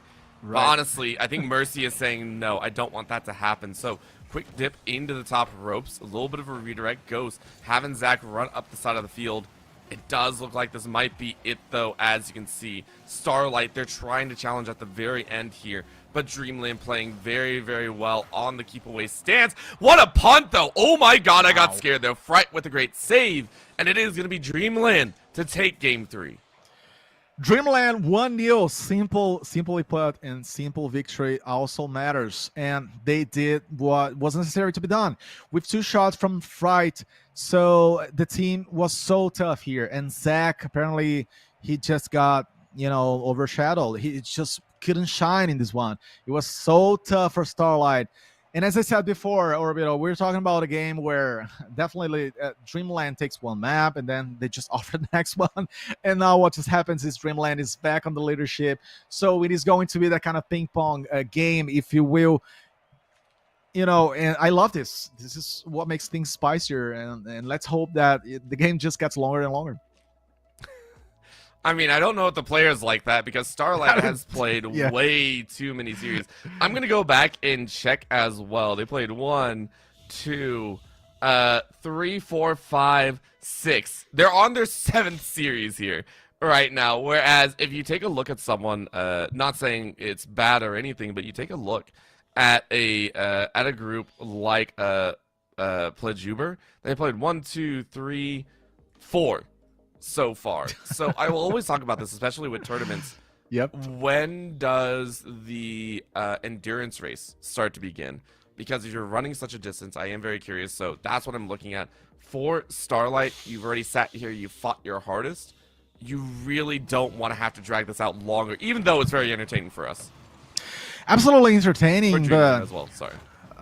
Exhausting for the players, as you mentioned quite well. And I'm gonna say, Bludgeber just chilling, sitting back and watching these guys and having some popcorn. I don't know, having a protein bar and just waiting for their time to come to the stage again, as they're gonna have to see who they're going to be facing. It's either Dreamland or Starlight.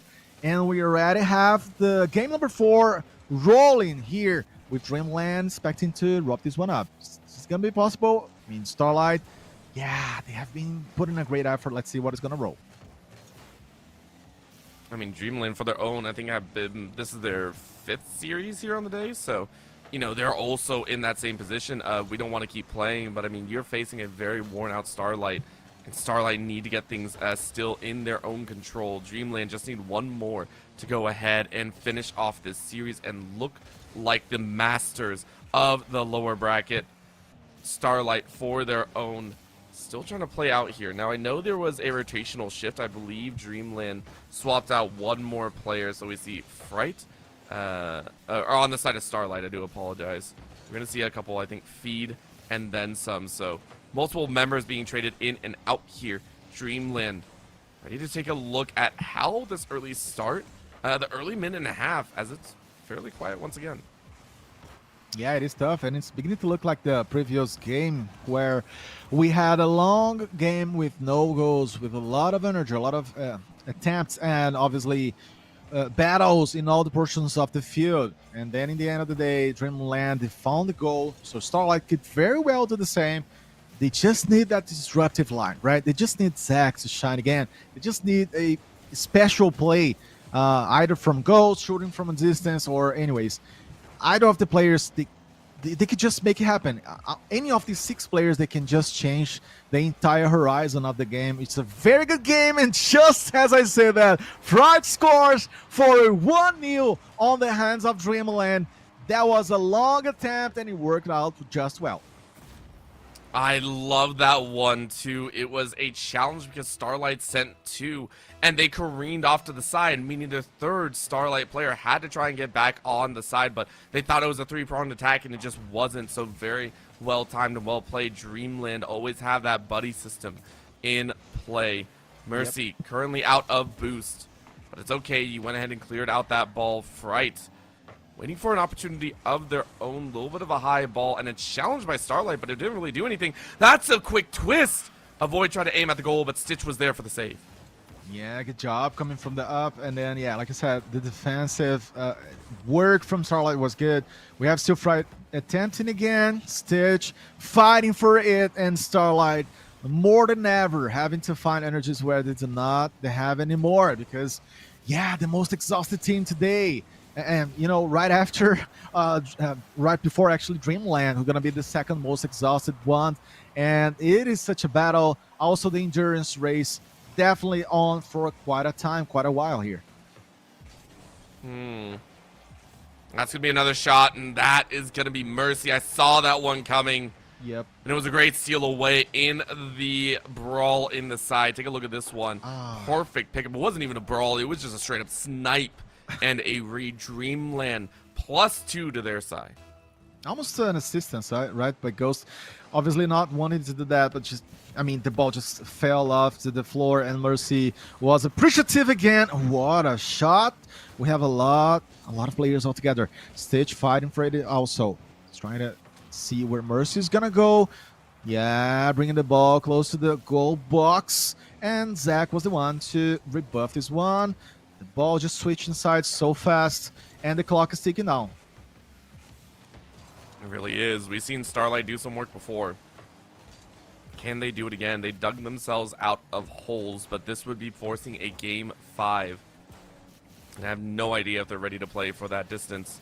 Stitch, of course, trying to mix things in. Avoid, ready to go. Great triple defense there. Starlight putting all their effort in denying a follow-through of Mercy. We see Mercy play this one so well. Ghost being able to deny in that aerial challenge.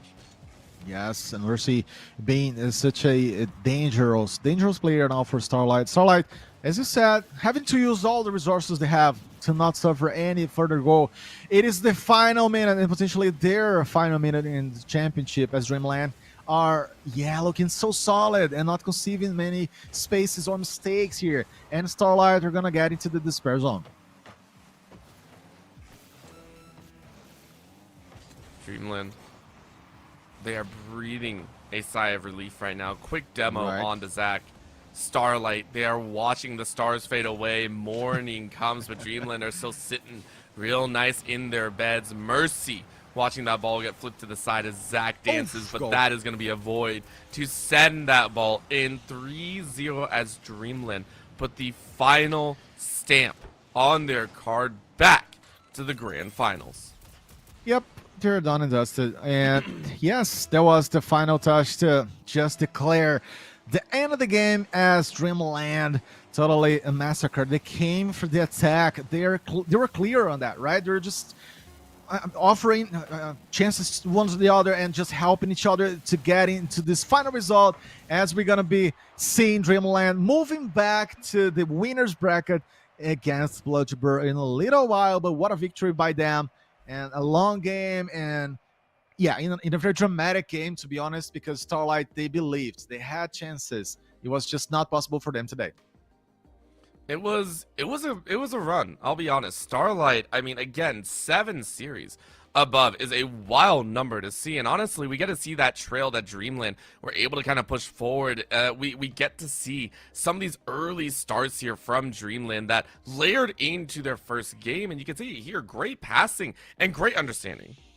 Yeah, what a great job, and bringing quality all the times, as we had those touches setting up plays on both sides, and Starlight fighting, but Dreamland, they were the ones to dominate this series from the beginning to the end. I loved how they were able to keep focused and fight for the result and get back to the table. And yes, now I want to see what's going to happen, because they're going to be so much more warmed up against Bloodsport, so it's going to be a different story. I'm hoping Bloodsport is ready for that. Dreamland are going to keep dreaming higher and higher. Yeah, and during all these, I do want to give a big shout out. Yes, we see Dreamland pretty much close out the end of these matches, but we have to give credit to where credit is due. Zach had an amazing time here on the Starlight run. Every time we watch Starlight, Zach right in the front side. Very, very impressive. Ghost was there too, don't get me wrong. Ghost was in there, the entirety of Starlight was in, but Zach, I mean, put 15 stamps on their march forward, and I'm very, very curious to see if they are going to be picked up by any squads and see if they're going to be given the home that they probably so deserve. But at the current moment, we are going to go to a break, because as you said, Lane, we are headed to the grand finals, and we want to make sure everyone is fresh. So please don't go anywhere. We here at the Stay Plugged In Spin Showcase for Rocket League will be right back in just a few. Come on. Come on. Before I switched to Brightspeed Fiber Internet, things like slow speeds and random dead spots really brought out the troll in me. I mean, I spent hours causing trouble. But then I switched to Brightspeed's fast, reliable fiber internet, and the rest is sunshine and unicorns. Looks amazing, Barbara. Ultra-fast Brightspeed Fiber Internet. Switch to the bright side. Get ready for the first ever Stay Plus Formula STEM Esports Cup presented by Brightspeed Fiber Internet. The season kicks off March 20th, so gear up and don't miss your chance to make history. Open registration is now live for high schools across North America. Join this groundbreaking competition featuring weekly qualifiers, an 8-week season, and a thrilling 40-person championship event. Race for $5,000 in prizes and weekly rewards. Participate in live test sessions of racetracks led by a professional driver and explore exciting career opportunities in the world of racing. Your journey to the podium starts now. Register today.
couldn't ask for a better matchup. We said it was a precursor, a prelude to the grand finals, and we are there right now. Once again, we are here with the State Plug-in Spin Showcase for Rocket League. And we got an amazing match for you here today. Once again, waiting patiently in the top of the bracket has been Play Juber. This squad has given us so many amazing moments, and yet Dreamland have had that same path forward. After 3-0ing Ran, they moved their way to Wubway, taking out the first seed, and then from there, unfortunately, falling to Play Juber in the upper finals, and then defeating Starlight in a 3-1. Right, and it's going to be cool to see how these two teams are going to be meeting, right? Because they have already faced each other today. And now I'm sure the Dreamland, they are a little better prepped. They are surely more attentive to some details, especially when it comes to defending. And they have shown a very, very solid defensive system today, earlier versus Starlight, to qualify back again against Plugiber. Now, Plugiber, as we said before, my friend Orbital, they're going to have to be consistent. They were a team that needs to be kind of attacked and pressured against to finally find themselves back on track. It's going to be quite a battle, and it's going to be the final battle and ultimate battle of the day. It really will, and I mean, I know that you were talking about this. It is going to be Play Juber versus Dreamland in there is what we're looking at here. So as much as you said Dreamland, I think are the great team.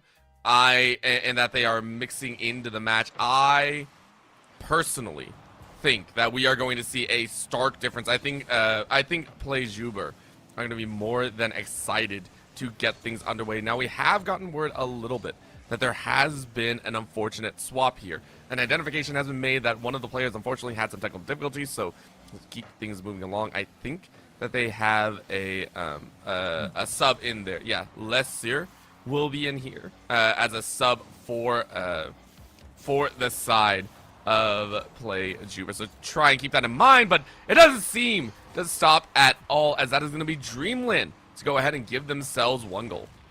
Yep, there it is. The first goal already rolling. Mercy, he's very tricky, right? He's a guy that comes from the shadows, from the covers, and just finds a goal. And Plugiber already suffering the surprise of getting scored. So it's going to be interesting to see how they're going to face the situation, like you said, with a lot of replacements apparently compared to the roster they have showed today over the Saturday. Again, Dreamland, one of the things that you do have to do is learn how to take advantage, but Plexi, with a slow roll over a defender's head, says we can do just the exact same, and a solo stalwart move bounces off of Mercy's head and says, watch this goal. Right. It was a sincere response for them already. Yeah, back on the game. That was a fast one. I love that.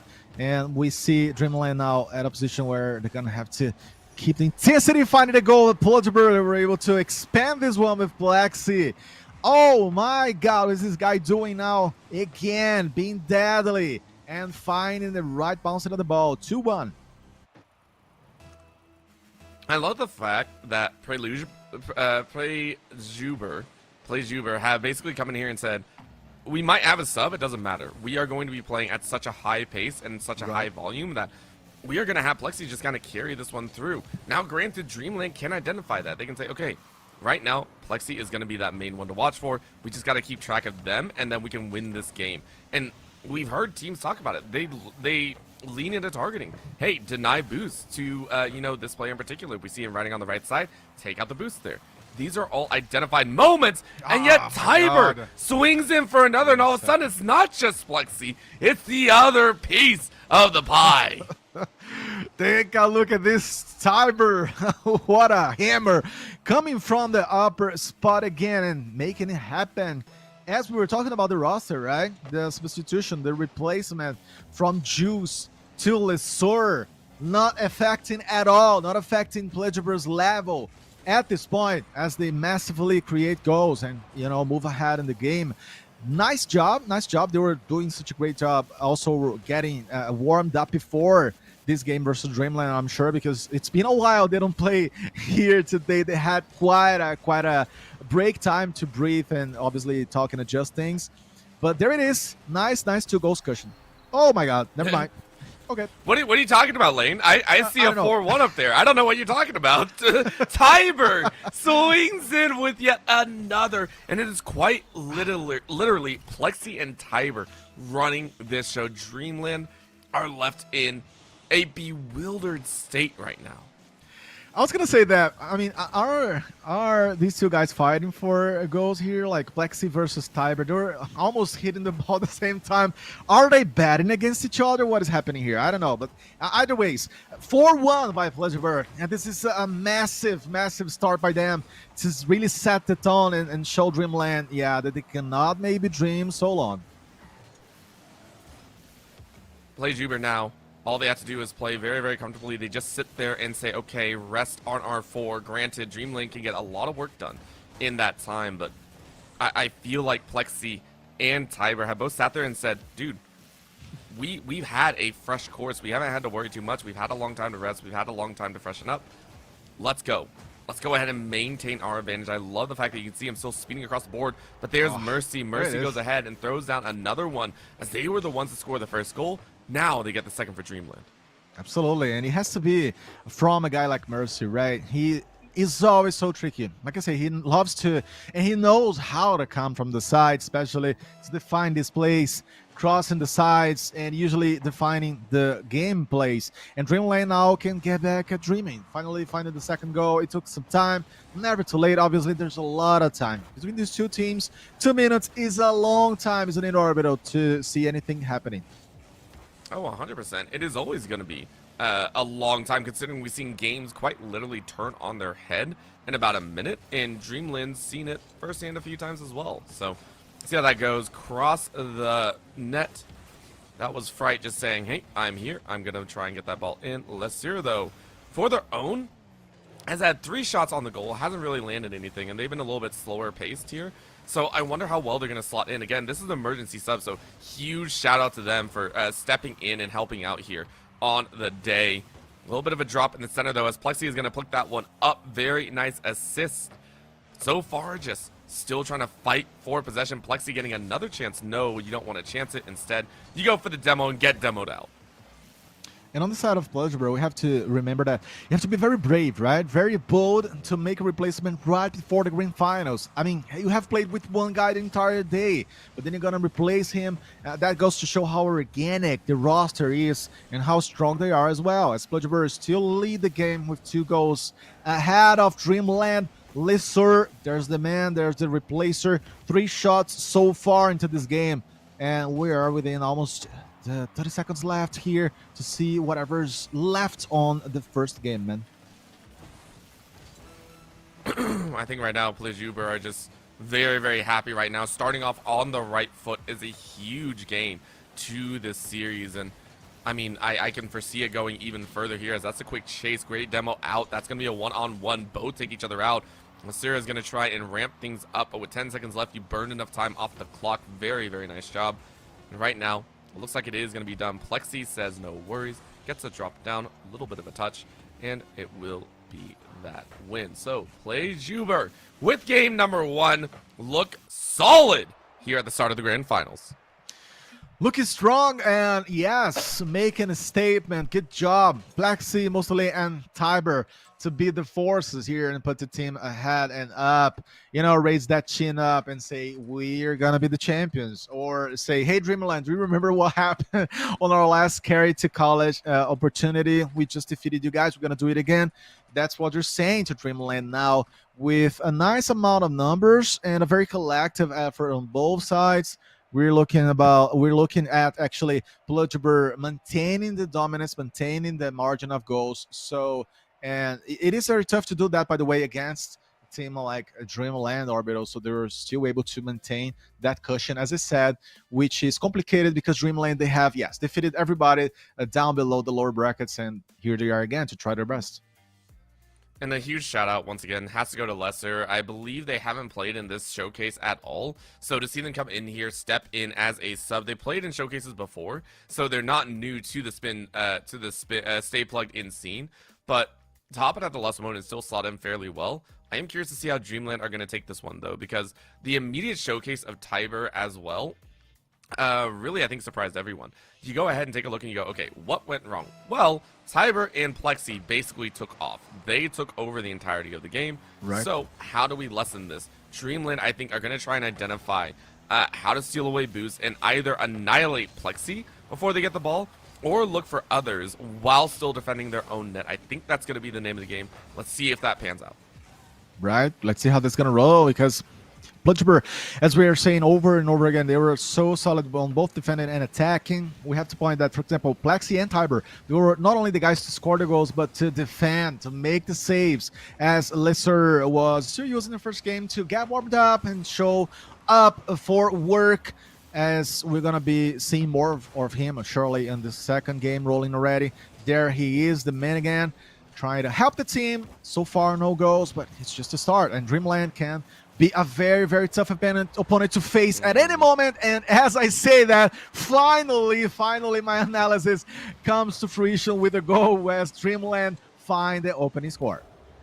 And I love the call out as well. I don't even think Avoid was planning to get that assist, but saw that Tiber did a very, very slow deflect to try and get the ball under control, called it out, and you saw Mercy pull the hardest left that they've ever done and be able to zip around for that goal in front. Such a well-timed call from Dreamland. Now Tiber might get a chance of their own head-to-head against Avoid, and unfortunately Dreamland still come out with their own right there. Lesser going up and about, quick twist, tries to go the ball but lets it fall to the ground and kind of loses a bit of control here, so not sure exactly what they're going to try and play with. Quick ball out, Tiber going to carry it in front of their goal. Right, and as we see Lesser also helping the team again, showing off. And on both cases, right, as Orbital, we have to say that these teams, they have not relying upon just one player. And that's what makes them the grand finalists. Differently, for example, from Starlight, as we have seen before, that depended a lot on Zach. But now we see really the collectivity happening for both teams. We have Avoid moving, also coming from the back position. The game is really interesting. The game is gonna get even spicier in the second game as we see the ball from a long distance, and it was possible for Avoid. He was there to make it happen. Almost a slow goal as Tiber, oh my god, Tiber almost just, opened his legs for the ball to go with him, but he opened his tires in this case, and yeah, it happened. 2-0 for them. I think that was also just Play Juber getting juked out. That's a huge part. Going on the low ground roll instead of jumping is a huge difference there. So Dreamland able to put a 2-goal lead. Now Play Juber needs to find a way to space in two of their own. And honestly, I'm not sure. Again, we are seeing the likes of Tiber and Plexi get a little bit shut down here. Lesser, a lot of passes their way, but you can see they're more of a filter right now. Plexi going to try and carry it on their own, has enough boost, lets it drop, doesn't get past feed. Lesser going to try and cover it around the side, but doesn't get enough speed underneath it. Now going to try and drive all the way to the defensive end, is able to pop it up and away, and able to get a 3-touch punt out of the goal, but Plexi waiting for a chance. What a redirect! Tiber is able to reach that one in time. Very good job by Pleasure, waiting for the moment. They faced a double defense earlier in the previous gameplay, or play in this case, fighting themselves, fighting Tiber at a very good spot to score. What a good job. As I was just going to mention that they were potentially looking like they're missing Jules, right? Missing a more experienced player, missing a player that could be game-changing, as we know that Lesser is just trying his best here. But there it is, as we say that Plexi finds the ball, finds the goal as well, and we already have an equalizer. I hate this. I hate how quickly Play Juber can almost annihilate a lead that anyone has in a few short seconds. They have done this before. They did it specifically against Dreamland. And remember, in the earlier matchup, that was going to be a difference. Mercy saying this ain't going to be like the winners finals. I'm going to slow roll you to a goal. Oh my God. I mean, this is just a battle of narratives here. You and I, we try to build the plots, but they just get teared apart because the teams are doing their best, and the magic is happening. Dreamland so fast, I love this. So fast responding to Plajuber to try to change the mindset. Plajuber are feeling so confident, feeling so capable, but then suddenly they just get scored against one more time. That's going to be another chance. There it Dreamland is. now taking a swing at Plajuber in their own right as Mercy yet again sets the pace for a Void, and Feed was ready to pick it up from there. Very nicely done, as it feels Plajuber without their main man feels just a little bit wanting in the trio. Quick demo though to kind of space things out, but quick little flick over a Void, can't get that one. And we have to remember that Juice is just not playing because of connections issues. And then obviously if he's able to get back connection, he's gonna replace Lesur. And I am confident that Plajuber needs to hit their third main man. It's clear that they're not the same, and Dreamland are totally punishing them for this. They got nothing to do with Juice's connection. And now they're taking the chance to amplify this cushion here with a 4-2, which already begins to look like an equalizer on maps or games, but let's not jinx them, right, Alberto? Anything can change. The number of times you jinxed anyone in this tournament is a high number that I can't even count on one hand, I think. I mean, it's my most jinxing afternoon at all times, and I cast for 12 years now. It has. But at the same time, we've seen some amazing moments come from it, which I love as well. Right now, a little bit of bounce out. We're down to about 45 seconds. Feed is waiting for the right opportunity, and it's a slow ball chance, but Void now pinched by 2. Lesur trying to get to the backside. Ball rolls out as Plexi redirects, and again, as time winds down, it seems like Dreamland are in a pretty comfortable spot here. Plajuber wondering exactly how they're going to try and round this one back. If you can get Plexi to roll a ball in with this flip, maybe you get it. Great block! Check him out here! What a demo from Lesur! Talk about the freshman now, huh? I want to see what we got to tell about him. Plexi, what a finesse touch. And with the help of Lesur, they make it happen. Dreamland, Dreamland, they must be so pissed because they love to build those gradual, slow victories, with goals like spread apart from each other. But now suddenly the game is reopened, and Plajuber, they score, they can score again. I mean, we say that, and yet we're down to the last 10 seconds. If anything, Plajuber need a miracle that they've seen other teams pull off against them. We've seen them go to OT before, but the ball is going to touch the ground. Quick bounce out. Great job.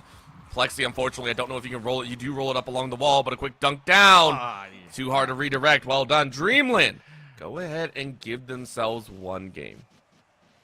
The striker, Mercy, attacked again. 5 shots, 2 goals. Another very, very collective display on both sides, right? So these teams are amazing. They're playing so nicely. And Plajuber on the details, right? They were reversed in some occasions. In a small span of seconds, the horizon changed again entirely. And Plajuber, they just need to make that bursty, I'm gonna put it this way, this bursty gameplay last longer, right? They need to seize the game for a longer span of time. Otherwise, they're going to keep falling against teams as strong as Dreamland. And we'll see if they can do so, as right now, we are just kind of curious. We are waiting to see if Plajuber are going to get their third, and if we are going to be able to see a chance for Juice to come back and be able to fight it out. If they can't, that's unfortunate. Dreamland, though, one step in the right direction. Now, keep in mind, if Dreamland win this BO5, they will have to push for a second BO5 as well. That is how this kind of goes down to, and it is a very tough road. But it's one that they've unfortunately fallen into coming in from the lower bracket. Absolutely. It is already that endurance race. I love how you put it this, because both sides are exhausted, and it's about the details as much. You got to keep building. You got to keep focused now more than ever. It's a tie on maps, on games, and it's going to be great to see who's going to break this tie, as we already have the first touches on the ball, and I do not see Juice quite yet back. I don't think he's playing at this moment. Let's see how Plajuber are going to be fighting still with Lesur. Yep, Lesur is going to stay in here for as long as we can foresee, and right now it looks like Lesur is going to carry it in for their own ball in front of the net. Tiber tries to help out, but Plexi with the third tap brings it on home as Plajuber put one on the board. Right, Flexi. Flexi is such a decider. Well, his mates tried, right? And then, I mean, it's down to, hey, you know, guys, just get out of the way. This is mine. This is my ball. And Plexi was the third man able to make the first goal happen for Plutchburg, finally opening the score. Let's see if they can find a streak of goals, because that's where they strive the most. It's been a time so far. Dreamland, though, with that opener, is very, very frustrated, and they're now sitting here like, how can we tie this up? Yeah. We've seen them do it before, and it is off the back of Mercy, so we'll see if Mercy is going to be the main calling card for the rest of this group. Feed sends it high. Plexi going to carry it up and over. A little bit of a tap, a little bit of a touch. Questions on the back end. Tiber saying, hello, what can I do to help out here? So everyone getting in on the mix, of course, as per usual. Dreamland not having steady control over the ball Right, they haven't barely been able to touch and to pass the ball, you know, and also join the effort, because Plutchburg, they're just doing such a great early game now, dominating the actions. As we see this potential shot, we have Feed on the camera. He's gonna try to fight for it, as well as Mercy, who comes to the stage. And yes, so far so good for Plutchburg, right? We're gonna get into a zone where they are fighting to keep that goal, but also create new conditions, create new spots, and that's where guys like Tiber come and decide. And obviously Plexi, I mean, these two guys, they have to keep stepping up to keep the team ahead. I think for the moment, Plutchburg are just very, very happy that they're in the lead. You can see Lasur having stepped up, took a game to reacclimate, and now you have a chance to put Plutchburg in a very, very comfortable spot, reaching about the halftime point. And Mercy, for their own, very quiet so far, has had 2 shots so far, might have it, but Tiber with the intercept, very, very nicely done. Up the go, but Feed with the redirect low, but a great read by Lasur to deny both aggressive fronts. And it was cool to see how both sides, they were playing their aerial game, right? Which is very unpredictable, as we know. And the ball was not going to either side. It was just, rolling up and up and down and up, but mostly up. And then Dreamland were the ones to bring the ball to the floor. And then there it is. Feed scores and brings the equalizer finally on the side of Dreamland. This is going to be big. Feed feeling very, very happy about this one, putting Dreamland into a more comfortable position here. I'm wondering exactly where does this go. As we said, we've been watching Mercy, but sometimes when you hard focus on one player, everyone else gets a chance to shine. Tiber and a chance to kick the ball high. Plexi has to get back on defense. Feed waiting for that moment, and Plexi rounding the corner. Great dunk down to get it past one of the defenders. Quick demo, though, as Tiber is missing, and that means Plexi doesn't have anyone to pass to. That kind of hurts them a little bit. So great defensive demo to give Dreamland a turn back. Right, they're feeling it, right? They're getting back to the game. Let's see, Plexi, though, scores and makes Plutchburg the leaders again to respond to the momentum gain that Dreamland was finding and themselves into. Amazing touch from the ceiling. What a job. That kind of ball is very, very tough. So, yes, 2-1 for Plutchburg. Plutchburg very, very happy right now. And they're going to try and slow roll this. I love the fact that they tried to use Mercy's tactic against Mercy. A little bit of a slow roll out to the side. And that's going to be a flick. It works!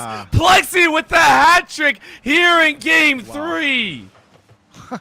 Listen, when you're able to score a hat-trick on a grand finals, you are a different kind of human being. What a job by him, coming from the lower position this time. So always switching things around. In Plutchburg, they are leading the pack now with quality, with consistency. And as I said before, Orbital, I'm going to repeat again.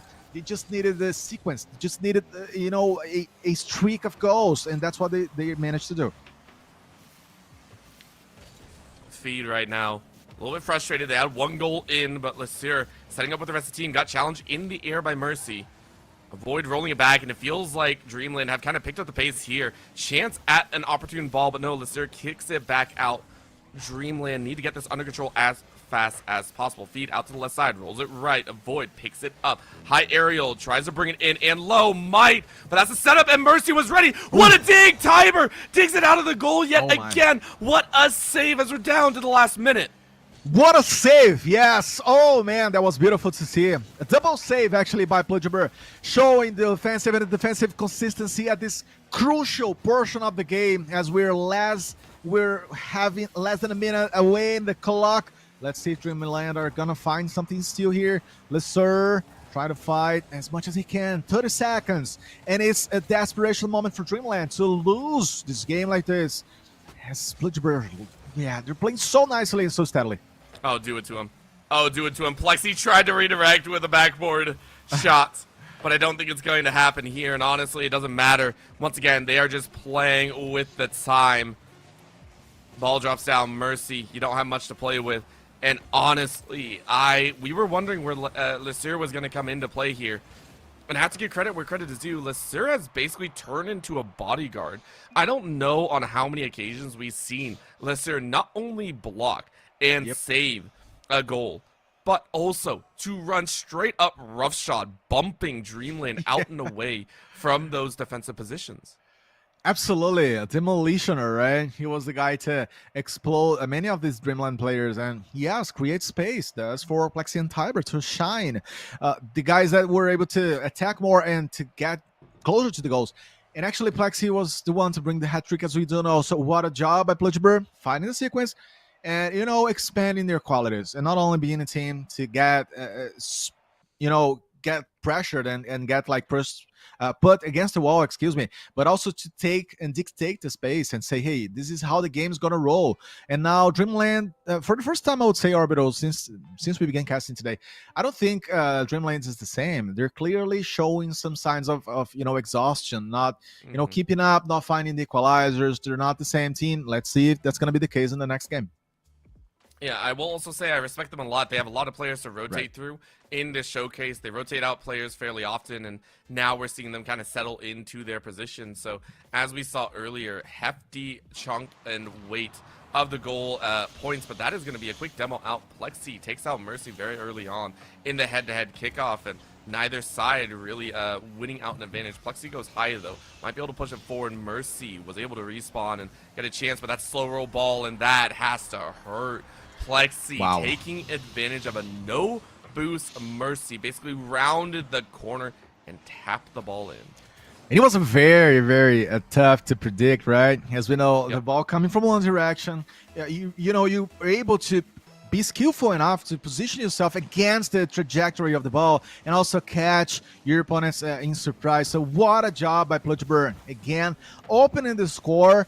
And it's looking like they're, you know, standing up. They're like making their stances just as they did in the previous game. And again, they open the score. They're finding those goals and those opportunities. And let's see how Dreamland are going to wake up. Let's see what they can do. This is going to be that touch moment. And it looks like Dreamland are going to be very, very tough. Folding over the top, and it rolls in. Tiber with a gentle one. Lesseur with the assist. Yes, sir, sadly, sir, and just offered so nicely to Tiber. That was a precise, massive final shot by him, kicking on the crossbar. Beautiful one, even. And that goes to show the, you know, the collective effort again. It is the three players now so far, Orbital, working on all the goals they had at this moment. 2 goals, and it was pretty much worked out very nicely by the trio itself, and Lesseur himself also coming to help and to offer as a waiter, offering Plexi with this ball. What has happened to this game? What has happened here? It feels like Pludgeber have found an amazing time, and we have to go back to what you were talking about, Lane. Yep. It feels like the exhaustion has hit a breaking point for Dreamland. If this were the Dreamland of the winners finals, I feel like we wouldn't be seeing this expanse come out here. But it has 3 goals let through in the span of about a minute. Cannot feel good in Dreamland. They got to get the mental back. They got to get that comfortability back, either by bringing out the demos or just bringing out a lot more rough shot action. But the team works together, and Plexi and Tiber yet again use the power of friendship to secure a 4th goal. Wow, it was even, yeah, I don't think I saw the last touch by Mercy, but anyways, the game credited to Mercy as a own goal. So 4-0 Pludgeber, yeah, showing that they can do more, and they can surely have also those one-sided kind of games. And Dreamland, oh man, there it is. They finally find their honored goal over here. As I was gonna say that, yes, they need to fight for those spots. You know, they want to step up and go to a nice college. They want to, you know, show their names out there into the academic community. So they need to do more against Pludgeber, who are looking like the kings today. It just, you're gonna need to see that heavy action back, and it looks like we are getting it. Avoid able to cross up one more. Great steal away. Mercy with the second, and then the third touch here. Sir just a little bit late. No way around that one. So Dreamland are able to fight back, but now it's a 2-goal difference. Pludgeber praying Dreamland don't score as fast as they did in the earlier stances. Exactly. You know, I was gonna say that. Like, Pludgeber so comfortable, looking so nicely put in their chair and say, hey, let's just sit back and watch the rest of the game. But not.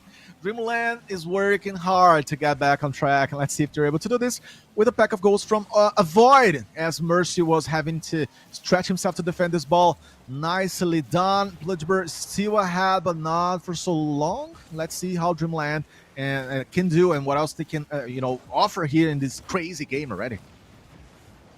This is going to be tough. Avoid with a great demo here. Sir, who has really stepped into these shoes quite literally at the last moment. To be brought in as a player in the grand finals of all things is a whole different story to be made. Ball gets kind of fumbled there on all parts, as Sir is going to try and pick it up, boots it out and away. But honestly, big shout out to them, as the rest of the team is going to try and step up. Mercy, though, for their own. Quiet this game around, but is still looking for a chance to hone in on a goal of their own. And Dreamland, you know, they could just very well at this moment begin playing solely around Avoid, and they could begin setting up Avoid for the plays, right? So you just reshape your strategies to offer the striker on the squad the better chances, since he is the better man to put the ball in the back of the neck. And the time is falling against them. They need to work on that matter hard and fast, because Pludgeber, again, they know how to stall the game. So they're doing this precisely now. They're managing to gain time and to kill the clock in this case. 100%. They are playing this one very, very neatly, and I can only assume they're going to continue to do so. Let's go ahead and wait and see exactly where they wish to place it. It's a little bit of a question. High ball. Once again, we're reaching that minute and a half left, but Dreamland have not given up the fight at all. They are willing to battle it out as much as possible, straight to the bitter end. Right. You can see the combat by Avoid. Some of the players of Dreamland having to push themselves even further. 3 of them in the middle of the field. It's tough. It is risky, but it's necessary, actually, because the clock is against them. And Pludgeber are going to have to see what they need to do, what else they need to put out here to make this championship on their side. Not a lot on the defensive side, because Plexi was the one to score and find the goal number 5, which almost seals the deal. Okay. I love the fact that you had to put the caveat of possibly sealed the deal. Like, almost sealed it, because we've seen teams dance back with 3 goals in under 53 seconds. Dreamland, I don't think, is one of them. Dreamland have usually been in the driver's seat. Yep. And even then, been a little bit struggling as well. But this time around, it's a quick roll back. There it is, though. 4 in 43 seconds is a whole different story. Tiber with a comfortable roll away from the rest of Dreamland. Tiber with that smart finesse final touch. And yep, it's looking like we have a winner, but I don't want to say that too soon, because I'm learning how to be more of a cautious caster along with my friend Orbital today. But 6-2 is a lot. Let's see. I don't really see this being any different here. This is going to be a lot of Dreamland fighting for control, but every second that they fight means less seconds available for a goal scorer. Pludgeber playing interference, popping that ball high, just converging in on the mix. This is the victory run that they have deserved from the opening match after taking down the #1 seed. They have earned and deserved their spot at the top of the tournament. Here with the crowns, it is GG PlayJuber are your Stay Plugged In Spin Showcase Rocket League champions. PlayJuber, they take the best spot and the best seat. As you said, champions of our Rocket League Stay Plugged In Showcase. Amazing effort, amazing work. The collectiveness was there.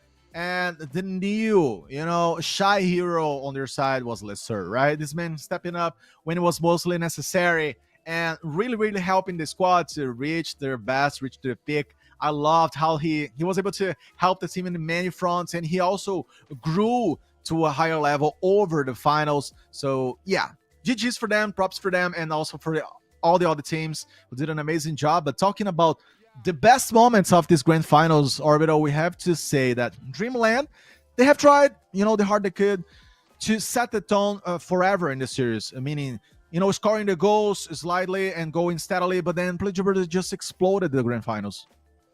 It felt like Mercy would get a little bit of a touch in the game, and then all of a sudden, PlayJuber would just be a menace on the board. And I love the fact that you say they exploded onto the game, because it really did. They would start out slow, it feels simple, and then they would suddenly crush with 2 or 3 goals a turn. It never felt like they could only grab one. It felt like they would always grab about 15 in a row. So, I mean, Dreamland, they tried their hardest. But at the end of the day, it just felt like PlayJuber was the one in the driver's seat. Absolutely, and PlayJuber taking, as I said, the action, taking the power into their hands to define the situations against Dreamland, who obviously tried to make their pushes, tried to make their best, but today was just not possible again. But I would say Dreamland, they have surely grew a lot during this competition versus PlayJuber, and we're going to be seeing these two powerhouses from here on along the year. Of course. And big shout out to Juice, who unfortunately couldn't make it for the grand finals themselves, but Lester is stepping up to really help out. And I think that's what that's what it really means to be here in the Stay Plugged In showcases. Being able to step in, being able to show your stuff, and being able to help each other out, because at the end of the day, everyone is a competitor, and everyone just wants to show their stuff for those colleges that are hopefully looking for a couple new players, and that is where Stay Plugged In comes in. Stay Plugged In, of course, is a leading esports recruiting platform in the country, and creating an account and competing in these showcases is free. A free account will allow you to search for college esports programs, build your personal esports brand, and gain competitive experience by competing in Stay Plugged In online recruiting events just like these. If you want to take it a step further, our Platinum plan will make your search for colleges become unstoppable. You'll be able to use your Spin profile to keep track of your search for colleges, work with our Spin recruiting specialists to create a personalized plan of action, and narrow down the search of schools that make sense for you, and as well as matches college esports recruiters directly through the Spin website and invite them to watch you compete at the next Spin event you are attending. Make sure to go ahead and visit staypluggedin.com. Once again, that is staypluggedin.com, and start your journey to collegiate esports today. With that being said, we also want to give another big shout out to one of our other amazing sponsors out there that also can help you if you're a college program. The esports landscape can and is overwhelming to an extent for owners and directors of new esports teams, leagues, of course, clubs, and programs. So, of course, let Emerge take the burden of merchandising off your hands. Organizations of any size can work with Emerge to create a custom online storefront with on-demand printing and fulfillment, all while generating revenue for their own org. That's right, with an Emerge storefront, teams of any size can earn proceeds from every sale to put back into their own program. With a Booster Club storefront from Emerge, you never have to purchase or keep inventory or deal with the hassle of fulfilling orders. Replace stress with revenue. Visit emergeapparel.gg. Once again, that is emergeapparel.gg, and start the process of creating your own custom team shop today. That in itself is awesome, but of course we also want to give a big shout out to New England College, as of course with the Spin Showcases there are competitions at all levels, but do you think you've got what it takes to compete at the next level? At New England College, gaming isn't just a passion, it's a championship tradition. With a state-of-the-art esports arena, back-to-back NECC Valorant titles, and a community of elite players, NEC is where gamers become competitors. Small classes, big opportunities, serious gaming. One of the colleges to definitely look out for. And if you already have your eyes on them, go ahead and join up as they go ahead and take esports to the next levels on the screen and in the classroom. Go ahead and visit nec.edu nec.edu/esports to learn a little bit more. Once again, that is nec.edu/esports to learn more about the New England College program, as well as how you can get your degree started today. Of course, this wouldn't be possible without the amazing Brightspeed Fiber Internet. Brightspeed Fiber Internet is here with ultra-fast speeds for all your streaming, gaming, and work needs. No more dead zones, just reliable coverage everywhere in your home. Type !Brightspeed in chat and check to see if Brightspeed Fiber Internet is available in your area. Once again, you can go ahead and type !Brightspeed in the chat right now to go ahead and see what they have to offer. Finally, of course, we want to give another shout out to those within the Formula STEM side of things. If you're interested in learning more about that, please go ahead and visit a lot of the Discord side of things, because they have information. The Formula STEM Esports Cup, presented by Brightspeed Fiber Internet, is open for registration. Go ahead to racing.staypluggedin.com, get in on the race, set up your team, and get to know some of your other competitors at the racing.staypluggedin.com. Of course, you can go ahead and compete in this tournament to see if you have what it takes to be one of the next best racers. With that being said, we are done here on the day with the Rocket League side of things at the Stay Plugged In Spin Showcase, but there's more action to be had tomorrow as we have Valorant and Super Smash Bros. Heading up that side of things. It has been an amazing time here. Lane, do you have any other words to say here to the competitors, to those watching, or maybe even to some of the colleges watching some of these players? It was an amazing day full of narratives and nice gameplays, so I hope you all enjoyed to hang with us. I loved personally to be here working with Orbital and also our production team. It was an amazing days, and it was great to see these teams, learn from them obviously, and I hope to see y'all in the next opportunity. Of course, we'll see you all later. Also, big shout out to Bearlight as well as our entire production staff, Shredder Shades on the production. We'll see you all tomorrow. Have a fantastic evening.